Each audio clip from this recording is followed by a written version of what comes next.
time in the city. My hair plugs ain't pretty. Hard times in the city. I'm feeling kinda bad. It's time right now for the David Feldman Show. He's talking politics and comedy too.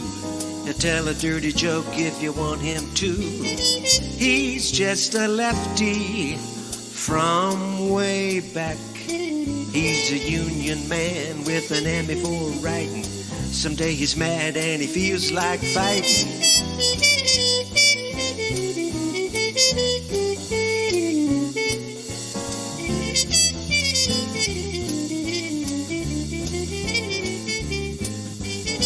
It's time right now for the David Feldman Show. So get your ears on right, buckle in real tight. He's got a lot to say and he's coming your way.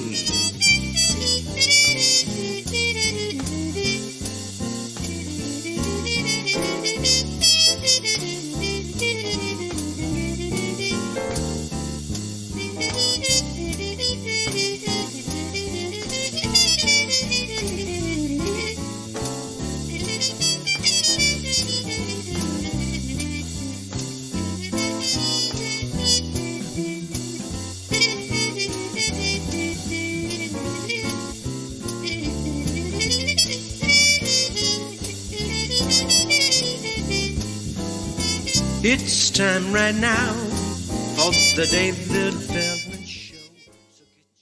God's about to bring the whole house down, ladies and gentlemen. These bunch of sex trafficking mongrels are about to be exposed.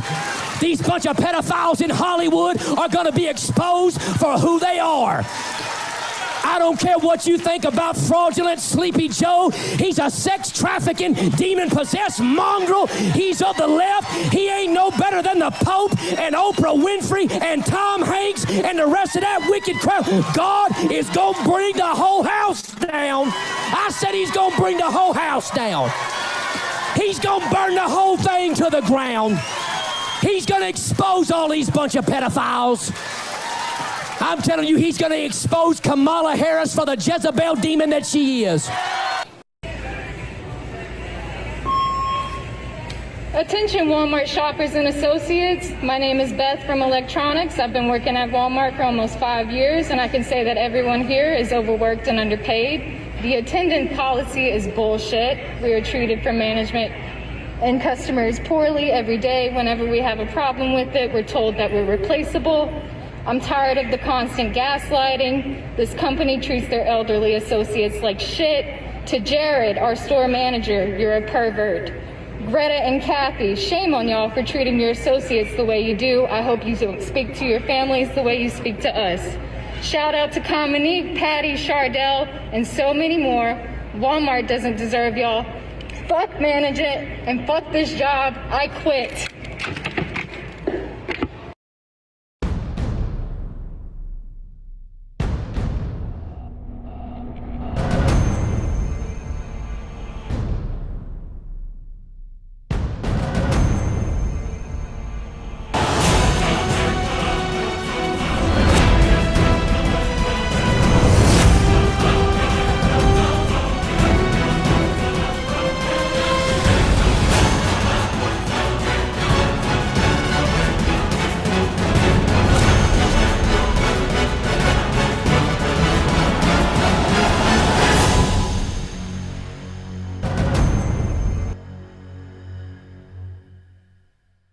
Just like the AIDS vaccine.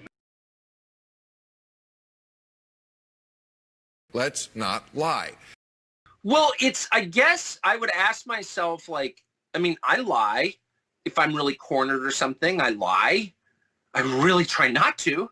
I try never to lie on TV. I just don't, I don't like lying. I certainly do it, out of weakness or whatever. You're listening to The David Feldman Show. You happy, self-actualized hump.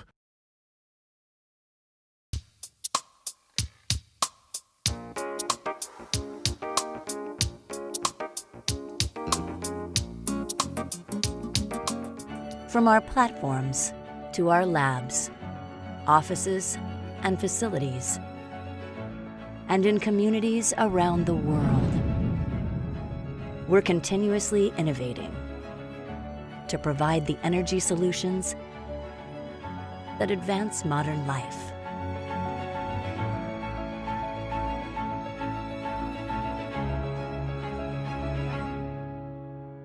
ExxonMobil. The AIDS diet plan helped me lose 28 pounds. AIDS helps control your appetite so you lose weight. Yet AIDS lets you taste, chew, and enjoy. And the appetite suppressant in AIDS is not a stimulant. AIDS helped me to lose 18 pounds, and it doesn't contain anything to make me nervous. Question: why take diet pills when you can enjoy AIDS? AIDS helps you lose weight without making you jittery.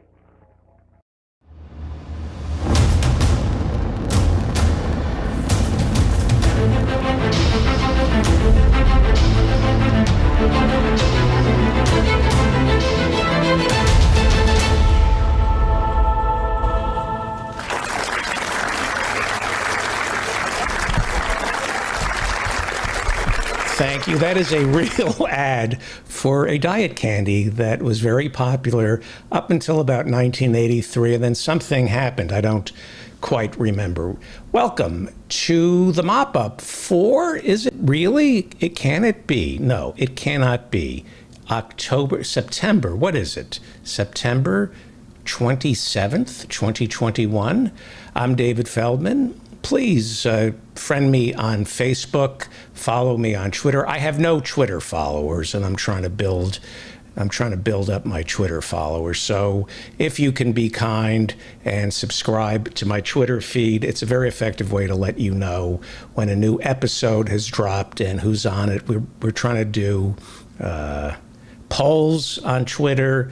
We post highlights from the show. So go to Twitter and follow David Feldman, and of course, friend me on Facebook. I'm David Feldman, coming to you from an air shaft overlooking a parking garage somewhere in New York City, where it is the first day of, it isn't the first day of autumn, it's our first show for autumn. It's autumn in New York. The leaves are starting to change. There's no better way to enjoy the leaves than driving up to the Adirondacks in upstate New York. I don't take vacations. In upstate New York, it's right it's right near our state capital in Albany. The Adirondacks, it's protected wilderness. It's in New York's Constitution. It's constitutionally protected. The Adirondacks are constitutionally protected for more than 100 years. No mining, no logging. How did this happen? Well, Professor Adnan Hussein joins us at 8:30 and introduces us to Brad Edmondson. He's the author of A Wild Idea: How the Environmental Movement Tamed the Adirondacks. All right, let's take a look at our starting lineup. What do you say? We have a great show planned for you. Coming up at the top of the hour, Dave Cyrus will be joining us, and then Mayor Brian Osadio. He's the mayor of Delano, California. He is running for Congress. I believe it is in the... where is he running? 21st, California's 21st district. And we've had him on the show before. He needs to raise money, and he's endorsed by Howie Klein, who comes at 7 o'clock. And then, as mentioned earlier, David Cobb, Harriet Fraud, Dr. Harriet Fraud, and then, of course, Brad Edmondson joins us with Professor Adnan Hussein. We also have a YouTube channel, so please subscribe to our YouTube channel. It's slowly growing. And don't forget, it's the first Friday of the month. So this Friday, it's office hours, and hello there, office hours and hours. We start at 8 p.m. Eastern, and we go for 24 hours straight. Office hours and hours. If you would like to attend, go to davidfeldmanshow.com and hit the thing that says office hours, and we'll send you a an invitation. Then at 9, Peter B. Collins, followed by Professor Mary Ann Cummings. Somewhere along the line, we will check in with Dan Frankenberger for our community billboard. So, yes, what's happening in the news? What is going on? Before we bring in Dave Cyrus, let's go to Germany, where they have moved slightly to the left after 16 years under the leadership of Angela Merkel. The Germans have voted, and they have moved away from Angela Merkel's center-right party known as the Union Bloc. The Germans voted yesterday, and they narrowly have asked the center-left Social Democrats under the leadership of Olaf Scholz to form a government. Social Democrats will be forced to form a coalition with the environmentalist Greens and the business-friendly Free Democrats. Germany is Europe's largest economy, and they're moving, we think, slightly to the left, ever so slightly. Well, with the COVID virus now killing 688,000 Americans, President Joe Biden rolled up his sleeve on Monday and got a booster shot. The Centers for Disease Control and Prevention, as well as the Food and Drug Administration, are advising that if you've already gotten 2 Pfizer vaccines, you need a third. You need a booster shot, and that's for Americans who are 65 or older, as well as any Americans who have pre-existing medical conditions, or if you work in a high-risk environment. And at least so far, 2.6 million Americans have gotten a booster shot, the Pfizer booster shot. That's since mid-August. 100 million Americans have been fully vaccinated through the Pfizer shot. And again, U.S. regulators are recommending that you get the Pfizer shot. If you already got the Pfizer shot 6 months after the second shot, it's time for your booster shot. If you're 65 years or older, or if you're in a job where you come into contact with people who sneeze. The Biden administration on Monday, facing intense criticism for its treatment of Haitian immigrants, about 12,000, I'm pleased to say, have been absorbed into our country. Thousands were sent back to Haiti, which is just torture to treat people that way. We have absorbed about 12,000 Haitian migrants into our system. So the Biden administration is beginning to do some damage control here. And on Monday, the Biden administration tried to breathe life into Barack Obama's Dreamer program, which would provide temporary citizenship to hundreds of thousands of Americans who were brought to this country by their parents. They weren't born here, but they were brought to this country by their parents. And the Dreamer proposal would make these dreamers part of our society. And it would be a step towards citizenship. It can't pass in the Senate or the House. So the Dreamers Act is an executive order which keeps getting challenged by the Republicans in the courts.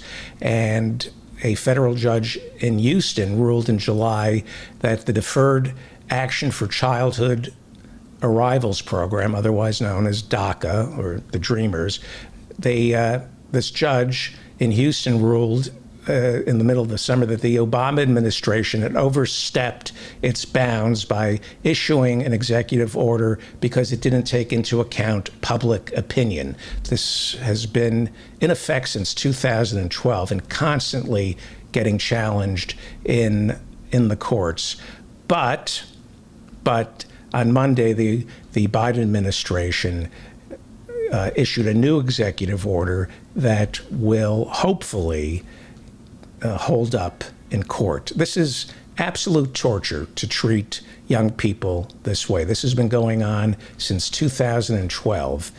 And these Americans came to our country with their parents. They didn't ask to come here, and they're stuck, and we should be treating them a lot better. One foreigner this country had no problem being welcomed is the Indian Prime Minister, Narendra Modi.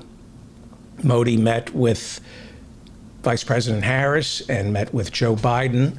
Modi has been accused of possessing authoritarian impulses. The Prime Minister of India welcomed to this country. He has shut down the internet in places like Kashmir. He has arrested former ministers who didn't agree with him. He continues to arrest political opponents. Critics say Prime Minister Modi is moving India towards an illiberal, anti-democratic, authoritarian state as he grapples with a massive failure on his part to protect his people from COVID. Modi has used his police to terrorize Muslims as his central government's police force morphs into a surveillance state. But he was welcomed into America as a strategic partner. R. Kelly, the R&B superstar, I Believe I Can Fly, he was convicted today on sex trafficking charges. It's been going on for decades. He had avoided a criminal trial up until now. A jury of 7 men and 5 women found R. Kelly guilty of racketeering, and the charges stuck. Several accusers accused R. Kelly of subjecting them to sadistic, perverse sexual acts, and Kelly was also convicted of violating the Mann Act, which makes it illegal to take anyone across state lines for any immoral purpose.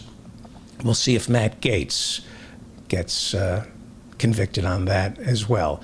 Well, from R. Kelly to Greg Kelly, I have a correction. We correct ourselves on this show. I played a clip from the racist Greg Kelly. He has a show on Newsmax. He is the son of the former police commissioner of New York City, Raymond Kelly. Raymond Kelly served longer than any police commissioner in New York City history, and he's considered one of the good guys. This is what I played last Friday. Pay attention.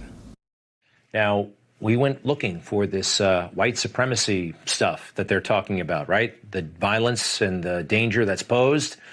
We actually did find some evidence from 1923.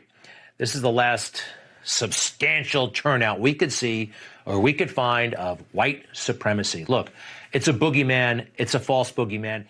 So that's Greg Kelly, and he's claiming, and I talked about this, I'm about to make a correction. He's talking about white supremacy being non-existent since when? When was the last time?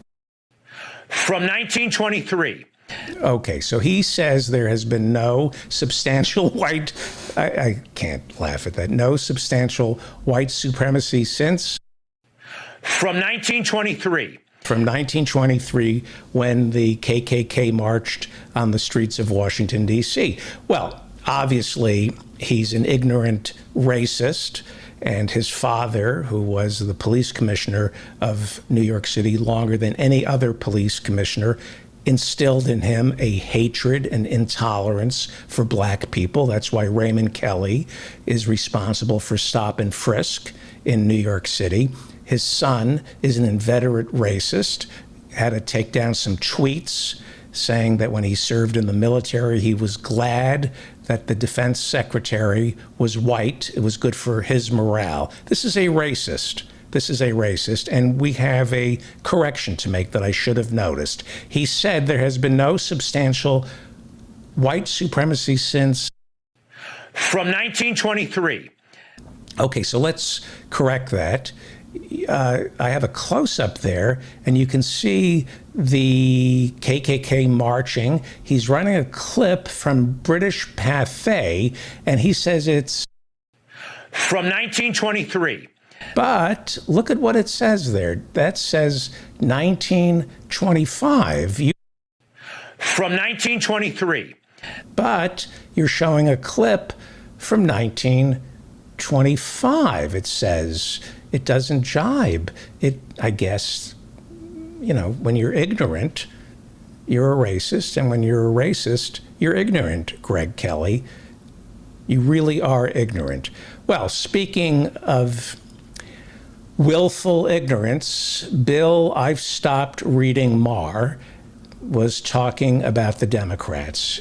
And one of the things faux liberals, faux lefties like to do is distract from the real issues facing the left, and that is income inequality. The people like Bill Maher won't ever have union organizers on his show. He won't interview the 99%. He likes to horse race, and he likes to portray his Democratic Party as weak. That's the MO for phony liberals, phony lefties like Bill Maher.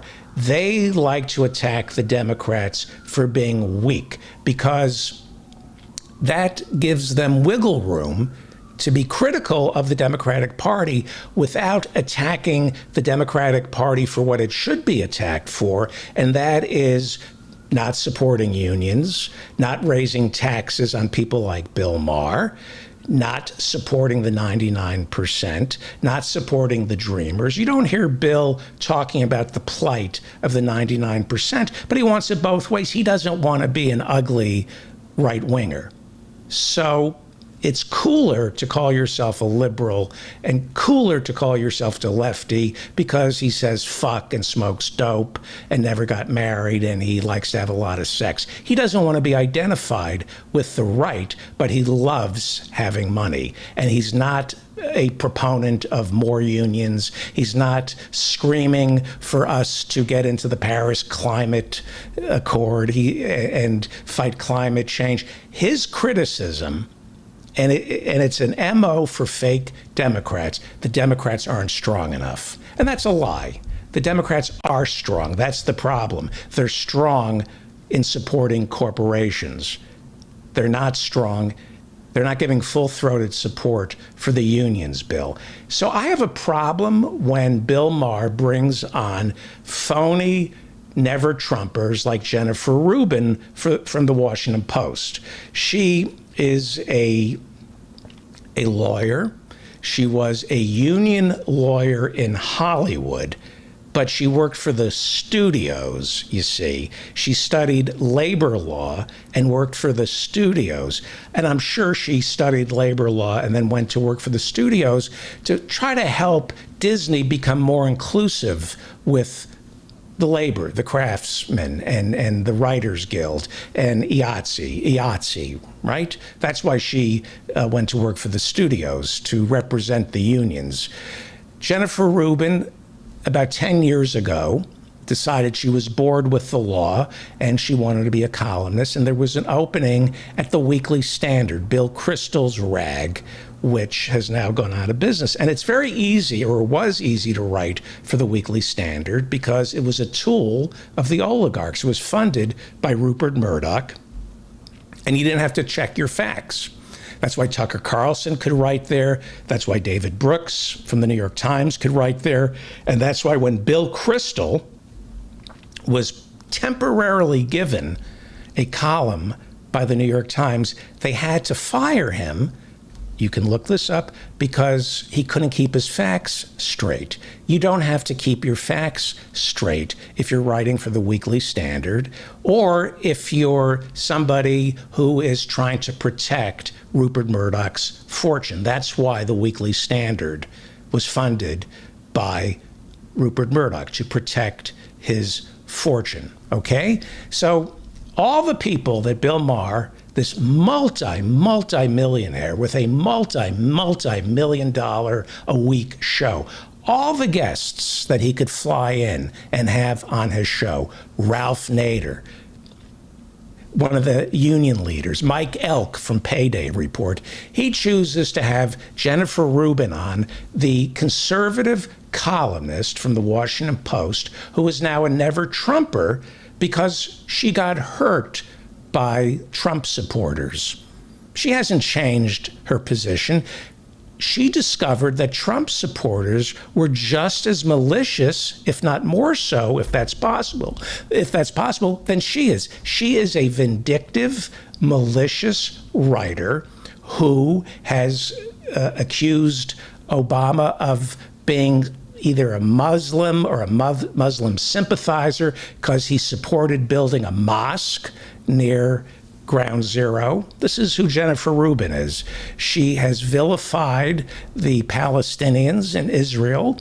She was against the Iran nuclear deal. She was against the Paris Climate Accords. She's arrogant, and she doesn't have to check her facts, and she's irresponsible, and her feelings got hurt by Trump supporters, so she became a never Trumper. And she came over, as Bill Kristol did, to our side, thinking that we would welcome her. We don't want you, Jennifer Rubin. We got enough phony Democrats in the Democratic Party. We don't want you.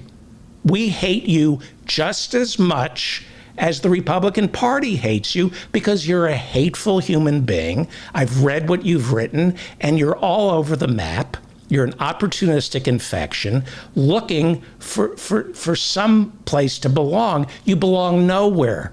Because you're garbage, Jennifer. You're garbage. Here she is on Bill Maher. All the people who could be on this multi-million-dollar show on HBO, and Bill Maher gives voice to this despicable human being, Jennifer Rubin. Look how they trash the Democratic Party. They trash the Democratic Party not because they're not doing enough about climate change, not because they're not doing enough for the 99%. They don't talk about this infrastructure bill. They don't talk about Bernie's reconciliation bill. What Bill, who's becoming a pretty despicable human being, he's pretty despicable. He's a liar. What he's doing is he doesn't want to talk about the issue, so he falls into that typical faux Democrat default position. The Democrats aren't strong enough. They're weak.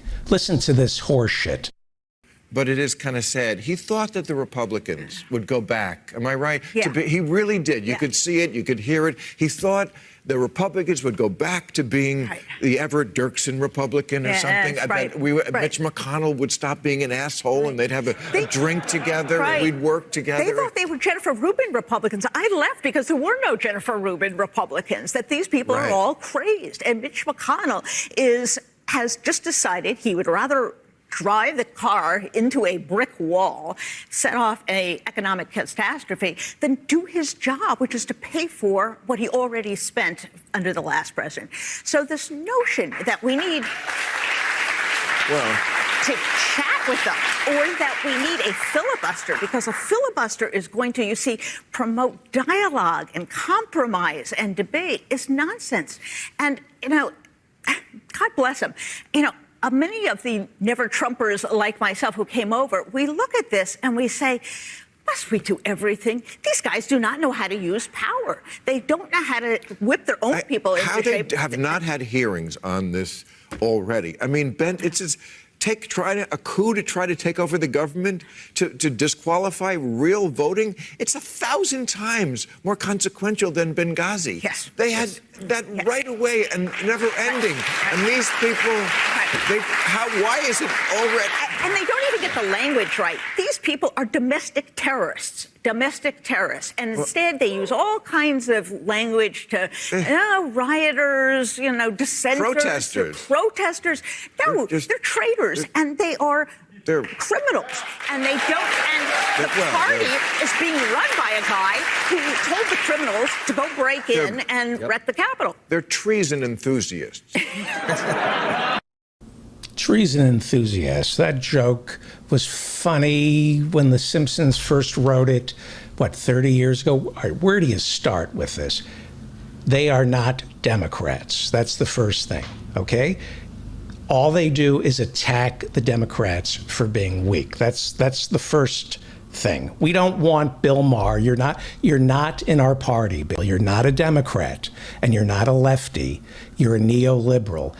And Jennifer Rubin is a neoconservative. She has switched parties. If you want to take her into the Democrat, I'll take her vote, but not her opinion. She's still a neoconservative. She's just not a Republican anymore. Well, you don't have to do fact checking if you have a sense of entitlement. If you have a couple of $1 million in the bank and you have an audience in front of you, which is the worst way to convey information. Bill Maher's fact checkers are the audience. If they applaud, I must be right. And that's why Bill is ignorant. He doesn't read. He just has a sense of entitlement. He has no idea what he's talking about. And Jennifer Rubin, as long as she can present herself as an intellectual, a lawyer, she doesn't have to read either. She doesn't have to be fact-based, and she can be all over the map. When she wants to, she can be for the Iran nuclear deal. She's against it, and then she's for it. She was against the Paris Climate Accords. Now that she wants into the Democratic Party, she's for it. She's all over the map. She's all over the map. Let's try to peel this back. Do we have time? Okay. They don't expect anybody to fact check them. They don't get fact checked. Let's see if we can fact check these willfully ignorant, pompous blowhards, which Bill Maher and Jennifer Rubin are, and they should go join the Republican Party. They are ignorant enough to find a home in the Republican Party. Bill Maher has not read a book in 30 years. Okay, let's start. How they have not had hearings on this already. I mean, Ben, it's a coup to try to take over the government, to disqualify real voting. It's 1,000 times more consequential than Benghazi. Yes. They had that right away and never ending. Okay, this is not like a rerun. This didn't happen while the insurrection was going on. I'll address how ignorant Bill Maher is on the Democratic Party and the hearings in a second. So after Benghazi, if you'll remember, Mitt Romney ran for president, and he accused Barack Obama of not calling Benghazi a terrorist attack. And then during the debate, there was a big embarrassment when Candy Crowley corrected Mitt Romney and said, actually, in the Rose Garden, the next day, President Obama called Benghazi a terrorist attack. Mitt Romney is an inveterate liar, like Bill Maher. Bill Maher is a liar. Bill Maher lies for the richest 1%. He is a gangster for capitalism. He is a liar. Bill Maher is a liar. Nobody can be this stupid. And I'm going to show you some stuff in a few seconds. It is impossible that Bill Maher could be this stupid. Jennifer Rubin maybe, but I know Bill Maher. He's not this stupid. He's just a liar trying to protect his money. And it's time for him to go off into the sunset and fuck his money. So the first criticism that Jennifer Rubin leveled against the Democrats, and I am not an apologist for Nancy Pelosi, and I'm not an apologist for Chuck Schumer, but I will not take Never Trumpers saying that Schumer and Pelosi are weak, that they're not standing up to Trump and the Republicans. That I won't accept, because Schumer and Pelosi are very strong, just not for the 99%. So if you want to criticize Schumer and Pelosi, criticize them for not helping unions, Bill Maher, or the 99%. Do not criticize Schumer and Pelosi for not standing up to Trump and the Republicans. That's a lie, and that lie makes you look like you're a Democrat who cares by calling them weak. They're not weak. It serves your purpose and Jennifer Rubin's purpose to call the Democrats weak. Okay? So let's listen to Jennifer Rubin. Together. They thought they were Jennifer Rubin Republicans. I left because there were no Jennifer Rubin Republicans, that these people are all crazed. You left because, as I said earlier, you got beaten up, metaphorically, by Trump supporters. You didn't like his manners. You agree with everything Donald Trump proposed and passed. You were for getting out of the Iran deal. You were for moving the Israeli embassy to Jerusalem. Suddenly you criticize that. Suddenly now you're criticizing the Iran deal. Suddenly you're for the Iran deal when you no longer liked Trump. You were against the Iran deal when Obama was president. You were for moving the embassy to Jerusalem in Israel. Now you're against it. You were against the Paris Accords when Trump pulled out of it. Suddenly you're for them. You're just a never Trumper. But you don't disagree with the 2017 tax cuts for the wealthy. You're a supply sider. You just don't like Trump. You don't like his manners. You find him embarrassing because he says what you're thinking. That's the only reason you don't like him. And you don't like his Twitter followers because they're just as malicious as you are. You are a Republican, Jennifer Rubin. You're just a coward, and you couldn't take the cruelty that you're part of. And you will go back to the Republican Party when they put a more pleasant patina on your hateful policies. You are arrogant and entitled. Get out of my party and get off HBO. And, God bless him. Many of the never-Trumpers like myself who came over, we look at this and we say, must we do everything? These guys do not know how to use power. They don't know how to whip their own people into shape. Okay. That is not only paternalistic, it's borderline racist when you consider, must I do everything for you? Do you have any idea how condescending that sounds to the Democratic Party, the Democratic leadership, which is made up of women and African Americans? Do you have any idea how disgusting you sound? Must I do everything for? No, get the fuck out of my party, Jennifer Rubin. Get out of my party. Go be a Republican. You built this nest of vipers, Jennifer Rubin. Go live with them. We don't want you doing anything for us. Okay. Now, of course, she's not talking about how we have to pass the PRO Act and make it easier to unionize, get rid of these right-to-work states. She's not talking about Dreamers. She's not talking about the Haitian immigrants. No, doesn't care about that. She doesn't care about the 99%, the plight of the LGBTQ, finding some kind of pathway towards peace with the Palestinians. All she cares about is that her beloved, newly found Democratic Party isn't strong enough standing up to Donald Trump.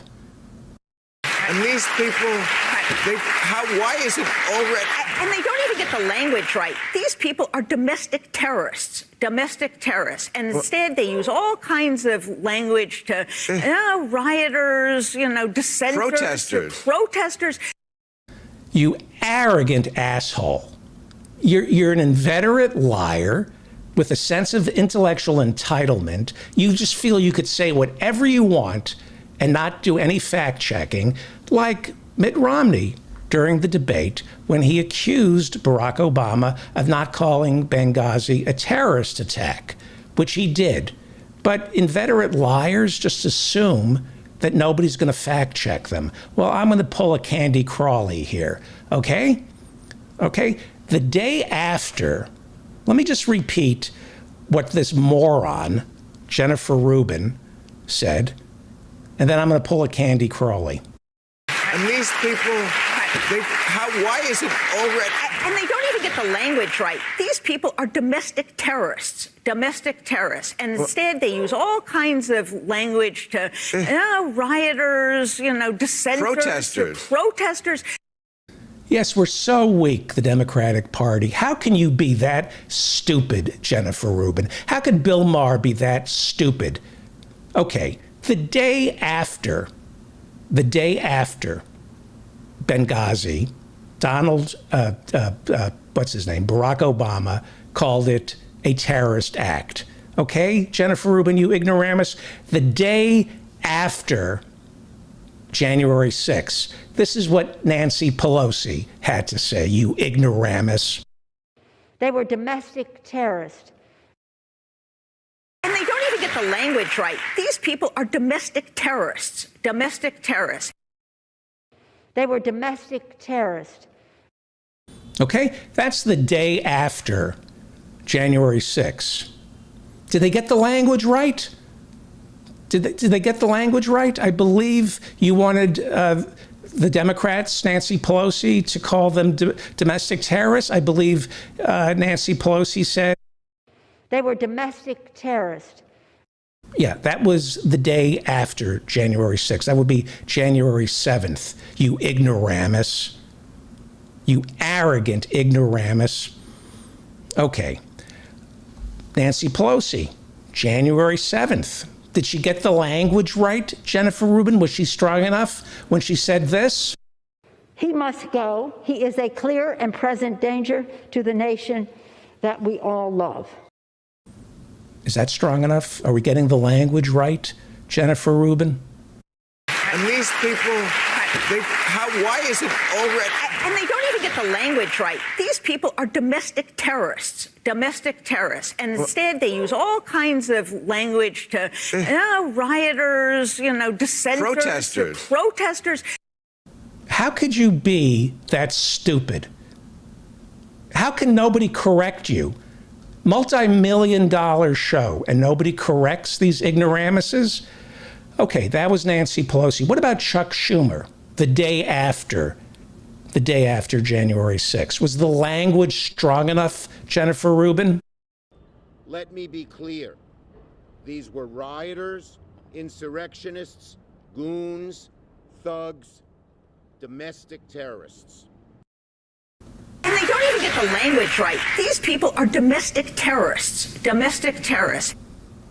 So you think just by calling yourself a Democrat, that entitles you to start beating up on Democrats again, Jennifer Rubin. We don't want you. It's not a big tent, or it's not big enough for you, Jennifer Rubin. Get the fuck out of the Democratic Party. You're poison. You're toxic. And I pity your family. I can only imagine the lies you tell your family, you arrogant prick. Is the language strong enough? He must go. He is a clear and present danger to the nation that we all love. That's the day after January 6th. Is that language strong enough? Okay, how about Jerry Nadler? Remember him? He's the chairman. I don't know if he's still the chairman of the House Judiciary Committee. He was chairman of the House Judiciary Committee for the first impeachment of Donald Trump, January 7th. Here's what Jerry Nadler said. Tell me if he got the language right. He must not remain in power one moment longer. That's the day after. Is that strong enough for you? Or Jim Clyburn? He is third in command in the Democratic leadership. Is this strong enough for you? This threat must be extinguished immediately. This president must be impeached and convicted, and he must be prevented from ever attempting to seize power again. Is that strong enough for you on January 7th? Jim Clyburn calling for his impeachment? Or what about this, Chuck Schumer? Okay. All right, everybody, good morning, good afternoon. Now, what happened at the U.S. Capitol yesterday was an insurrection against the United States incited by President Trump.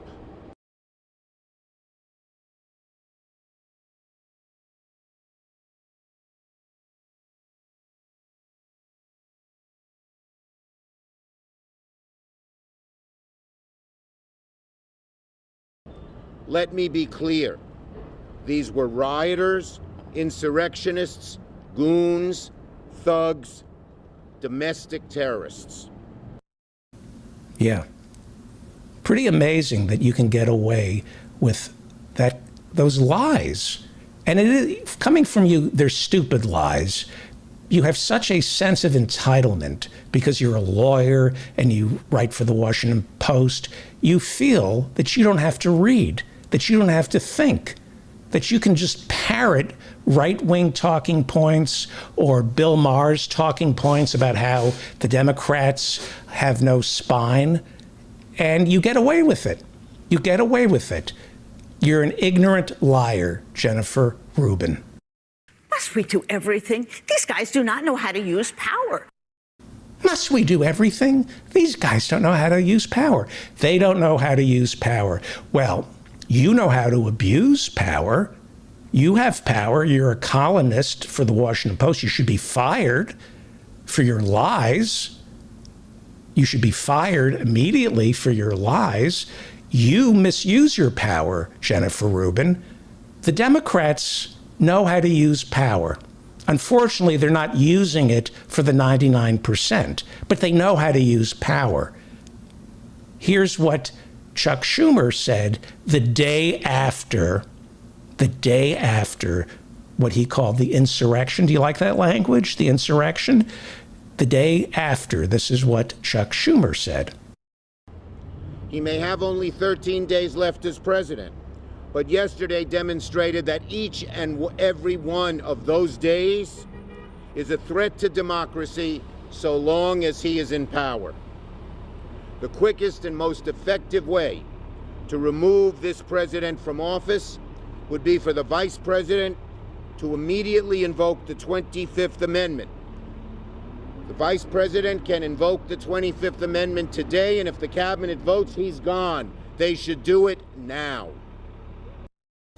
See, that's use of power, calling on Pence to invoke the 25th Amendment and get rid of Donald Trump. But of course, you and Bill Maher think that that's toothless. You want instant gratification. You want strength, right? You don't realize the honey trap that Chuck Schumer was building. To immediately launch into an impeachment without invoking the 25th Amendment lets Mike Pence off, right? So it was pretty smart what comes next.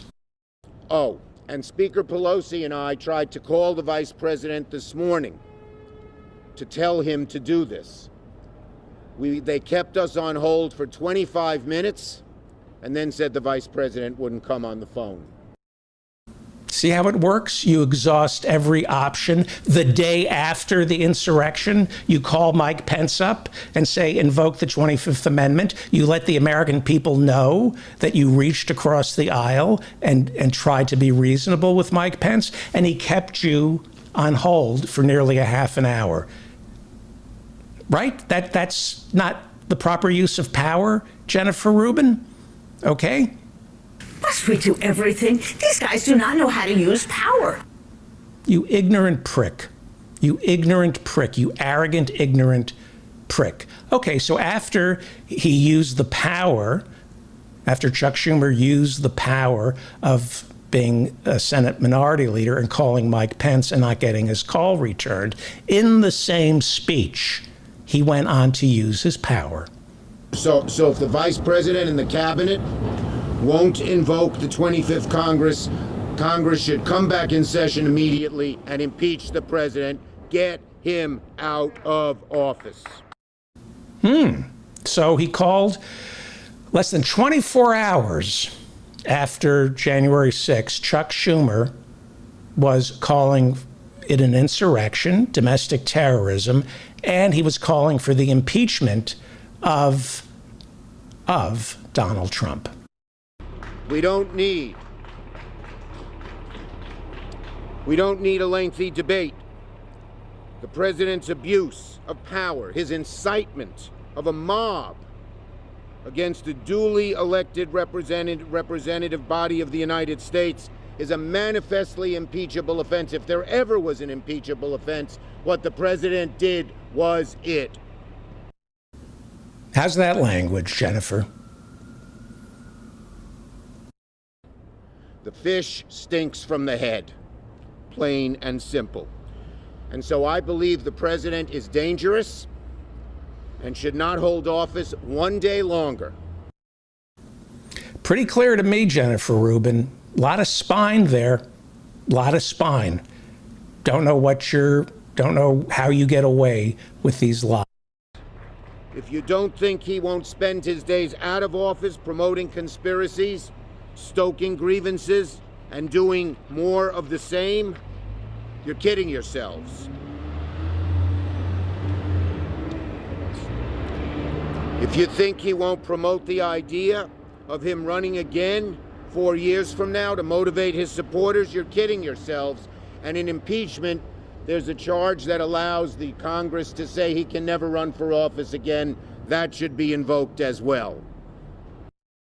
See, he said he wanted to impeach Donald Trump and make sure that he could never run for office again, that there would be a resolution in the impeachment, Jennifer Rubin, making it so Donald Trump could never run for elective office.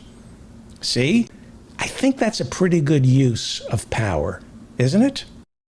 He must go. He is a clear and present danger to the nation that we all love. So you're just a liar. You're an ignorant, entitled liar, Jennifer Rubin. You should be fired from the Washington Post, and you should be kicked out of the Democratic Party, and you shouldn't be allowed on HBO. You're not entitled to an audience when there are more deserving people who could use a couple of million people watching them.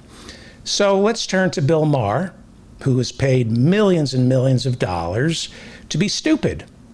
How they have not had hearings on this already. I mean, Ben, it's just a coup to try to take over the government, to disqualify real voting. It's 1,000 times more consequential than Benghazi. Yes. They had that right away and never ending.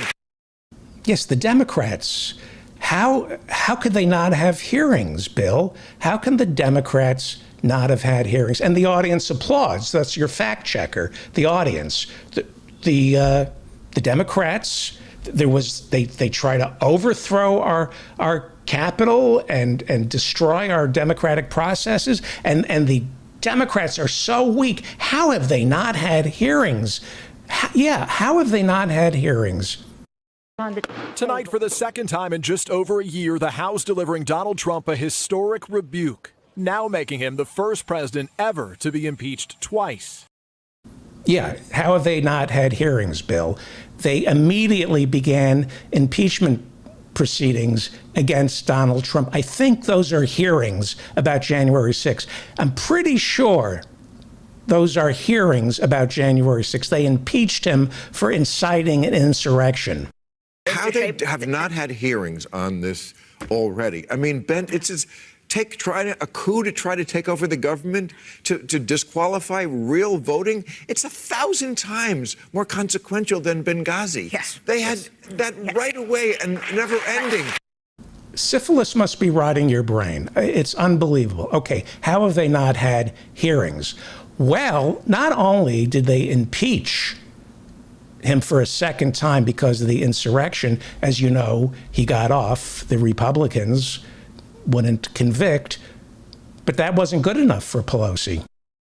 Right now, I'm announcing that there will be a select committee, as there was at the time of 9/11. A select. See, she's still after the Republicans for January 6th. How they have not had hearings on this already. Must we do everything? These guys do not know how to use power. They don't know how to use power. They impeached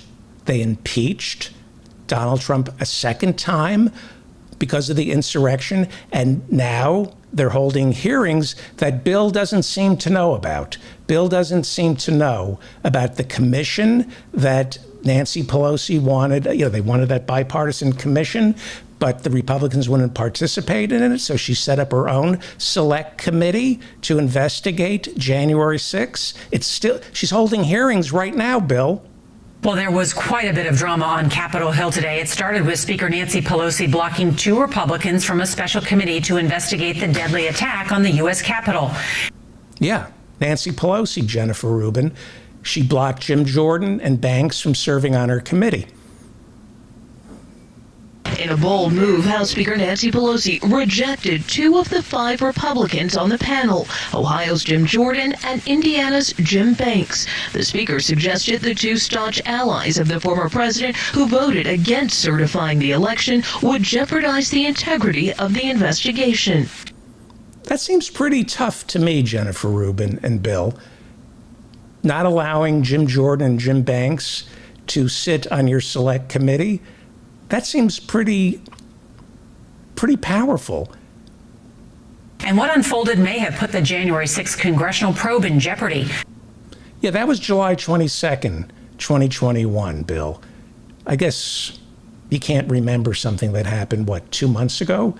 The hearings? You forgot about the impeachment for the insurrection, but they already started these hearings. The Select Committee on the Capitol Hill riots. They gave emotional testimony in the first hearing of the Select Committee investigating the events of that day. Yeah, that was July 27th, Bill. The hearings started on July 27th. How they have not had hearings on this already? How could you be paid so much money and be so ignorant? How could you be that stupid? Tonight, the investigation of the January 6th insurrection focusing on the former president's men. The House Select Committee in a, quote, aggressive phase, sending their first round of subpoenas to 4 top Trump advisors. Trump's former chief of staff, Mark Meadows, former White House social media director, Dan Scavino, top Pentagon aide, Kash Patel, and former advisor, Steve Bannon. That was the night before this show, Thursday night. The committee sent out subpoenas to Steve Bannon, Bill. But, you can't be bothered to read or talk about that. You rather just push the narrative that, the Democrats are weak and say things like, how they have not had hearings on this already? People actually get their news from Bill Maher. And this is dangerous because he's stupid and he's breeding more stupid people. July 27th, Bill, is when they had their first hearings. And, maybe instead of having Jennifer Rubin on your show, it would have been nice to crack a book and read about those hearings that you don't know about. They were kind of interesting, kind of sad and depressing. They gave emotional testimony in the first hearing of the Select Committee investigating the events of that day. Yeah. Remember Michael, you wouldn't know. You're ignorant. You don't read Bill Maher. You wouldn't know about Michael Fanone. What makes the struggle harder and more painful is to know so many of my fellow citizens, including so many of the people I put my life at risk to defend, are downplaying or outright denying what happened. I feel like I went to hell and back to protect them and the people in this room. But too many are now telling me that hell doesn't exist or that hell actually wasn't that bad. The indifference shown to my colleagues is disgraceful. Yeah, and the Bill Maher show is disgraceful. For you to say, how they have not had hearings on this already? How could you be that ignorant? How could you be that ignorant? How could you have Jennifer Rubin on your show, who's equally ignorant, and not have Capitol Police Officer Michael Fanone on your show instead? You ignore the testimony. You build the narrative by trivializing the Democrats and portraying them as weak. You build the narrative that there's no replacement for Donald Trump, and that the political will isn't there to take on the Republicans for being deniers of January 6th. Did you have Harry Dunn on your show? The African-American officer, Harry Dunn, who was repeatedly called the N-word? He'd be a good guest, Bill, Harry Dunn, because a lot of people say that the insurrection wasn't racially motivated, but there were Confederate flags, and there were like 2 white people, and there were reports of the N-word black people being called the N-word. This is something you should be talking about on your show. You should have Harry Dunn on your show. Give us, this committee and those who are watching, how you felt defending the Capitol on that day, being called that and seeing the symbols of the Confederacy going through the Capitol at the same time. Yes, sir. Thank you for your question. To be frank, while the attack was happening, I didn't view it, and I wasn't able to process it as a racial attack. I was just trying to survive that day and get home. When I did have a moment to process it, I think that's in the rotunda where I became so emotional, because I was able to process everything that happened. And it was just so overwhelming, and it's so disheartening and disappointing that we live in a country with people like that, that attack you because of the color of your skin, just to hurt you. Those words are weapons. Thankfully, at the moment, it didn't hinder me from doing my job. But once I was able to process it, it hurt. It hurt just reading it now and just thinking about it, that people demonize you because of the color of your skin, when my blood is red. I'm an American citizen. I'm a police officer. I'm a peace officer. I'm here to defend this country, defend everybody in this building, not just the members, all the staff, guests, everybody. It just hurts that we have people in this country that result to that, regardless of your actions. And yeah, that was July 27th.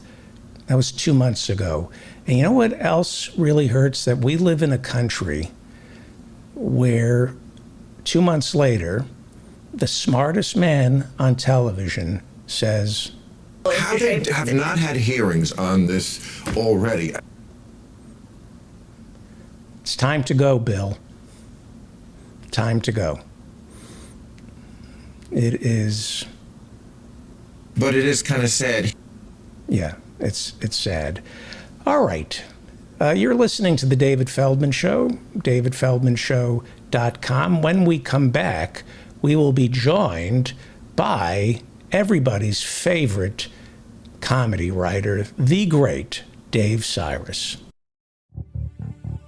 It's time for our comedy virus. Let's all welcome Dave Cyrus. Welcome back. Joining us, I think he's on the road somewhere. Please welcome Emmy Award-winning comedy writer, the brilliant Dave Cyrus.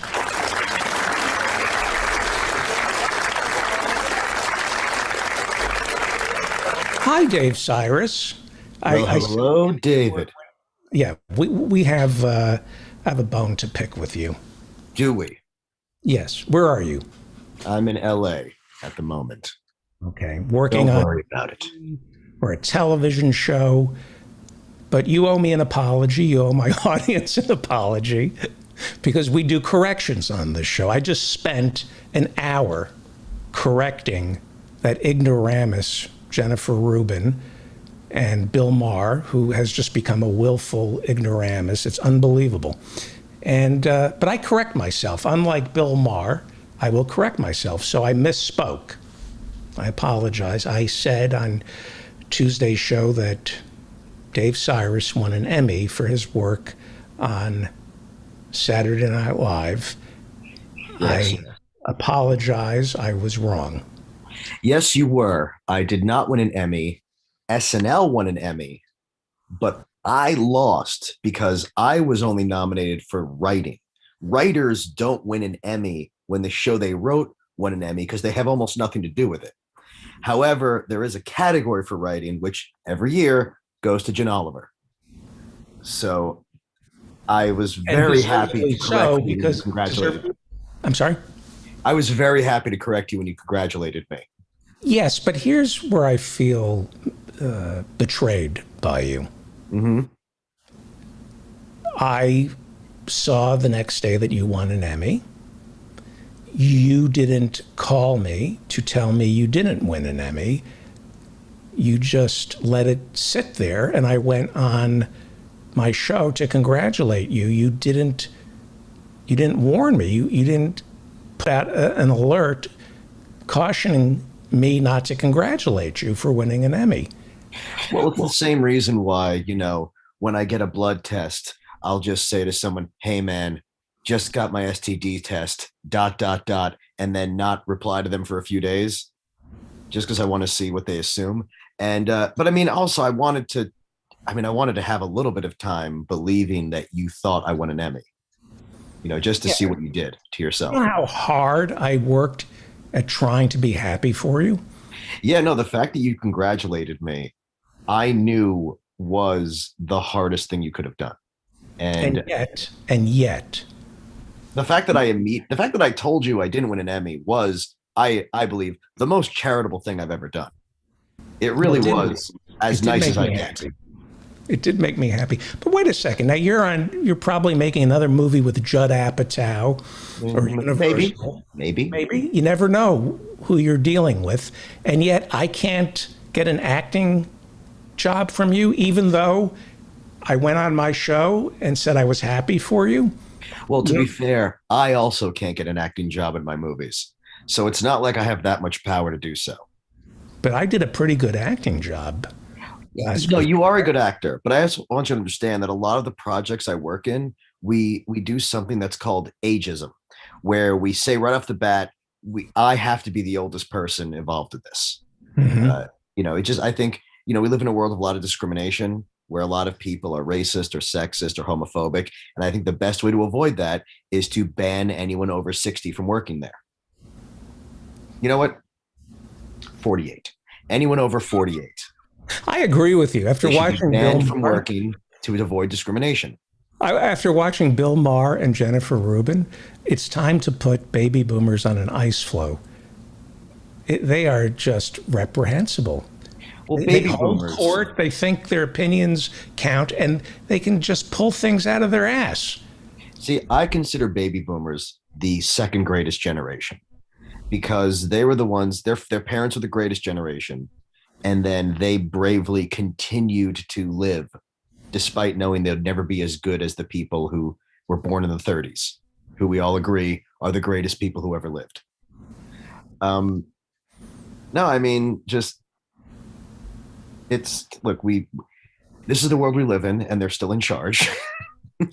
And the one thing I always say, though, I do disagree with this attitude that I hear a lot about when the baby boomers die, everything's going to be great. And it's like everyone always says that during their generation. I mean, the baby boomers were once hippies who were the epitome of people who thought we're the new future. When everyone else dies, everything's going to be fine. And it's just like with Generation Z people. I love the fact that someday their kids are going to say the world is on fire and it's 100% your fault. You dropped the ball. You decided that the world would suck. Every generation ends up selling out and ends up being a disappointment. Not just selling out. I remember discovering that Chuck Manson lived in Haight-Ashbury, and he was a hippie. So, He was also a racist hippie. So, there's definitely... Well, hang on for 1 second. So I moved to San Francisco, and this was after the hippies, but I used to play comedy clubs in the Haight, and I hung out in Berkeley. And one of the things I discovered in Northern California was there were a lot of racist, hawk Republican hippies. And when you got further north, where they were growing pot, you'd go into a club and they were hippies with AK-47s protecting their crop. Ted Nugent considered himself a hippie back then. Right. There was a lot of problems, and there was a lot more racism and more and sexism among hippies than really anyone really acknowledges. It was still, gender roles were extremely rigid. You didn't really see any expansion into anti-homophobia that you had in terms of there was a lot of anti-racism, despite there being racists too. But the hippies, if you spent a little time with a hippie, you'd probably immediately be taken aback by how lecherous they are, how misogynistic they could be. And, they were anti-racism in the same way that like my dad would be like, oh, I'm not racist at all. I see a Latino guy, I immediately call him amigo. I tell him, I tip him well. It's that kind of not being racist. It's a generational entitlement that the baby boomers have. People like Dennis Miller, they grew their hair long and said fuck, and people thought, oh, he must be a lefty. No, he just has long hair, says fuck, and says fuck you to poor people. Yeah, well, and it's funny. I remember people used to say that, oh, you just weren't paying attention to Dennis Miller. You just thought he was liberal because you want him to be. And then I look back at like his 1998 specials, and he's attacking anti-abortion people. He's attacking Christian conservatives. No, that guy got afraid after 9/11 and turned and retreated to being a conservative. Because it's what you do when you're scared. Conservatism, I feel, the basis of it is fear. Help me out here. Are there any lefty comedians who have television shows? I guess Jon Stewart, sort of lefty, except I think it depends on what you consider that. I think that it's unquestionable that John Oliver and Samantha Bee and Stephen Colbert are on the left. Yes.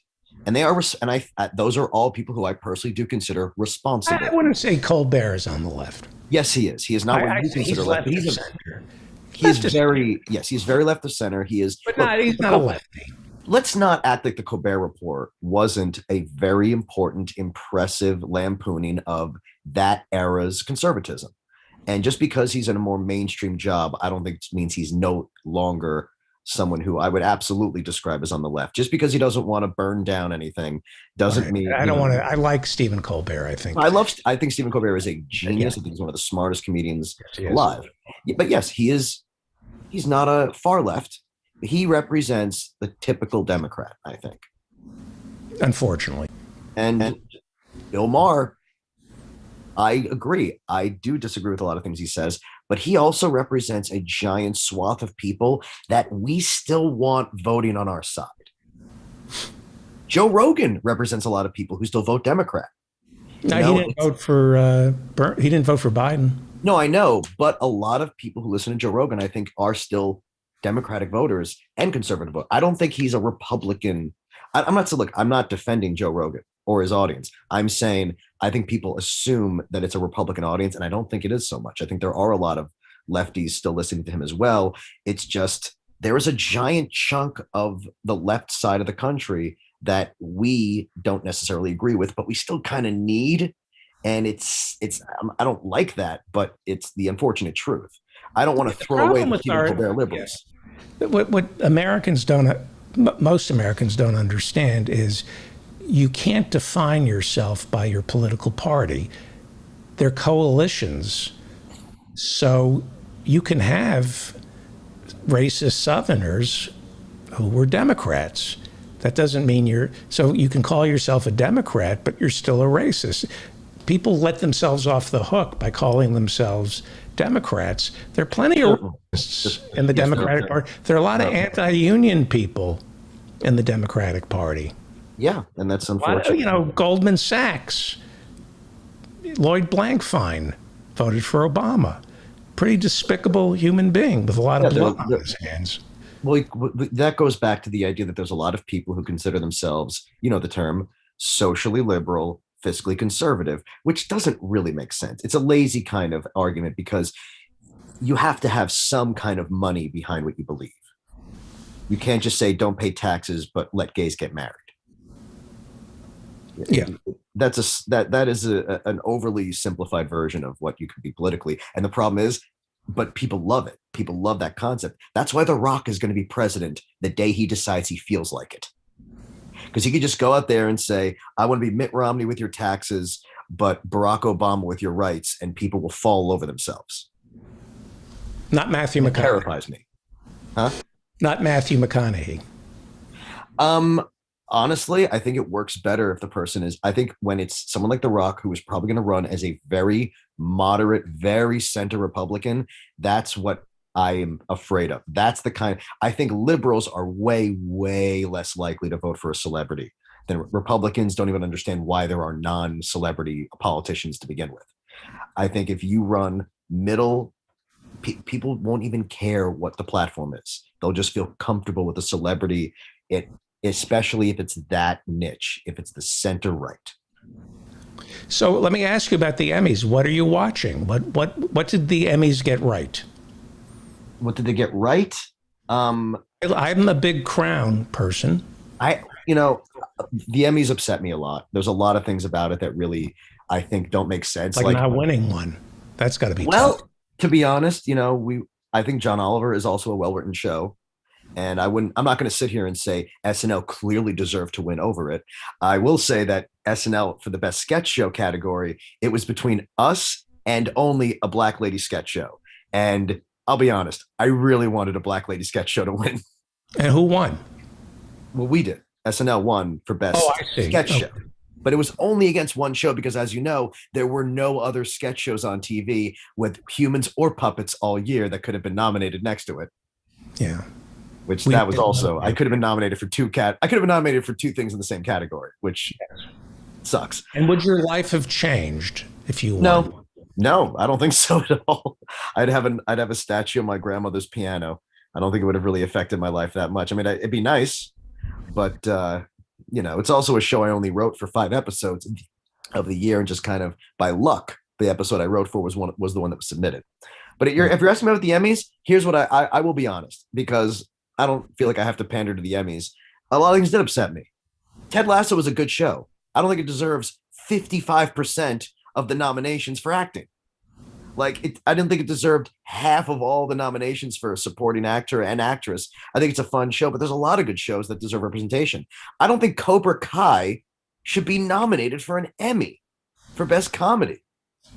Come on. It's a nice show, but that sounds like they're just nominating it based on what's getting the most attention. Whereas a show like Doom Patrol and other, really, really smart shows should have had some acknowledgement so that people might know these exist. It seemed like we were just rewarding whoever already had the best publicity. And what did it tell you? It was the most diverse award show. Yes, but what is the problem? Is the Emmys of an organization, they can control who presents and who gets nominations, and they did. And they said, let's make it very diverse. There's nothing wrong with that. That is something that should, in and of itself, absolutely be supported. They were trying to make it more diverse, but with the one thing they can't do is force people to vote a certain way. So the thing is, they did everything they could literally do in their power to make it more diverse, but were once again thwarted by the fact that these are 20,000 people, a lot of them, the vast majority white, a lot of them elderly, who no matter how much diversity you pack into the show, you can't make them vote for, it's happened so many times. It happened with Michael K. Williams. It happened with Chadwick Boseman. Everyone just was sure they were going to win, and then they didn't. And the thing is, I don't blame the Emmys for that. That's not the Emmys' fault at all. It is the fault of the population of the country, and specifically in this case, the population of people who are professional writers, comedians, actors, people in the industry. The Emmys as an organization tried, but they can't put a gun to your head and say, hey, stop only voting for white people. The criticism is the entire industry. And the fact that the way it used to be, there would be like a blue ribbon committee who were given the shows. So if you were part of a drama, you would be asked to vote on best drama, not 20,000 people. Did they change the rules?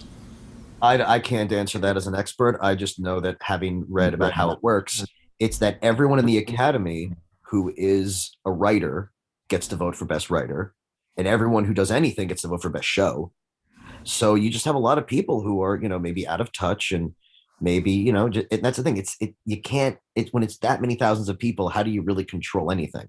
And we keep getting reminded that when left to their own devices, a lot of people will still vote for the standards, will vote for the white guy, will vote for the person they know, rather than, Now, not to brag, but I have an ACE award. Mm-hmm. Do they still do those? No. Okay. I have an American Cable ACE award. Mm-hmm. And one day, which is very impressive. You beat out Sid Caesar for that. One day, HBO and Showtime were winning all these Emmys, and the people said it's ridiculous to have a cable award when we're competing with NBC and CBS, and the ACE went the way of the dodo bird. So are the Emmys in danger of ending up like the ACE award? My opinion is different than I think the objective one, because should they? I've never watched award shows. I've never really been into them. I'm just not a fan.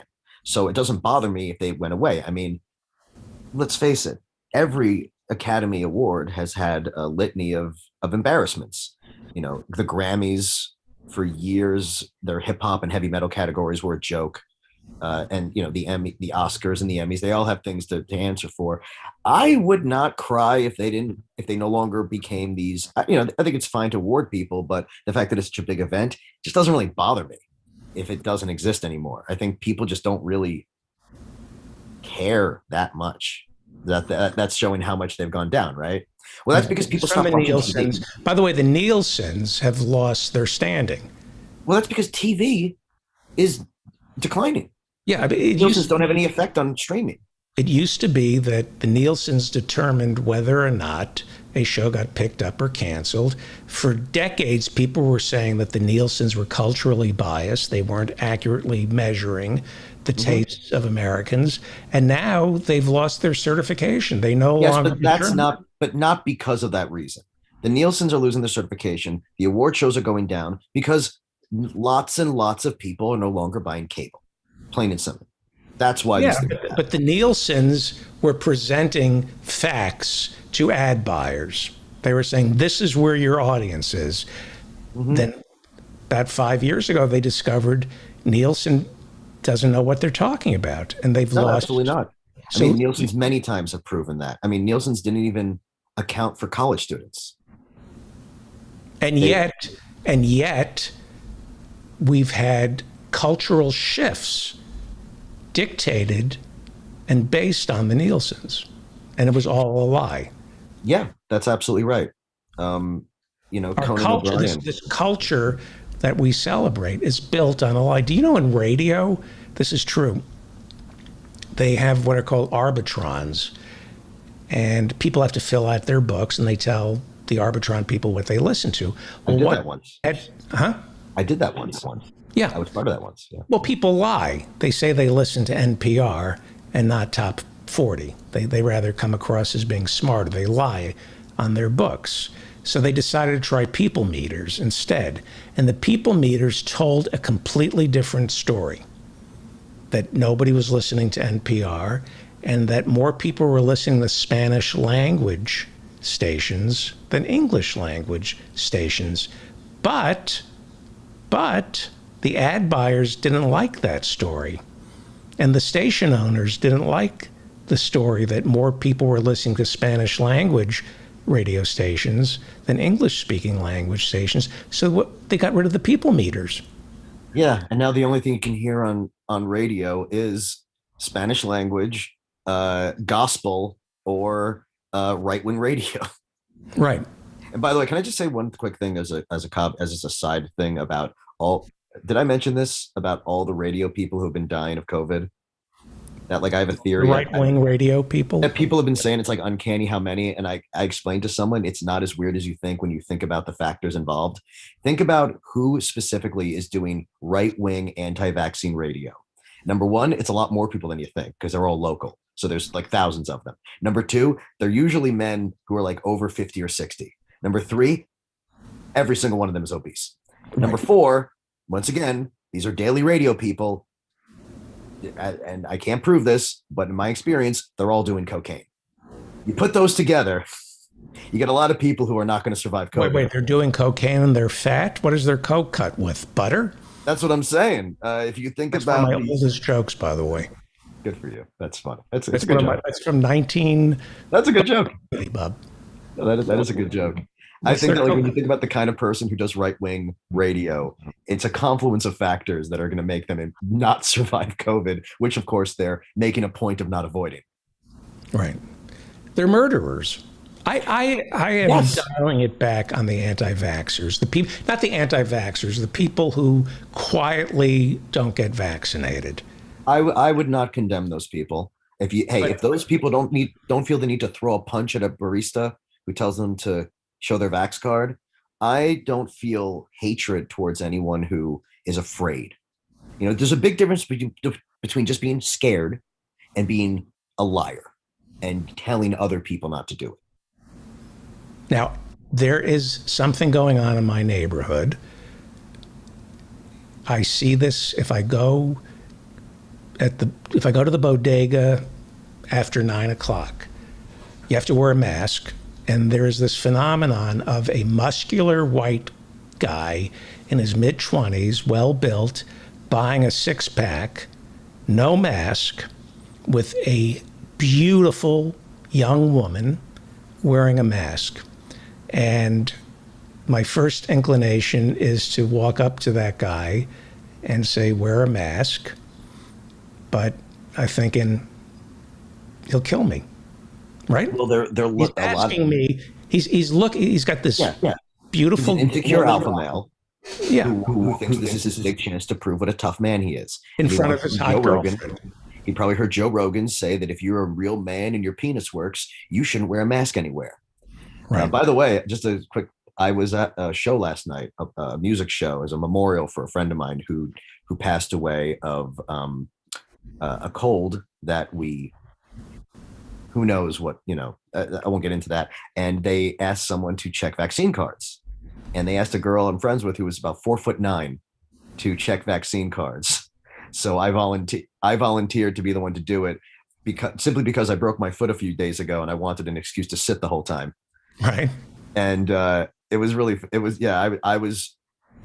excited about the possibility that I might have to fight someone who doesn't want to show a vaccine card. And only one person didn't have a card and said that she was honest. She said, she was like, the timing was off, but you could just tell this person just was afraid.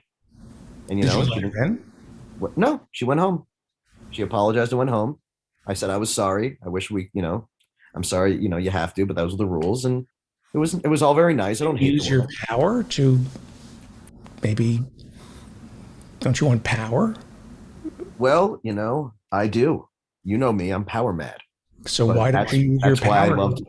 I did. I got to turn her away. But that's how I got to feel power. But don't you want to be transactional? I do, to be honest. I swear to God, I do. There is an instinct. Let me ask you a question. 100%. My fantasy is that she was absolutely gorgeous. She was actually. Okay. To be honest. If you said to me, here's your choice, David, this beautiful woman, you can go home and have sex with her, or you could beat the guy up who wasn't wearing a mask.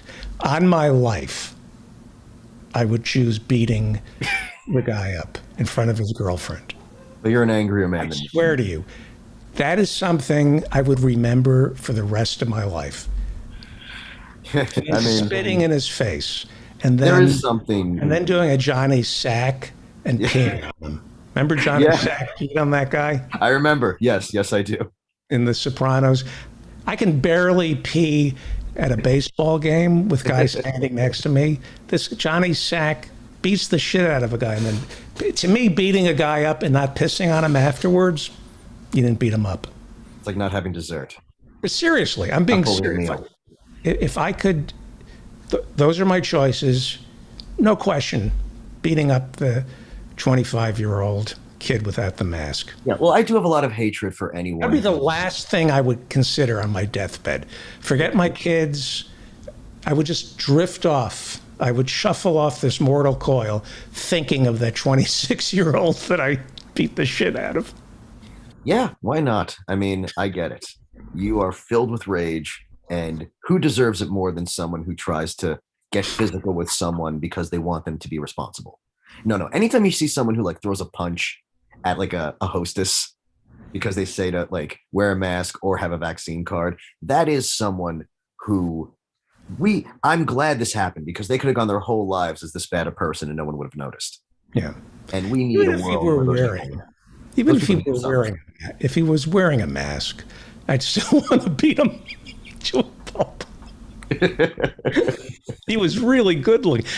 I've seen 3 so far, just really good looking guys without masks on. Well, I think there's something to the kind of person who dedicates their life to their looks. Somehow also isn't very good at understanding medicine. Don't you think some of these guys are just born beautiful? They are, but believe me, there's a lot of effort, a lot of primping that goes into that type of guy. And I think it definitely dovetails with with replacing scientific information with conspiracies you can understand. Right.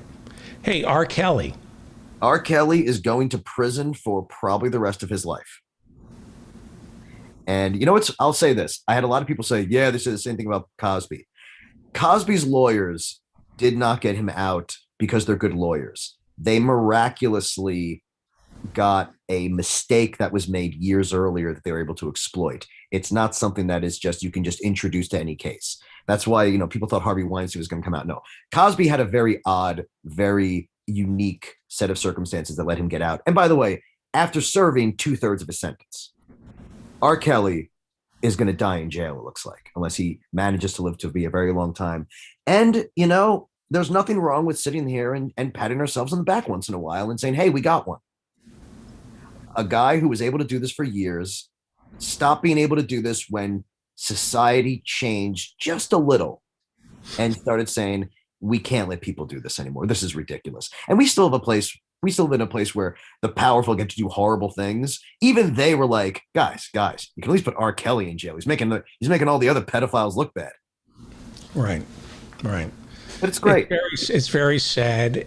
It reminds me of how people keep their mouths shut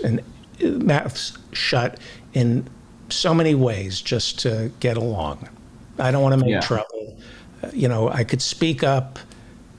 A lot of these guys, I'm talking about R. Kelly's, but a lot of powerful men commit misdemeanors and taunt other people to tell me I'm wrong. Tell me I'm wrong. I've noticed that in some work situations where powerful men get off on seeing what kind of liberties they can take with you, even though it's, not even on the margins of what's legal. It's legal, but it's wrong. Power is a crazy thing that human beings probably shouldn't have.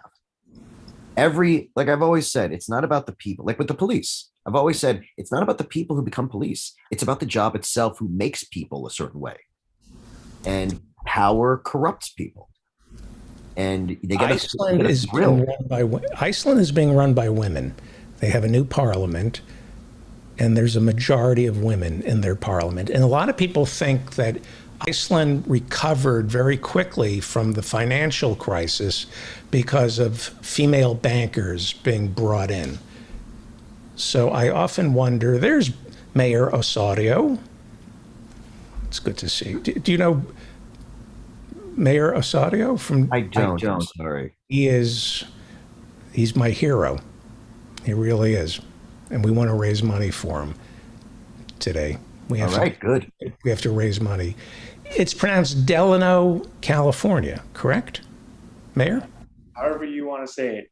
Delano. Just as long as I can pronounce it wrong. That's my trademark. Was it founded by the Roosevelt's family? I already asked him that question. Not related? No. They're a pretty wealthy family. I feel like it's possible. Maybe. maybe. Dave Cyrus, when do you come back to New York? Not exactly sure. A couple weeks, probably. Dave Cyrus, follow Dave Cyrus on Twitter at Dave Cyrus. Yeah, S like virus. That's right. We'll talk to you next week. It's been a while. Congratulations on not winning an Emmy. Yeah, no, same to you. I wasn't nominated. Yeah, same So thing. it doesn't hurt the way it hurts you. It's one is no better than the other. I just want you to know that had you won, I would have forgiven you. Thank you. All right. Dave Cyrus, everybody. Let us now go to Delano, California, where Mayor Brian Osorio is standing by. And I just want to raise money for you. You're running for Congress. We had you on, I guess, like 4 months ago. You blew me away. And let's give out your web address so people can send you money. It is OsorioForCongress.com, OSORIO for Congress.com, and I'll keep running that graphic till you leave. How much money do you need, and when is the quarter over? Yeah, so ambitiously, I would say we would need 11,000 by Thursday, and Thursday is the deadline. Okay. I don't ask people for much, and Mayor Osorio is endorsed by Howie Klein. That's all you need to know. So go to OsorioForCongress.com right now, and let's send this gentleman to Congress. We need him in Congress. You are truly, you're something else. How old are you? I'm currently 25. You're 25 years old, and you, as I recall, you not only have a degree from Berkeley, you also have a master's degree from USC in public policy? I have a good memory, Mr. Feldman, yes. Yeah. And you're the mayor of Delano, California. I have a little disorder when it comes to pronunciation, so you'll have to forgive me. OsorioForCongress.com. Let's give him money. Let's give him money. What would you spend the money on? What does the money get spent on? So at this point, what we want to do is focus on hiring organizers, given that we're going to be a grassroots campaign and a campaign that's not going to take any corporate money or money specifically from the oil and gas industry. We want to take an organizer model approach where we are investing it directly into community members here who have been organizing in their respective cities. And with the many cities in this district considered one of the largest in the country in terms of span, we really need the help in getting organizers in each county and hopefully, within the larger cities in each county. So that's where the money would be going to, as well as, just hiring a professional staff. Right now, we have a few folks on the team who are really, really putting in a lot of good work, but also, we definitely would appreciate some full-time staff to run the campaign. Yeah. Some people think, well, why should I give to a candidate? Why don't I give to a charity? Because there shouldn't be charity in America. There should be a strong federal government that disperses and dispenses this cash, not philanthropists who are hoarding, not paying their fair share of taxes, and really using their foundations to launder money and live off it. This is one of the biggest scams going. If we had better people serving in Washington, D.C., you wouldn't be compelled to give to charity. If we had a better government, we wouldn't need charities. And so many of these charities are ripoffs. So let's make this a better government. Go to OsorioForCongress.com. Give Mayor Osorio money, $5, $500. It's money better spent. We need people like Mayor Osorio in Washington, D.C. When you give money to like the Red Cross, it just goes into six-figure salaries and more fundraisers that they hold at Mar-a-Lago. This money that you give to Mayor Osadio is going to be spent on getting him elected. You're representing California's 25th congressional district if you win. Who currently occupies California's 21st congressional district? Yeah, I'm running in California's 21st congressional district, and it's currently occupied by Republican David Valadao, who voted with Trump 98% of the time, but marketed himself as a bipartisan legislator. Most recently this year, so he was ousted in 2018, but he got elected in 2020 again by 1,500 votes. So he lost to a Democrat. Yes, he lost to a Democrat in 2018 by 800 votes, and then won a seat by 1,500 votes. Who was the Democrat? TJ Cox. Who? TJ Cox. And is he running again? He is not a candidate in this race. He converted his campaign committee into a voter registration PAC. And is he supporting you? There's no comment or support being publicly stated right now. So, I'm running as the only progressive candidate. Right. The primary is right around the corner. Believe it or not, it's June 7th, 2022. That is in a blink of an eye, and you need money to get the message out. Go to AsadioForCongress.com. Your story is what makes us all proud to live in this country. Where are your parents from? Yeah, my parents are from Mexico. They immigrated to this country as teenagers, and I was born in Orange County, California, before moving to Delano, roughly at the age of 7. Right. And Donald Trump wanted to revoke birthright citizenship. You're a beneficiary of, what is it, the 12th Amendment, where they said anybody born in the United States is automatically a citizen, correct? Yeah, no, it's, when he was running, there was a lot of focus on immigrants, and it was an unfortunate focus of discrimination and hate and xenophobia. And within that, he did throw comments like, revoking citizenship from children of immigrants, which I am. And it was fairly terrible, but I was more concerned about, people like my parents and immigrants across the Central Valley and Delano. So all this stuff is a little confusing to Americans who aren't paying attention. A dreamer. Had your parents brought you to the country when you were 6 months old, you would be what they call a dreamer, correct? Yes. If I was going to school or having a job and had no criminal history, then I would be eligible to, apply for Deferred Action Childhood Arrival, which is DACA. That's what we get the term dreamer or DACA recipients. Young people in this country who want a pathway to citizenship.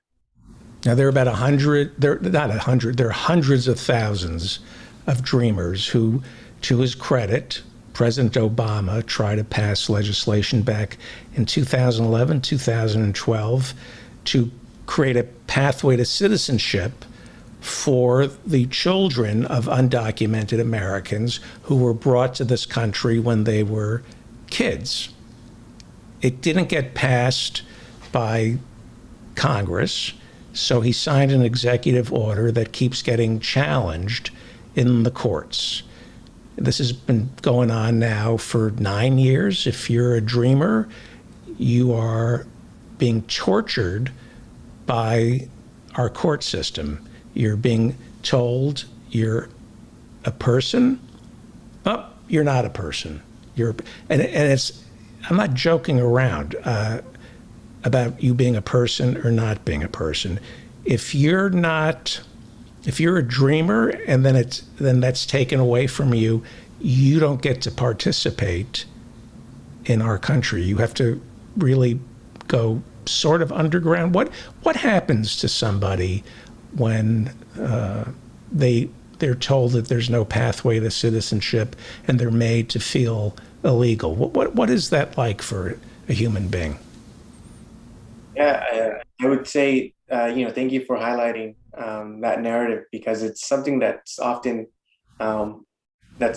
pushed aside because we focus so much on those who have some type of it's not necessarily legal status, but some type of protection.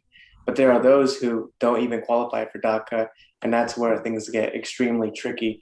And I think you were on the right path there, which is saying, they have to work under the table, but live even under more fear that, any day they go to work, they aren't secure from any type of raids that might be happening at their workplace from immigration customs enforcement.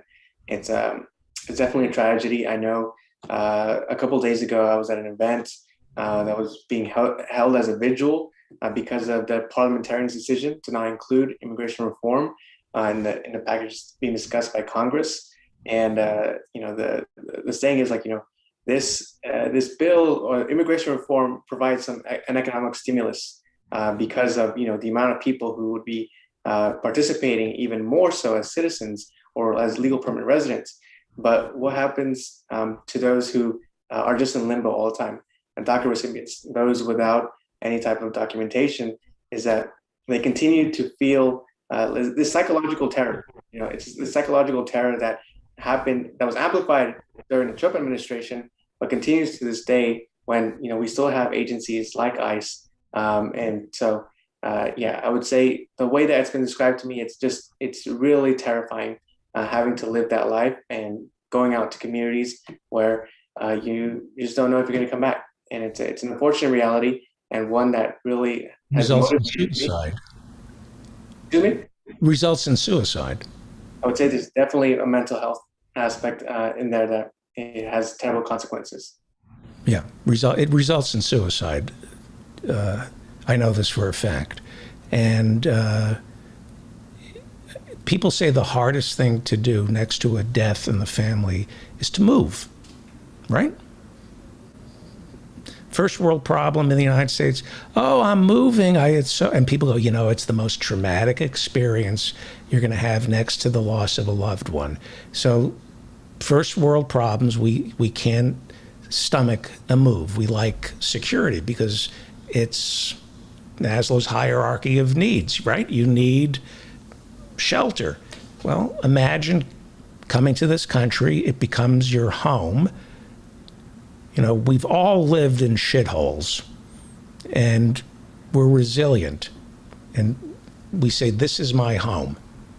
Even if it's I look at people living on the street, and they make their home, they make a nest, and that's their space, and that's where they feel secure and safe, even though they're out on the street. And it's human nature to want a nest. And now you're saying to hundreds of thousands of young Americans, undocumented Americans, you don't have a nest. You're just in a state of limbo. Some days, depending on how a judge rules, you have a pathway towards citizenship. Some days you don't, and there's no way home because where you came from, it may not be safe for you to return home. You are literally in exile. It's torture, it's inhumane, it's disgusting, and it's got to stop. And to his credit, Joe Biden today issued an executive order to repair some questions that a judge had because the American people had not been consulted by Barack Obama when he issued this executive order for the Dreamers. Where does it stand? I mean, are we ever going to get square with these hundreds of thousands of young Americans who we owe citizenship to and an apology? And what do you see happening? It's one of the questions of the decade or century. Immigration has been a part of this country since its inception. I would say I certainly hope so. I hope it does get addressed. I hope that it gets resolved, despite it being a very, very complicated process. I know for my end. No, excuse me for 1 second. It's complicated because people like Bill Maher, has a multi-million-dollar show, and he has these imbeciles like Jennifer Rubin on his show instead of talking about Dreamers. It's complicated because we don't talk about this. And then they make it a little complicated, so we lose interest in it. But it's not complicated. It's human decency. Yeah. It's human. There's nothing complicated about this. Is there a shortage of Americans? I would say if you're referring to like agricultural labor, I know that there was definitely a concern during the Trump administration because of the threats and fear that he was invoking into these workers. There was definitely concern across the Central Valley about, do we even have enough? And right now in Congress, not just this year, but in the previous year, there was talks about farm worker legalization, where agricultural interests were trying to reach a compromise with Democrats because they want farm workers to continue working here legally. And so I would say there's definitely been a seen shortage, a felt shortage, and there are powers at play that are trying to, secure labor, especially immigrant labor. But, Republicans aren't really on board with the idea, and it's going to be very tough to see in the Senate. Right. OsarioForCongress.com. OsarioForCongress.com. OSORIO for Congress.com. I don't ask you for much. I'm telling you, he's endorsed by Howie Klein. Give him money. If you're thinking of being charitable and you want to help, this is the man to help. He'll go to Congress and write the laws that no charity can do. If you want to help your fellow citizens, if you want to help your fellow undocumented Americans, give money to Mayor Osorio by going to OsarioForCongress.com. Give $1, give $5. If you want to change the world and make this country live up to its potential, you give money to this candidate. You can throw money at the Red Cross. It's not going to get anywhere until we rewrite these laws and take care of our dreamers. And that requires Mayor Osorio becoming a congressperson. That's how you make the world better in Washington, D.C. So if you're feeling charitable and you want to fix the world, go to OsarioForCongress.com. Give them $5, $50, $500. If we don't start sending human beings to Congress, like Mayor Osorio, you can donate as much as you want to the Clinton Foundation and the Gates Foundation. Nothing's going to change until we start having human beings like Mayor Osorio in Congress. I don't ask you for much. Go to OsarioForCongress.com. You'll feel better. It's the best investment you can make in your country. It's the best investment you can make in our future is by giving him money. And you need how much by the end of the month? Ambitiously 11,000. That would put us in a good spot. Are you a millionaire? No, no. Right now, I'm a mayor of the city of Delano. I work in an environmental justice nonprofit because the part-time aspect of the mayor isn't enough, and I'm a candidate for Congress. So, I'm doing what I can with what I have, and so no, I'm not nowhere near a millionaire. Yeah, I knew the answer to that question. Where do you stand on introducing legislation to abolish ICE? In support. I think an agency that terrorizes people at the border and will terrorize people out in communities, I would be in support of co-sponsoring legislation to abolish ICE. And, a story that really hits personal to me and kind of led this push to run for city council and to run for Congress started in 2018 when Immigration and Customs Enforcement came to Delano and they pursued 2 farm workers who had just dropped off one of their children at school in the very early hours of the day. And in this pursuit, it led to a fatal accident of those farm worker parents. And from my legislators, specifically the current Congressman Valadeo, didn't speak up or condemn the actions of Immigration and Customs Enforcement. And, I was really enraged, as you understand, Mr. Feldman, as the son of immigrants. Please call me Mayor Feldman. Mayor Feldman? All right, Mayor Feldman. Mr. Feldman is my father's. I want to be called Mayor. I'm sorry. All good. But yeah, and this really, really frustrated me. And so I organized a march with 40 young people here in Delano asking for accountability and really showing solidarity to our predominantly immigrant community in Delano and across the valley. But it's I've seen the terror and fear that ICE causes. And so I would be in support of making sure that this agency does not exist for the sake of terrorizing. Yeah. How are you on time? Can you spare 5 more minutes? Of course. Okay, I want to keep you around because Howie Klein is coming up at 7. Okay. And he doesn't know you're on the show. And just if you could say hello to him, I'll score points with Howie and I'll look good in front of Howie. So if you can just stick around for 5 more minutes. To my listeners, AusardioForCongress.com. Go to AusardioForCongress.com and give Mayor Brian Osorio $5, $50, $500. We need to get this before the end of the month. You will feel better. I promise you, you will, instead of going to McDonald's and eating a Big Mac, have some beans and rice and send $12 to Mayor Osorio. What is your relationship with the police and ICE in Delano? I would say that's a complicated question. I know that people weren't too happy when I had a Black Lives Matter sign as a candidate for city council. What sign? A Black Lives Matter sign. Right. In a parade, I was very strong in what I was going to embody. And so I know that wasn't too nice.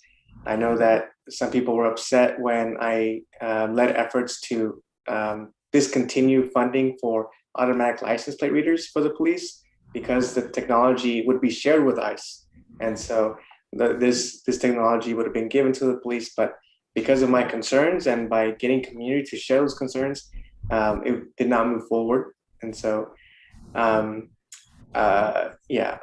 a fellow council member said last year, or the year before that, is that he notices a pattern with me when it comes to the issue of just blindly funding police. So I'll leave it at that.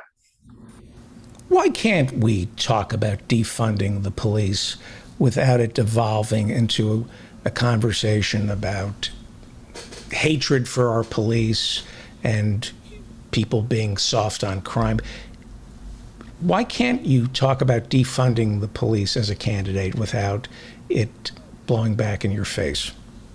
Yeah, no, it's a very good question. I would say it really starts with the education around the issue, the awareness around the issue.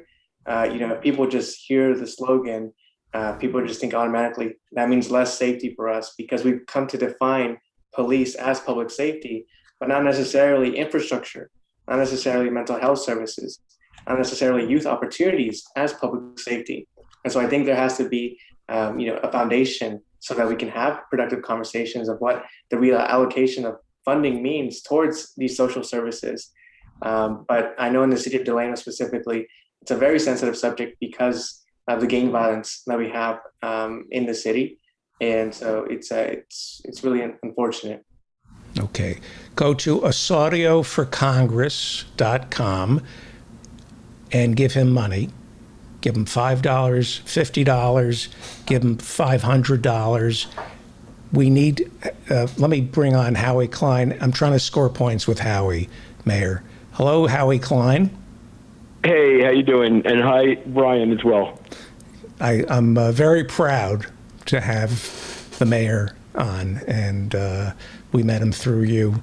I just wanted to have Howie say hello to you. Any questions you have for the mayor? Yes. Brian, does he hear me? Yes, he does. He's here. Yeah. Brian, I just sent you an email asking you for a comment for a post I'm working on about the infrastructure bill, which looks like Pelosi's going to try. She didn't put it up today. She was supposed to, but she felt she didn't have the votes to do it because progressives say they're not going to vote for it unless the entire package comes up, meaning the hard infrastructure bill plus the human infrastructure bill, which is being blocked by conservatives. So it's going to be voted on tomorrow. There are at least 48 progressives who say they won't vote for it. So I sent you a note asking you what you would do if you were in. I definitely look at your emails, Howie. I really appreciate you always trying to include me and give me some spotlights in your blogs. So thank you for flagging that, and I'll flag it for my team. So hopefully we can craft up a response. Okay. Great. Well, we'll wrap it up. Thank you, Mayor, for joining us. We've been talking with Mayor Brian Osorio. He's the mayor of Delano, California. Which is it pronounced Delano or Delano? I always say Delano. Well, is it Delano? He's been very kind. However you want, Howie. Go to OsorioForCongress.com. $5, $50, $500. I don't think you can give $5,000. Thank you. No, but you can get $2,500 or $2,700, whatever it is. Yeah. Thank you, Mayor. It's an honor. Thank you. Thank you. Thank you. I'm gonna leave. Thank you. Please come back. Will do. As I get older, Howie, I am so turned on by people like Mayor Osorio. It is, it just makes me optimistic. So thank you for introducing me to him. Let's hope we get more like him get elected, and less like Kyrsten Sinema and Joe Manchin. And in fact, in the way it is in California, there's an open primary where everybody runs together. So the incumbent is a guy named David Valadao, and so there are a bunch of far-right Republican Trumpist types who are jumping into the primary as well. And then on the Democratic side, Brian is the only progressive running, and then there are some very well-known conservatives running. So it's a real sort of Wild West kind of primary, and there's no telling what's going to happen. Right. I want to ask you a quick question about donating money. A lot of people don't like to donate to candidates. They've been turned off by the Democratic Party. A lot of people say, why should I give to a candidate when people are starving in the streets? I should give to the people who are starving in the streets. Well, you should give to the people who are starving in the streets, but one of the reasons they're starving in the streets is you haven't been giving money to candidates like Brian Osorio. That's the problem. Is that a fair statement, Howie? I would say it is a fair statement. If people are turned off to the Democratic Party, they shouldn't give money to the Democratic Party. And I stand behind that very firmly. Don't give money to the DCCC. Don't give money to the DSCC. Don't give money to the DNC. That's a big waste of money. Give money directly to candidates who you have vetted or who you trust that someone else has vetted. But that's really the way to go, is to give money to candidates who are going to address the problems that you're concerned about. And if you're concerned about homeless people, give money to people like Brian. Give money to people like Shervin, who I know you know as well, and whose campaign is all about helping the homeless, for example.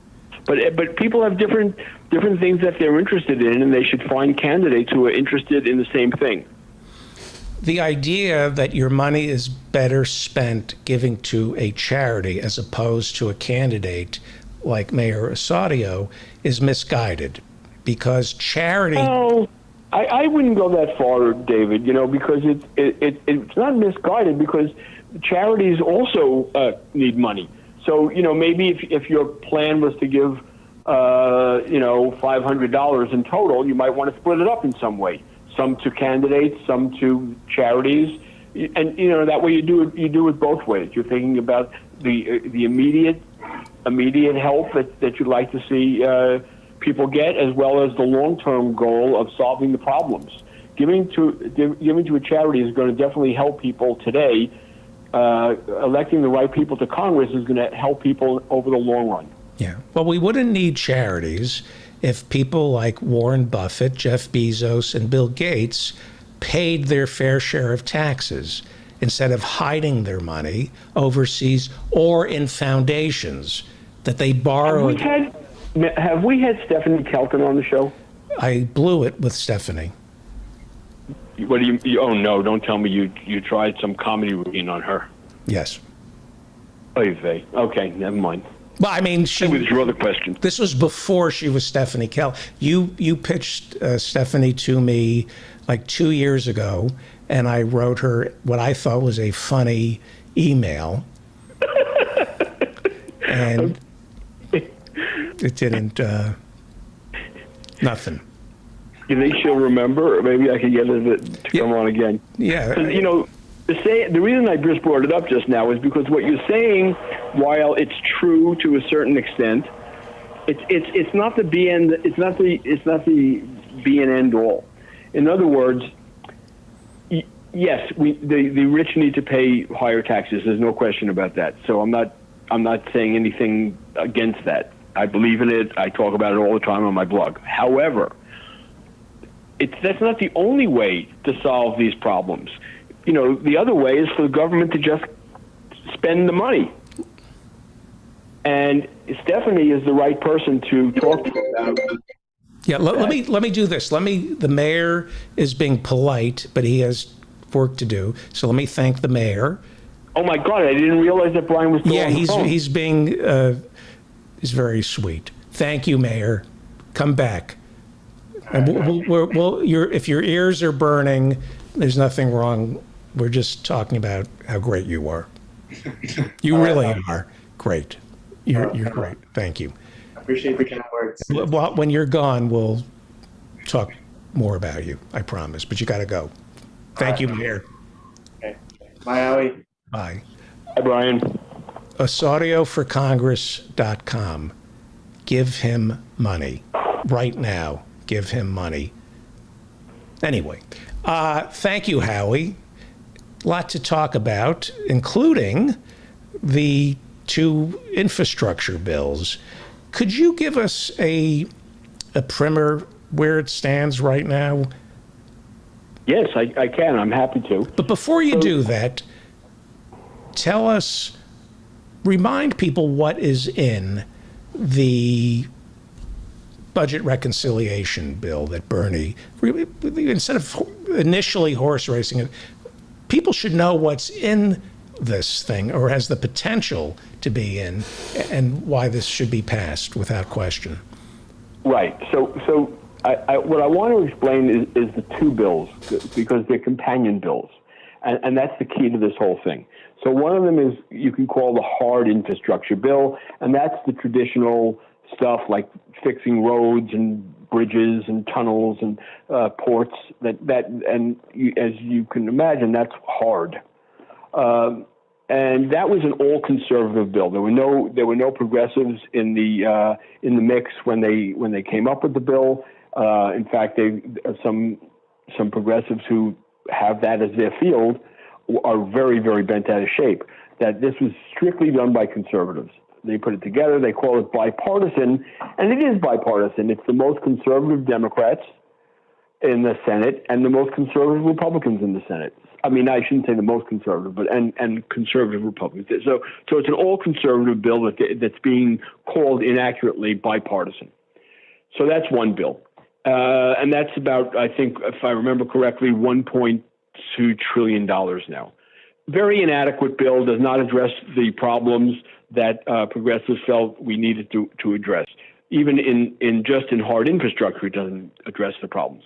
Then the other one was being called the soft infrastructure bill and the human infrastructure bill, and now it's just commonly referred to as the reconciliation bill, and that's what you were asking me about. And that includes lots of stuff from the Democratic agenda that has been put together, even though some of the things don't really belong in the same bill. And the reason for that is because the Republicans can and will and have filibustered and filibuster everything except a reconciliation bill. They can't filibuster that. So what it means is all the Democrats need is 50 votes, and there are 50 Democrats in the Senate. So they just need the 50 votes plus Kamala Harris. The problem is that means anyone in the Senate can kill the bill, because all you need is one person not to vote for it, and it's dead. And we have two people who are willing to do that. One is Joe Manchin from West Virginia, who I don't think he's the real threat, because Joe Manchin you can negotiate with, and you can say, hey, we'll do this for West Virginia, we'll give you an extra $1 billion, and we'll take this out that you don't want in. So that can happen. The other person is Kyrsten Sinema, who you can't negotiate with because she's out of her mind. She's literally insane. You said this before she was even elected. Yes. I knew her from when she was in the state legislature, and I saw her gradually lose her mind. And now we're dealing with someone who's a crazy person who I'm starting to get the feeling is going to flip over to the GOP, and she'll be a Republican. But anyway, that's just my gut feeling that'll happen eventually, maybe not for another year or so. Her problem with not just going to the GOP immediately is that she's bisexual very openly and prominently, and tells everybody she knows several times that she's bisexual. So that's a problem with Republicans. And also she's pro-choice, being a woman. But other than those two things, she's a Republican all the way. Started out as a socialist, by the way, and now she's, wound up in this toilet. Right. In any case, I strayed a little bit away from the bill. I want to go back to it, the reconciliation bill. So but before you do that, are there any other? What about Tester? Are there any other Democrats? No, they're all fine. Many of them don't like certain things, but they're not going to overturn the president's agenda just because of this or that. And especially some of the conservative ones, like Testa, from a very, very conservative state. He's got to sort of seem to the people, the voters in the independent voters in Montana, that he's doing his best to do what they like, whatever that is. The funny thing about this bill is that independents, Democrats, and even large numbers of Republicans, and for some of the issues majorities, other issues pluralities, like the things that are in the bill. The other thing about this that I have to mention before we go into what's in the bill, and the thing that is making people like Manchin and Sinema upset, is the pay-fors. So instead of embracing what Stephanie Kelton is saying, which would be just don't even worry, just pass it, and then the money will come. What they're saying is it has to be paid for. Okay, fine, it has to be paid for. We're going to raise taxes on the rich. And they define the rich as an individual who's making over $400,000 a year. Not someone who has $400,000 a year, but a person whose income is $400,000.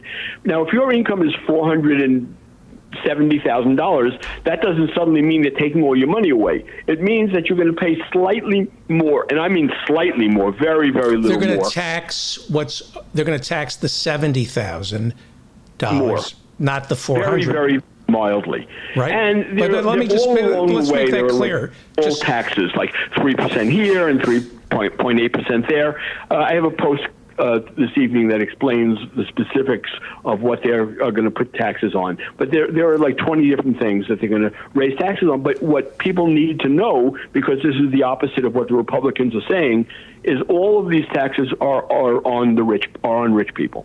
And all of the polling shows that Americans both Democrats and independents and some large portion of Republicans feel that they want to see the rich pay their fair share. So, the richer you are, so now we're talking about billionaires, the more you're going to have to pay. And it's far less than it should be. I mean, far less. I mean, I'm looking at this thing and I'm saying, yes, they're adding a 3% surtax onto something for the very, very, very wealthy. I think it was for over $10 million. And I'm blowing a gasket. Why not 30%? Why 3%? Why not 70%? So it's the Republicans and conservative Democrats are making a big fuss about how they're going to tax everybody. It's not true. And they have ads that are running already, especially ads that are being targeted to conservative Democrats in swing districts, where they're making it sound, and these are false ads. They're making it sound like these people want to see socialism by taxing all of our money. That's what they're saying. And I've watched the ads. If you go to my post again, that's coming out tonight, you'll see it. You'll see some of the ads. I think I have one up that they're running against Jared Golden in Maine, a conservative who's against this stuff anyway. God only knows how he's going to vote. And they're claiming that he's a socialist that's going along with Pelosi's socialist agenda to force socialism on everybody, right. And we all have to pay higher taxes. And it's not true. It's false. So although when these Republicans say it, it sounds true because it is true for them because they're all rich. The ones who are saying this stuff are wealthy, and they are going to have to pay more taxes. But you know what? They should be paying more taxes, and they were paying more taxes under Bush and under Reagan, and when Trump first came into office, they were paying more than they're going to have to pay when this thing passes. This thing doesn't even catch up to what we had before Trump. That's how much Trump lowered the taxes on the very rich. He didn't lower the taxes on the rest of us. He lowered the taxes on the very rich tremendously. This is going to bump it up a bit. Okay, so now let me get to, so that's one of the reasons why people like Manchin and Sinema are so opposed to this, and in the House, Josh Gottheimer. Their careers are being underwritten by the very wealthy. So now let's get to what's in that bill. So two of the things that are very, very popular come under the rubric of expanding Medicare. So how do you expand Medicare? So there are a couple of ways. So one is you make it so that Medicare can negotiate with the pharmaceutical companies so that Americans aren't getting ripped off. This last weekend, Roland was nice enough to go down to Mexico for me to buy a drug I use for my neuropathy, and it would cost me $10,000 a month to use this drug, $10,000 a month. With insurance in the United States, thanks to George Bush's, fake Medicare Part D. Yeah, but Roland went down there, and it cost a tenth, 1/10. They're made in the same factory. There's no difference. They're exactly the same. They're just ripping off Americans because we are not our. Government doesn't negotiate with the drug makers, and they can rip us off. They can't do it in any other country. We're the only country where that happens. So that's in this bill. And you've got all these. I thought that was taken out of the bill. It hasn't been taken out. They're trying to get it out, but it's in there now. It's still in there. Okay. And this is something that the Democrats campaigned on, and they have to deliver this. Other things, other ways to expand Medicare would include lowering the age of eligibility from 65 to 60. So that's not the same as obviously as Medicare for all, but it expands it. Who's eligible. It doesn't mean if you're 30 or 40 you're eligible, but it means if you're 60 you're eligible. And as you get older, generally speaking, you get sicker. And you need this kind of help more. The other thing that's a very, very big and important part of this is dental, vision, and hearing care. Now, I want to just go back for a minute to when to the original Social Security. When Social Security was suggested the first time, they were also talking about health care. And from the very beginning, there was no thing, we're only going to do these things and we're not going to do dental, for example. That was part of it. But conservatives, meaning basically almost all the Republicans, plus the conservative Democrats, they didn't want people to be able to be treated for dental and vision and hearing. So it didn't make it into the bill. And when it finally passed, after decades and decades of them not letting it pass, it finally passed after a Democratic landslide. And then, but that part didn't pass. And Democrats have been trying to get this passed since then, since 1960. I think it was passed in 1965 without that, and they've been trying to add it on ever since.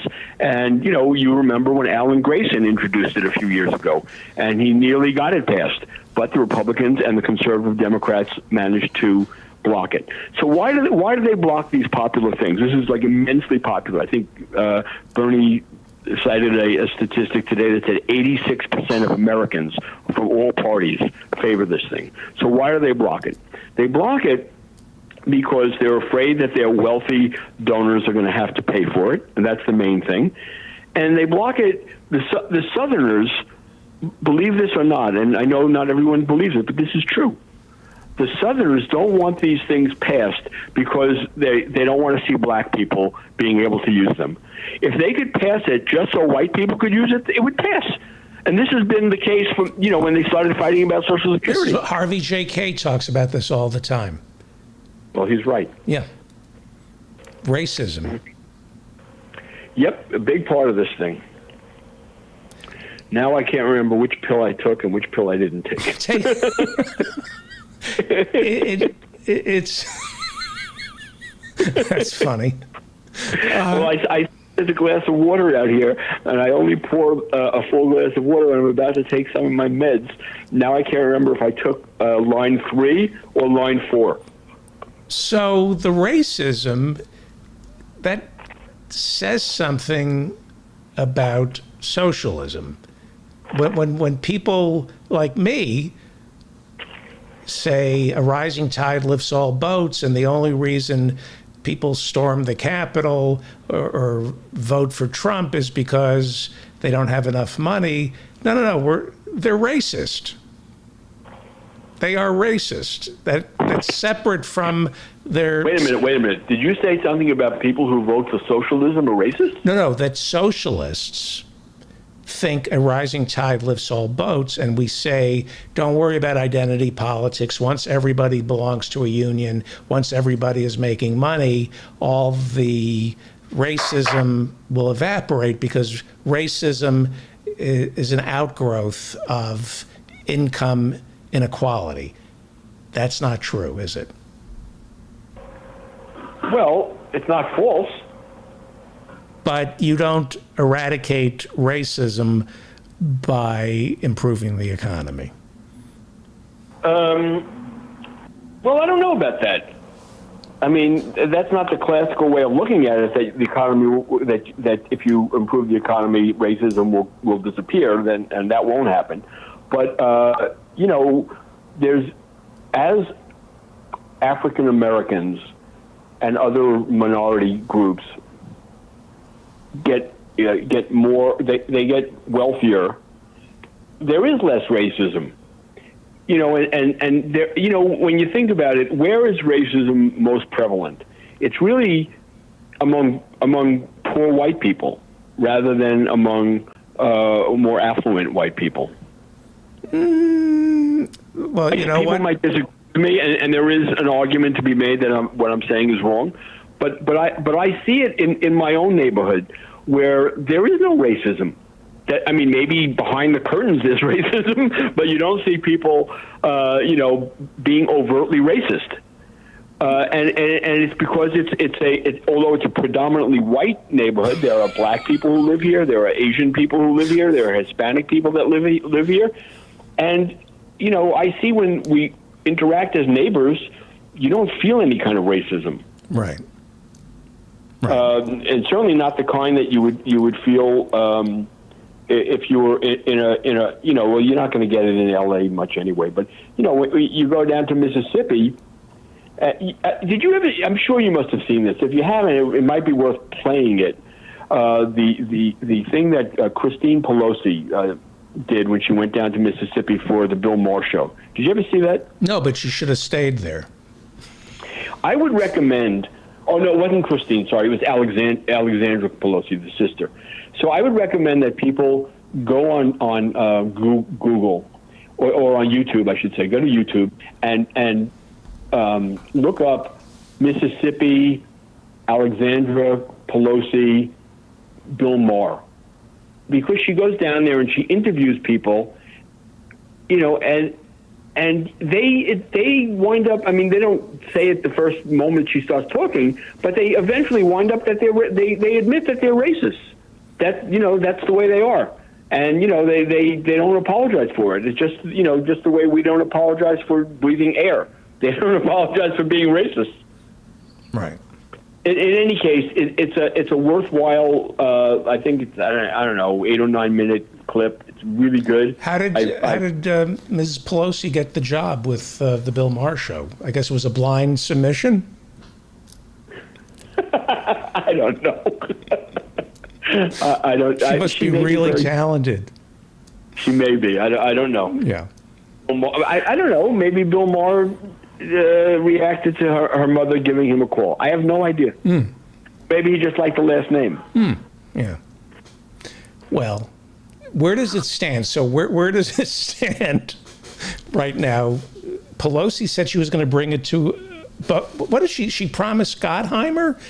Yeah, Gottheimer and that crew that if they would vote for pushing it along, which they did, she agreed that she would have a date. They were demanding. This was Kyrsten Sinema's idea, by the way, that they would have a date certain vote on the hard infrastructure bill. Now, the problem here is that Kyrsten and Manchin met with these House Democrats and said, okay, you guys demand a date certain, and then we'll stop the reconciliation bill from being ready that date. And then the idea is then Pelosi would be put in a position where they would have to pass the hard infrastructure bill on the 27th, meaning today, and then they would never get a chance to have a viable reconciliation bill. In other words, they'd either kill it outright or they would shred it into ribbons so that it would be basically worthless. Okay. So that's what the problem is. So it didn't Pelosi has this thing. She's never lost a vote. And the reason she never loses the vote is because she only puts things up that she knows she's got enough members to vote for. That's the Hastert. And she knows she doesn't have enough members to vote for this, so she didn't put it up today. I don't know what she thinks she's going to be able to do between today and tomorrow, but she now says that she's going to put it up tomorrow. I can't believe she's going to do that because she's very proud of that record of never having lost a vote. Right. That's the Hastert rule, correct? No. Well, I thought the Pelosi rule. I thought the Hastert rule was never introduced. No, the Hastert rule is something different. That was that if you don't put up something unless you have a majority of your own caucus behind it. In other words, what could possibly, but won't, happen tomorrow is, say Pramila Jayapal, the head of the Congressional Progressive Caucus, she says she's got 48 votes that won't vote for this thing without reconciliation coming along with it. So she said, we'll vote on both the bills together or we won't vote on the conservative hard bill. So she says she's got 48 votes. That means Pelosi would need 45 Republicans to go along with this. And she doesn't have 45 Republicans. She has 7 Republicans. That's it, 7. Right. So, and McCarthy and Scalise are whipping against it. So if there are I don't know, even if there are 10 more Republicans that decide, that they're going to go against McCarthy and Scalise, she still doesn't have enough votes. So I don't think, but anyway, this is silly. I can't see how they're going to possibly pass this. Now, the one thing that gets me nervous, David, which you didn't ask me about when you could have, was the last time this happened was when we were trying to pass what came to be called Obamacare, the Affordable Care Act. At that time, 70 progressives signed a letter saying they will not vote for it unless it includes the public option. Then Joe, and we needed reconciliation for that bill also in the Senate. So, and Joe Lieberman said, really? I'm not going to vote for it if we do have the public option. And all they needed was him to not vote for it, and it would die in the Senate. So it didn't. So it came out of the Senate without the public option, and all 70 of the progressives voted for it, every one of them, even though they signed a letter saying they wouldn't. The only Democrats who voted against it, by the way, were 38 Blue Dogs and New Dems, 38 conservatives. Every one of them was then defeated, by the way, in their reelection bid, except for one who's still in Congress, Stephen Lynch in Massachusetts. But all of the others were either defeated that year or 2 years hence, and a couple, it took a little bit longer for their dull constituents to realize what they had done. But they all eventually were defeated. Some were defeated in primaries, by the way, against that were waged against them specifically for that reason by progressive Democrats. Right. Before you so go, it's a very, very similar situation that we're facing tomorrow. Is Pelosi going to somehow get these 48 progressives to go along with her plan? Is that going to happen now? And today, Pramila and Ilhan Omar and Katie Porter. So the three of them are the top-ranking officers of the Progressive Caucus. Pramila is the chair, Katie is the vice chair, and Ilhan is the chief whip. So the three of them wrote a op-ed for CNN, which is very good and explains all the reasoning and all the reasons why they're not going to let this thing go without the reconciliation bill. It's very, very well written, very, very. It works. Everyone should read it, and if you can't find it, it'll be on my blog tomorrow morning. So, I saw comments from idiots saying, "Oh, they only got 3 people to sign it." No, it's not 3 random people. It's the 3 top officers of the caucus. What are you going to have? Everybody sign this letter? It's not a letter. It's right. An op-ed. Right. So it was written by those 3. They're the 3 officers, and they're the ones who should sign it. And you've got these idiots in the Beltway media saying, "Oh, the whole thing's going to fall apart now. They can only find 3 people to sign it." Just incredible how foolish these folks are, and they get paid for doing this. Right. Amazing. Howie Klein is the founder and treasurer of the Blue America PAC, and everybody should read him every day over at Down with Tyranny. Thank you. And how do people give to Brian Osadio and your candidates? The easiest way is to just go to, Osario.com? Osario for Congress.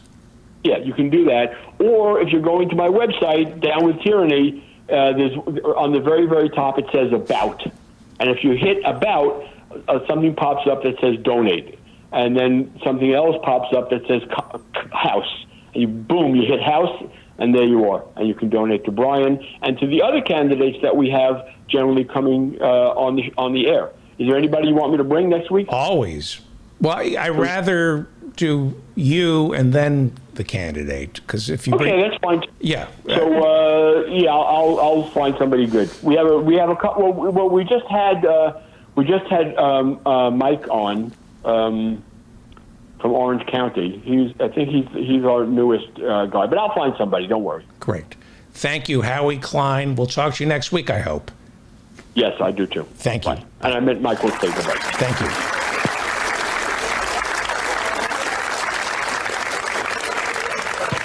Well, you are listening to The David Feldman Show, davidfeldmanshow.com.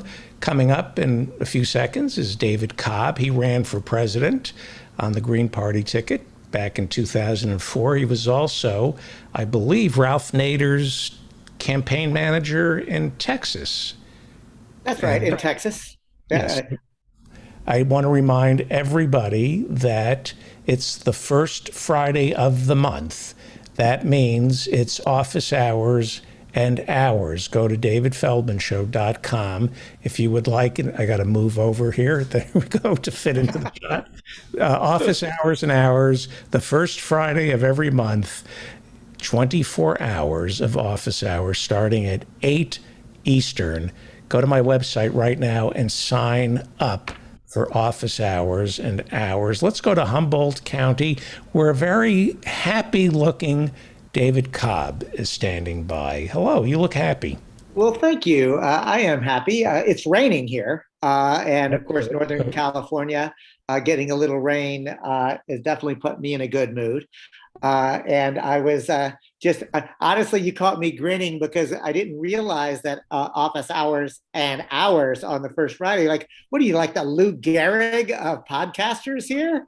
Like, the Iron Man of podcasting? What the heck? Well, I'm only there. I only hold the first hour and the last hour, but then it's turned over to everybody else. And we do seminars and we have discussions and music and games. It's really a lot of fun. Yeah. You should teach a class, do a seminar. You know what? Actually, let's talk about this, and we'll have a more interesting conversation for your guests right now. But it would be interesting, wouldn't it? Because we touch on things like community land trusts or worker-owned cooperatives or Dishkama Humboldt. But it would be interesting to actually do a deep dive on some of this stuff as opposed to just a chat. One of the things I do is I start office hours by provoking people. Like, what do you want? What should we be doing? One of the things that was suggested was to buy some land. There's a lot of cheap land in the United States, and buy a couple of acres and create a community, a Branch Davidian Feldman compound where I brand people's inner thighs. No, but the problem about all that cheap land is you got to live next to right-wing a-holes, right? Like, but if it's a community. No, I make it. Remember, I those are my relatives, right? So I kid. But look, remember, we're doing that in my community. Now, I'm not going to move out to the middle of nowhere. I already kind of live in the middle of nowhere. Look at a map and look at Eureka and find out I'm, David. How far are you from Eureka? Because I used to play Eureka all the time. Did you? I'm in Eureka. Yeah. I'm at 14th and M in Eureka. So what was the occasion that you were playing Eureka, and what venue were you at? It used to be an old bordello. If you give me the name of this Victorian hotel, it's got to still be standing because it's been protected. Was it in Eureka? Yeah, downtown. Is it the Eagle House? Yes, the Eagle House. That is a beautiful facility. It's got that open air atrium across 3 floors. Yes. So were you doing stand up? I used to play there all the time. I saw ghosts there. It's haunted, and it is haunted. It is in fact haunted. It's the last place I ever smoked dope. I just remembered. I don't know if you know who Greg Proops is. That name is not familiar to me. He's a great comedian. We played there in 1988. And I don't know if you know this about Eureka, but you can get some good pot. Oh, I do know about that. Remember, it's not just Eureka, it's Humboldt, right? Yeah. Humboldt County has a well-earned reputation. And there's a great thing. And actually, David, I'll tell you, we'll take this sort of rabbit trail, and I'll let you know that Humboldt County, of course, is well known. Humboldt and Mendocino and Trinity County are called the Emerald Triangle, right? It's where probably the most potent cannabis is grown in the continental United States. And it's because of a particular set of circumstances of soil, weather conditions, the amount of rainfall. So really, and what happened was, the story goes, that a Vietnam vet came back with some seeds and began to cultivate it with all those back to the lander hippies. Remember, upstate New York. Let me stop you for 1 second. 2 things. I quit smoking dope. I remember I was listening to Black and Blue, the Stones album. The pot was so great. And I said, you know what? I have to quit pot, but I want to leave on a good note. I don't want to be one of those people. I'm being serious. I feel great. It's enough pot in my life. I'm done. I want to have a happy memory of pot. And that's the guy's honest truth. The other thing, and I was talking about this earlier with Dave Cyrus about hippies. One of the things I discovered about hippies was Charles Manson was a hippie, not so left. And when I traveled through Northern California and played places like Eureka, I noticed that there were Vietnam vets who were hippies, who were didn't think too kindly of you if you trespassed on their land, that there is a right-wing impulse among those hippies to not only protect the pot that they were growing, which at the time was illegal, but also they were preppers and survivalists. And there is, on the spectrum, I saw, you can go from being a back to the land, tofu eating, granola crunching lefty, and a few steps and a couple of weapons more to the right, and you're, a militia member. Well, that's where I learned that, up in Eureka. It's still true. It's still true in Humboldt. And I think I love that little interlude. And like, I don't actually use cannabis either. And I can tell you I did in my misspent youth. And I have occasionally just actually my partner I joke with my partner. So, she uses cannabis medicinally for back pain and for anxiety and mental health issues. And she knows exactly how to dose and what kind and da-da-da for the different things. And she's a pothead. Right? Like so she will sometimes smoke in order to take care of her back problems, or she's feeling a little anxiety, and sometimes she just wants to get high. Right? Does pot help with the back? Oh yeah, well, that's the amazing thing, David. Like, I'd have to bring her down to actually get her to tell you about it. There is a difference between indica and sativa. There's a difference between the different strains and the various TH contents and so forth. And they've really got it down to a science around how to. And if you go to a dispensary and you get lucky enough to get a quality person behind the counter, they'll literally ask you, "Oh, what are you looking for? A body high, or you want to just giggle? What do you want?"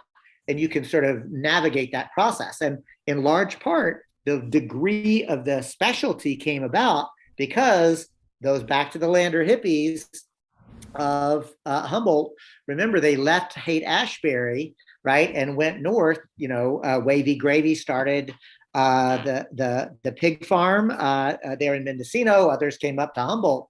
What was really interesting is the conditions were so perfect for cannabis here, and it began to be grown. And you had a lot of very smart UC Berkeley trained biologists and chemists who were also hippies, who went out and they began to cross-pollinate and really experiment with how to grow potent marijuana. It's the reason that it's so good here. And here's the other thing I really want to lift up, that something interesting happened here, which were these hippies back to the landers.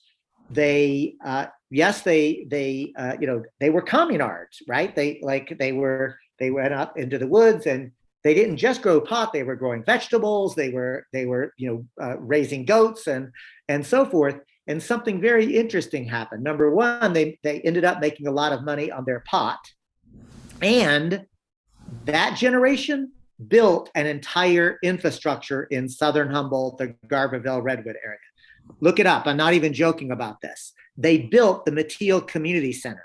They built the Healy Senior Center. They built Beginnings, which was a child care facility. They built KMUD Community Radio Station. And by the way, on KMUD Community Radio Station, when pot was still legal and there was the CAMP program, stood for the Campaign Against Marijuana Planting. Literally, I'm not making this up, Feldman, there would be on KMUD the safety report. And you know what their safety report was? Attention, KMUD listeners, we have just gotten our first report of black helicopters heading over Chalk Ridge Mountain.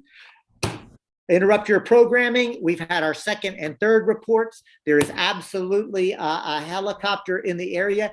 They were using the radio station to actually out federal government authorities, or they would say, interrupt this broadcast to confirm that there are 3 black Suburbans going up Berry Hill.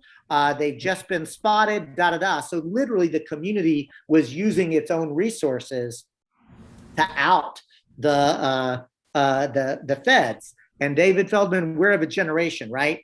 When I moved, the first time I came here, I said, I'm only going to come out for 2 weeks. There was a lady who wanted me to we had met, doing organizing work. I was living in Texas. She was here. Believe it or not, I couldn't get a progressive hippie girl to move from Humboldt County to Texas. She said, you move here. I said, no, I can't. I've got a law practice. And, I just managed Ralph Nader's presidential campaign in Texas and, She said, come, and I said, but I'll come and visit. So I came out of here for 2 weeks. I said, I'm going to come for 2 weeks. I'm going to visit, but then I got to go home. So I came out of here for 2 weeks, and true to my word, at the end of that 2 weeks, I went home just long enough to put my house on the market, shut down my law practice, and get my ass back out here. Why? Because something special is happening here. And I remember to this day, it was back in 2003 when it happened, but I saw my culture reflected back to me on t-shirts and bumper stickers. And I would overhear conversations at coffee shops that were like, us talking like this. And I'm giving this long story to say, I still remember the bumper sticker, and it read, U.S. out of Humboldt County. Wow. U.S. out of Humboldt County. Like they literally thought about it the same way that U.S. out of Nicaragua, U.S. out of El Salvador, right? Like this is an invading force. My point is that those hippies did 2 things. One, they built an entire community infrastructure themselves in order to meet their needs. And the second thing that happened that was pretty interesting is those ranchers and hardcore right-wingers that made up the majority of Southern Humboldt, they earned the grudging respect because those back to the landers worked their butts off. They weren't just the lazy hippies that they had been told through, at the time, right-wing news. What they saw was these people are working hard. And so a kind of begrudging respect happened. But you know what the tipping point was, Feldman? When back to the lander daughters married rancher sons and began having grandkids.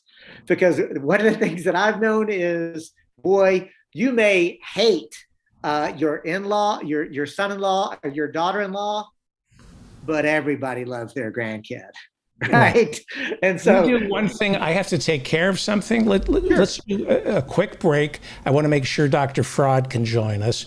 We're talking with David Cobb. When we come back, we will continue our conversation with David Cobb and be joined by, I hope, Dr. Harriet Fraud.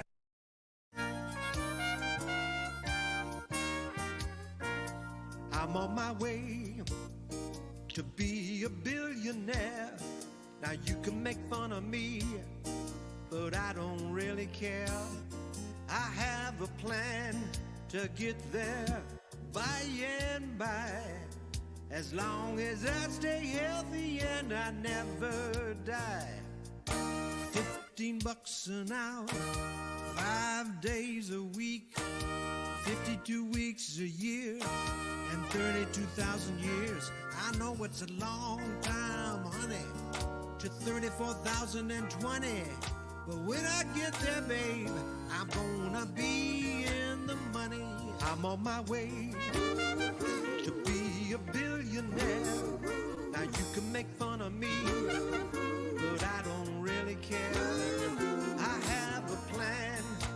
get there by and by. As long as I stay healthy and I never die. All I really need is a second job or a third. Lift myself up my boots and join that elite herd of the 600 billionaires in the USA who make more in a second than I do in a day. I'm on my way, yes I am. I'm on my way. I'm on my way. Oh, yes I am.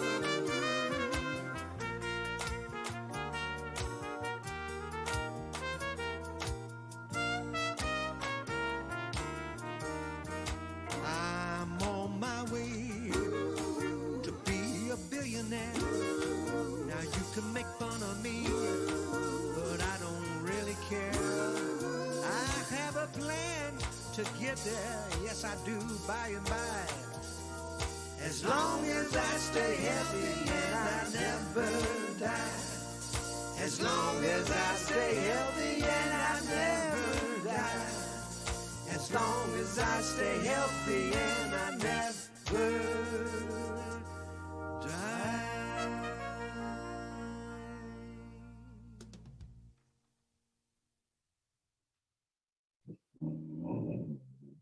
Thank you. It's time right now for the David Feldman Show. He's talking politics and comedy too.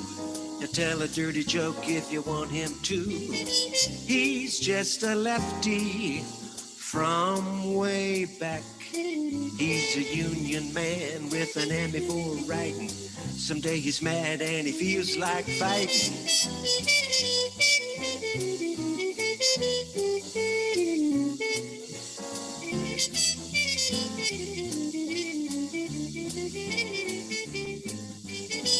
It's time right now for the David Feldman Show.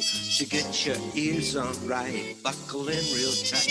He's got a lot to say and he's coming your way.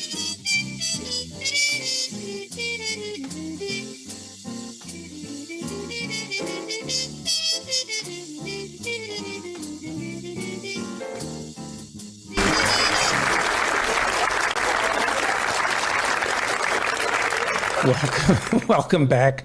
We're talking. You didn't bring Dr. Fraud with you. I know some of the. Yes, I know. Hopefully, she'll be with us.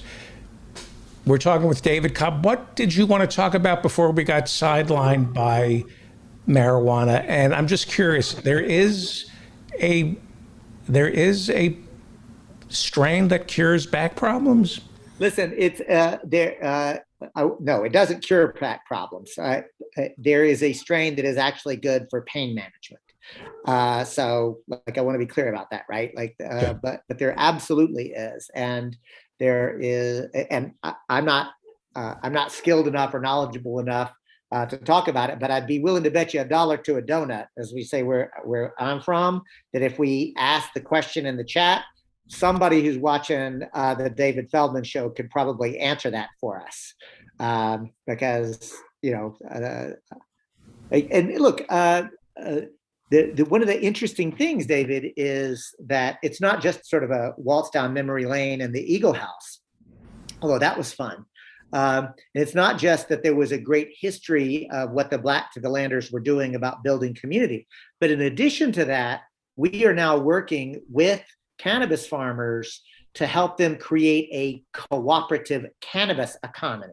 Some of them, we're helping them to explore how to run their farms as cooperative producer co-ops. And there's Dr. Fraud, who will know that, like, one of the things that Dr. Fraud and other folks who are like really, throw down on cooperatives know that there are worker cooperatives, there are producer cooperatives, there are supply chain distribution cooperatives, there are merely consumer co-ops, right? Like, there are many, many different types of co-ops. So at Cooperation Humboldt, we've literally created an entire program area called Worker-Owned Humboldt. And we're working in, and listen to this, Dr. Fraud, because I think we're the only co-op incubator that has this relationship in California, and we may be the only one in the country so far. We're actually paid consultants using federal dollars through the Small Business Development Center to help incubate worker-owned co-ops, because the SBDC says that they're tasked with using federal money to help people build businesses, right? So they all think businesses are just the typical, I'm going to be an entrepreneur, I'll become an owner, and I'll hire employees and exploit them and get rich, right? That's the model. We've gone to our SBDC person with good, hard data from the Democracy at Work initiative, from Economic Update, from a whole host of good, solid science that shows worker-owned cooperatives last longer, pay their workers better, are more resilient, et cetera. And so we've gotten an agreement. We are now paid consultants to help incubate worker-owned cooperative as just one more business. Well, let me bring in Dr. Harriet Fraad. She is the host of Capitalism Hits Home, and it's not just in your head. And we'll do a brief overlap between David Cobb and Dr. Harriet Fraad. How are you doing tonight? Oh, you're muted. We have to unmute you. There we go. I want to listen to David. It's always inspiring. Oh, yeah. Listen, I don't think I'm stepping on Feldman's show, right? When I say that, David, you're a bit of a matchmaker, because I'm going to, and hopefully Michelle Vassal and I, the WIOT Tribal Administrator, will both come and join Dr. Fraad on her podcast sometime in October. So, yeah, word's getting out. That's great. That's fantastic. October 29th. And what are you going to talk about? Well, we're going to talk about how co-ops and that economic model affects mental health, as opposed to a capitalist exploitative workplace, and how that affects mental health. Yeah, that's important. We haven't talked about that in a while, Dr. Fraad, about the way depression and the system just makes you sick in the head. Yeah, you're being ripped off all the time, and you give your best hours and are powerless.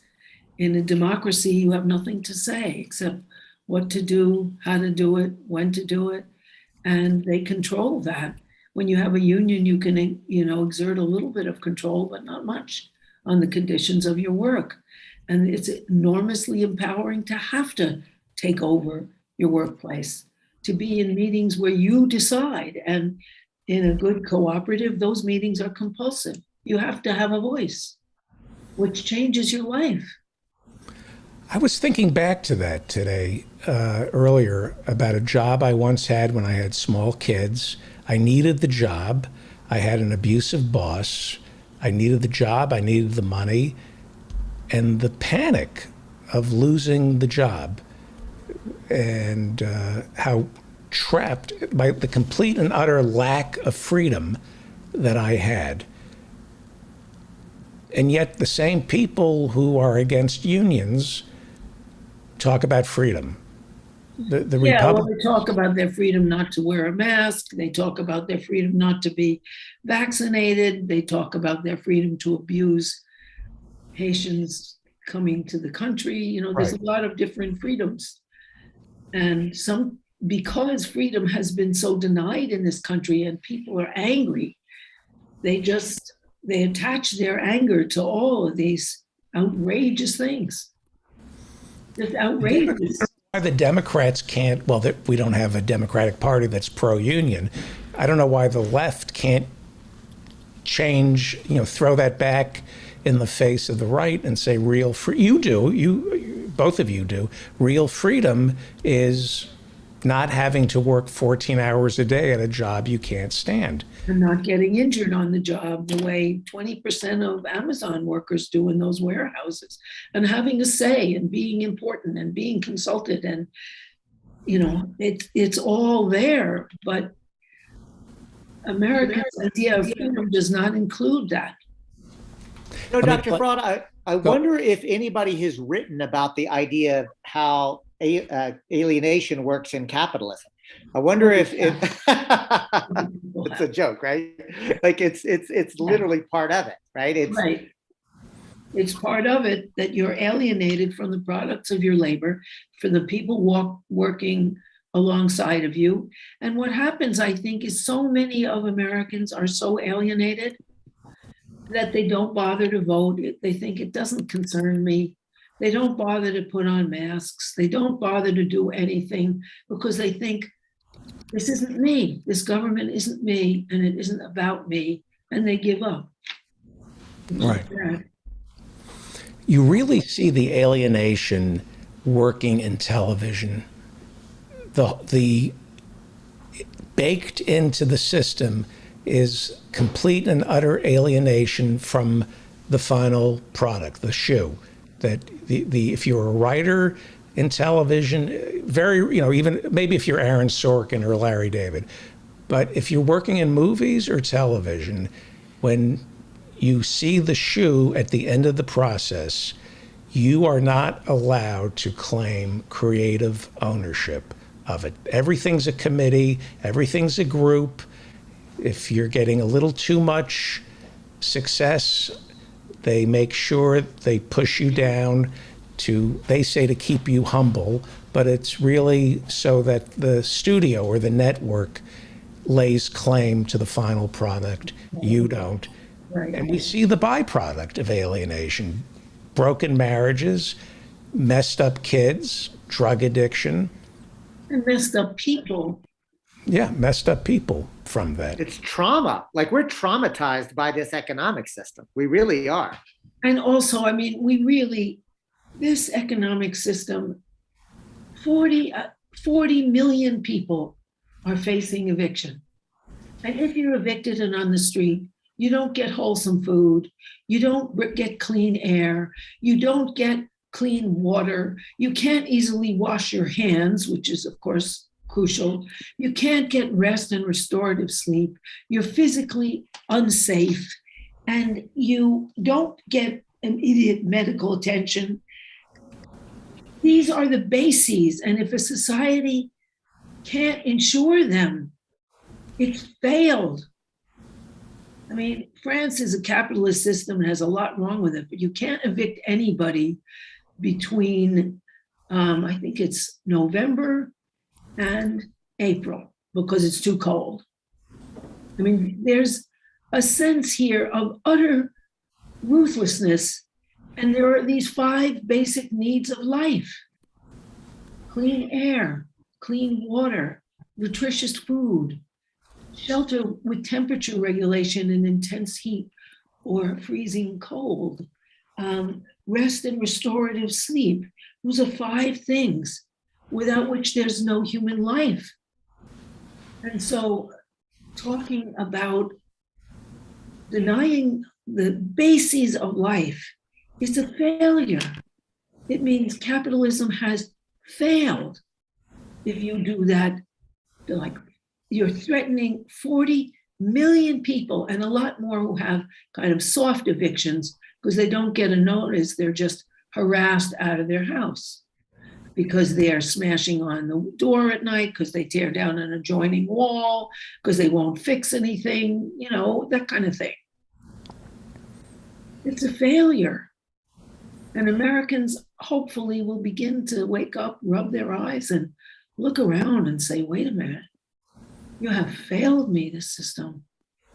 Dr. Fraud, I'm so glad to hear you talk in such plain language and so compassionately about the failure, because if we understand that economy from the Attic Greek just means the management of the household, right? Like we've been taught and trained to think that only the experts have the ability to understand economics, right?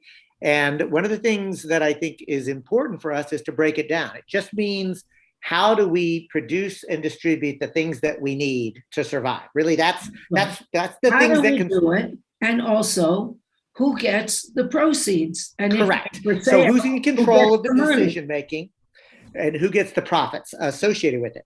And this is the point that I really want to get to.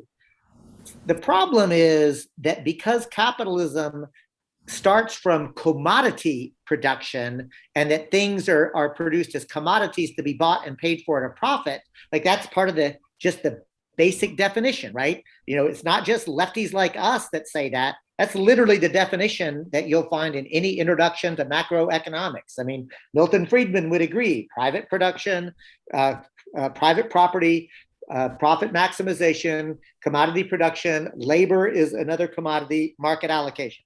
5 characteristics. It's actually quite simple to understand. But here's the problem. If you think about, well, wait a minute, we should be managing our household, and the world is actually our household in this global interconnected world, and that the things that people need to survive should be provided to them and to all of us. We should take care of each other. You know, the way that every major religion of the world understands, the way that every child is taught by their mama and daddy about like how to take care of each other, like on a very moral level. The problem is that the system is designed to exploit, extract, oppress, etc. The economic system is the problem, and we can. It's the problem, and it is people can't live. The bases of life are commodified and denied, and the eviction crisis that's happening is the perfect example because all the basics are denied. You know, 1 in 4 families in the United States can't get enough healthy food. Even if they could buy some food, they're in a food desert and they can't afford to shop somewhere else and get transit to get there. So that we are denying people the basics of life. And that is a failure. Denying your citizens the basics of life. And the basic economic question is who does the work, who gets the money, who gets the proceeds, whether it's work in the household, who benefits and who's doing the work, or in the larger economy.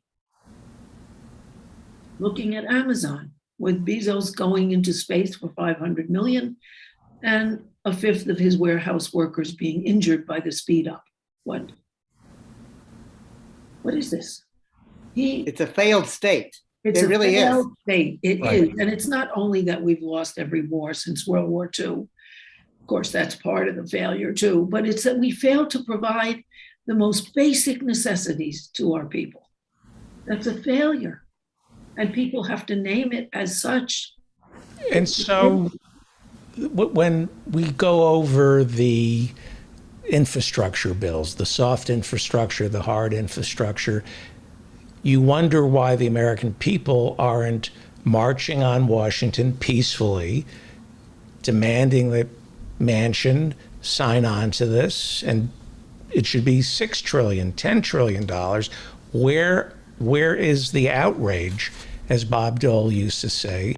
Is it because this country is so cruel that the American people are either broke or broken?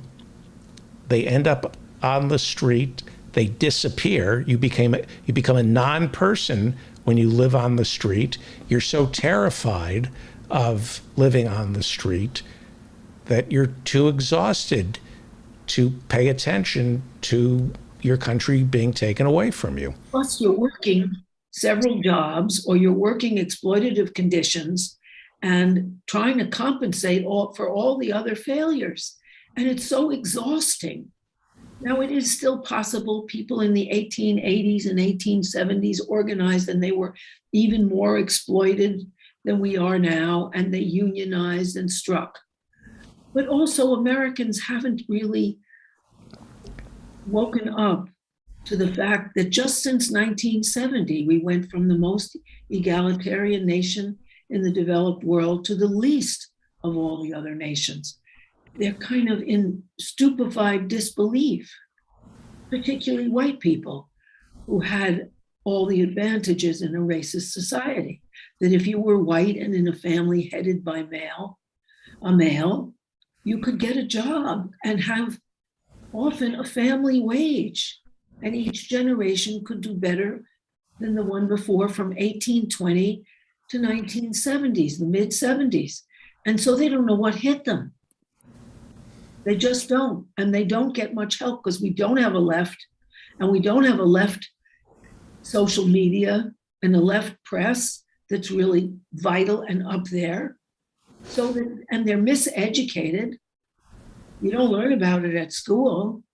And in fact, I would argue, David, that recipe is why many of my cousins, who I know to be good human beings, are actually finding themselves supporting Donald Trump, because Trump has a narrative to explain like what's wrong and how to fix it. And it's steeped in white supremacy. It's steeped in a proto-fascist worldview, but there isn't an actual left, a genuine, there is a right-wing populism that is emerging and is incredibly dangerous. It's really why fascism is emerging in this country.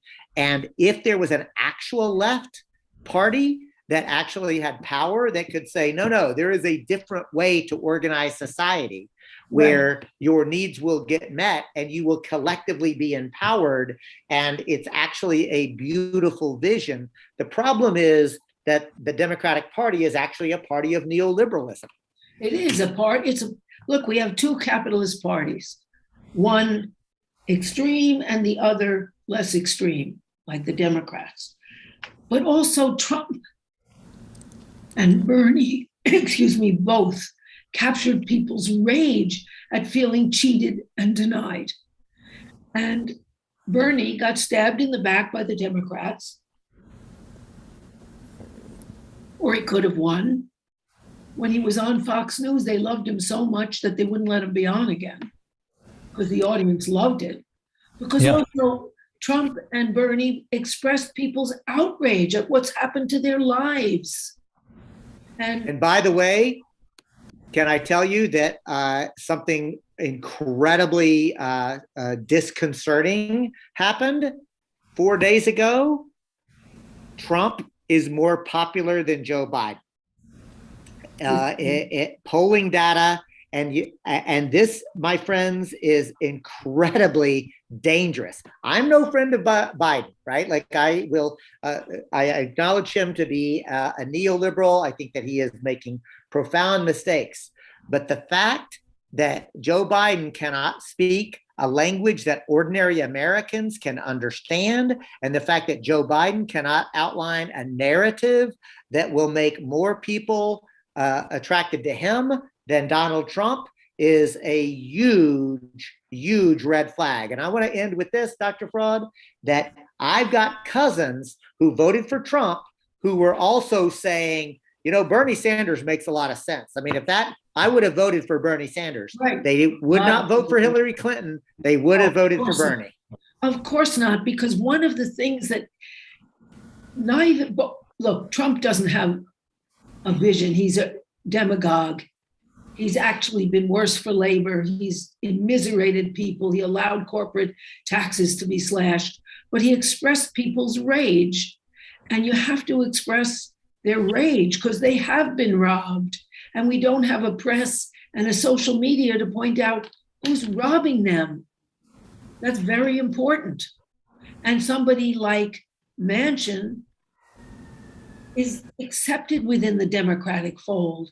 They're not in his state going door to door saying what he's doing to his people. They operate within a system that's gone. You could see it in the elections in France and Germany.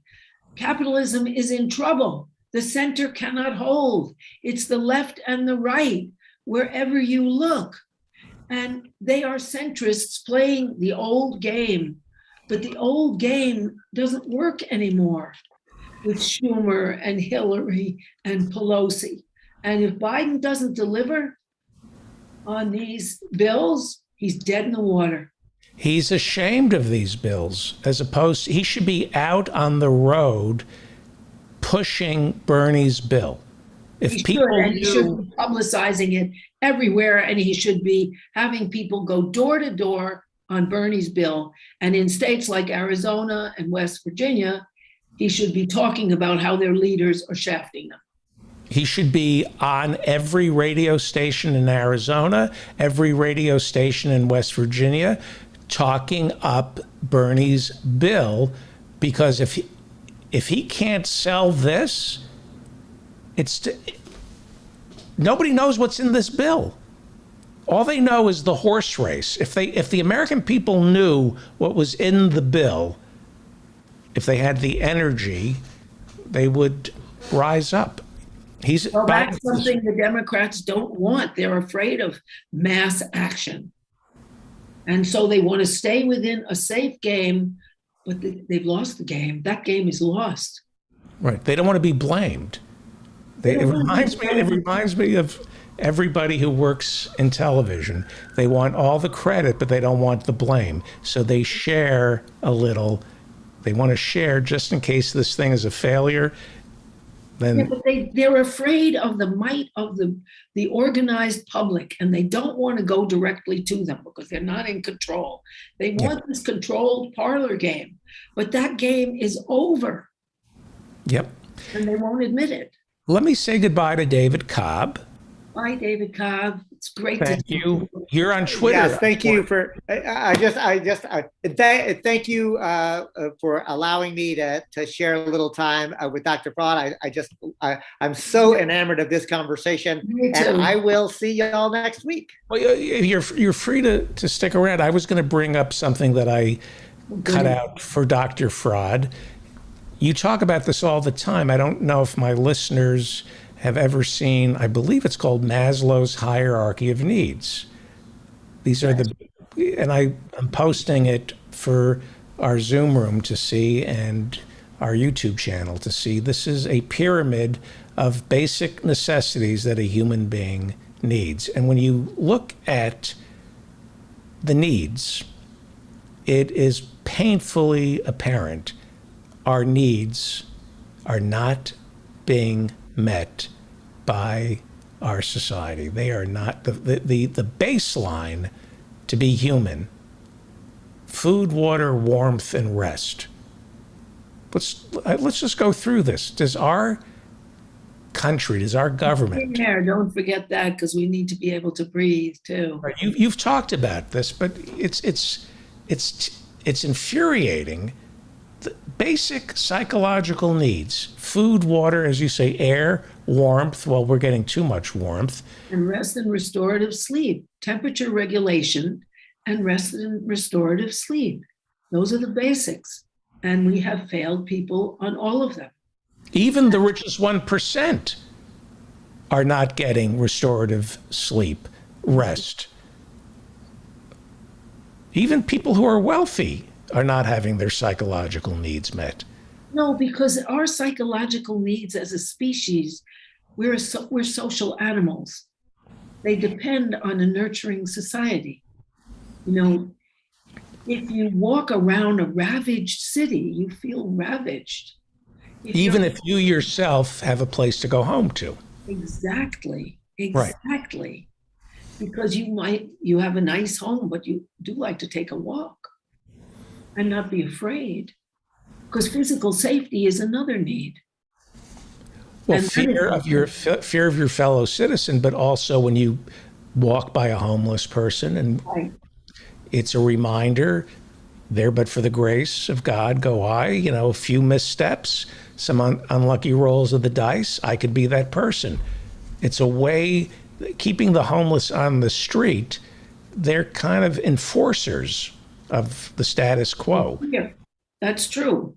But also, you know, there is the danger factor. I read that 15,000 people have been killed by guns just since this January, just this year, 2021. People are unsafe. Now, if you live in a safer neighborhood, the chances are that somebody just won't pick you off as you're sitting in a car or waiting at a bus stop, but that's there too.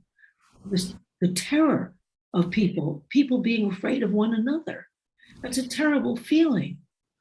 And that is very strongly felt. And we lash out at each other instead of lashing out vertically. That's right, because Americans have a high level of interpersonal violence, but very little organized political anger. In France, which is the only European country I really kind of know from having lived there, if they do something you don't like, the next thing you know, everybody's in the street. But they don't beat each other up like we do, because their anger is seen as a social phenomenon, that things aren't right here, we have to change them. And that is a very, very huge limitation in the United States, that we don't see the social link. That's what our podcast, It's Not Just in Your Head, is about, because therapists, if you're being evicted, what bad personal choices might you have made, right? Oh my God, you know. My friend Kevin Rooney is a comedy writer. He has a place in Nice. He says the thing that's so refreshing in France, the people who are in charge remember the guillotine, that Louis XVI and Marie Antoinette had their head shaved. In the back, he says, in the back of the mind of every wealthy person in France is the threat. Poor one too. I'm sorry? And every poor one too. Well, that's true, but looking at the hierarchy, security and safety, intimate relationship and friends. You can't, according to the chart, you can't have intimate relationships and friends unless you feel safe and you have food, water, warmth, rest. Intimate relationships, which are based on trust and commitment, because commitment is kind of a discipline with the self, a boundary to keep you safe. But people are afraid of that too. That's where this country is so sick. It is. Because it's so transactional here. Everything is transactional. I think there is a majority of Americans are in relationships for the wrong reasons. That's right. And they don't see them as permanent. They think, oh, I'll get a better one if this doesn't work out. They don't see, okay, I want to be in this connection until I can't stand it anymore. And I want to work, because it's work to get to know yourself and someone else. They think they'll live happily ever after, even though the majority of marriages end, and the majority of relationships end, because you need to say, I'm here with you. I'm going to try to trust you and myself here, which is risky. Jimmy Carter was a very problematic president. Wasn't a great president. One thing he bad as those who came after him, though. Not as bad, but Teddy Kennedy would have been better if Teddy Kennedy got the nomination in 1980 and not Jimmy Carter. Jimmy Carter was not as left of center. He kind of steered the Democratic Party towards the right. However, he was a scold, which I liked, and he gave that famous speech. And I was watching it the other night. He said to the American people, you have to conserve energy. And we have a serious crisis in this country where people are defining themselves by not what they do, but by what they own. Right. And I went, wow, I've never heard a president say something like that. And the American people said, yeah, we're voting for Reagan by a landslide. We define ourselves by what we own, not what we do. Right. And also, we don't let people have a really radical message around here. So. Yeah. We rejected the American people. He lost by a landslide to Reagan. The American people rejected that stuff with Iran, because Reagan made a deal that the Iranians wouldn't release the prisoners until after the election, so that Carter was seen as weak and couldn't keep us safe and all the rest. There were, of course, all of those things too. The American people, though, they have their own agency. They liked what Reagan had to say, which was there's plenty of oil, you don't have to conserve, the government's the problem, money is the answer, and it's okay to be a racist. Yes, he did. And he divided the Willie Horton thing. He got white people scared. That was Bush. That was Bush, right. Yeah. He got the South on his side because he got them afraid of civil rights and so on. But also what he did was he very successfully turned FDR on his head.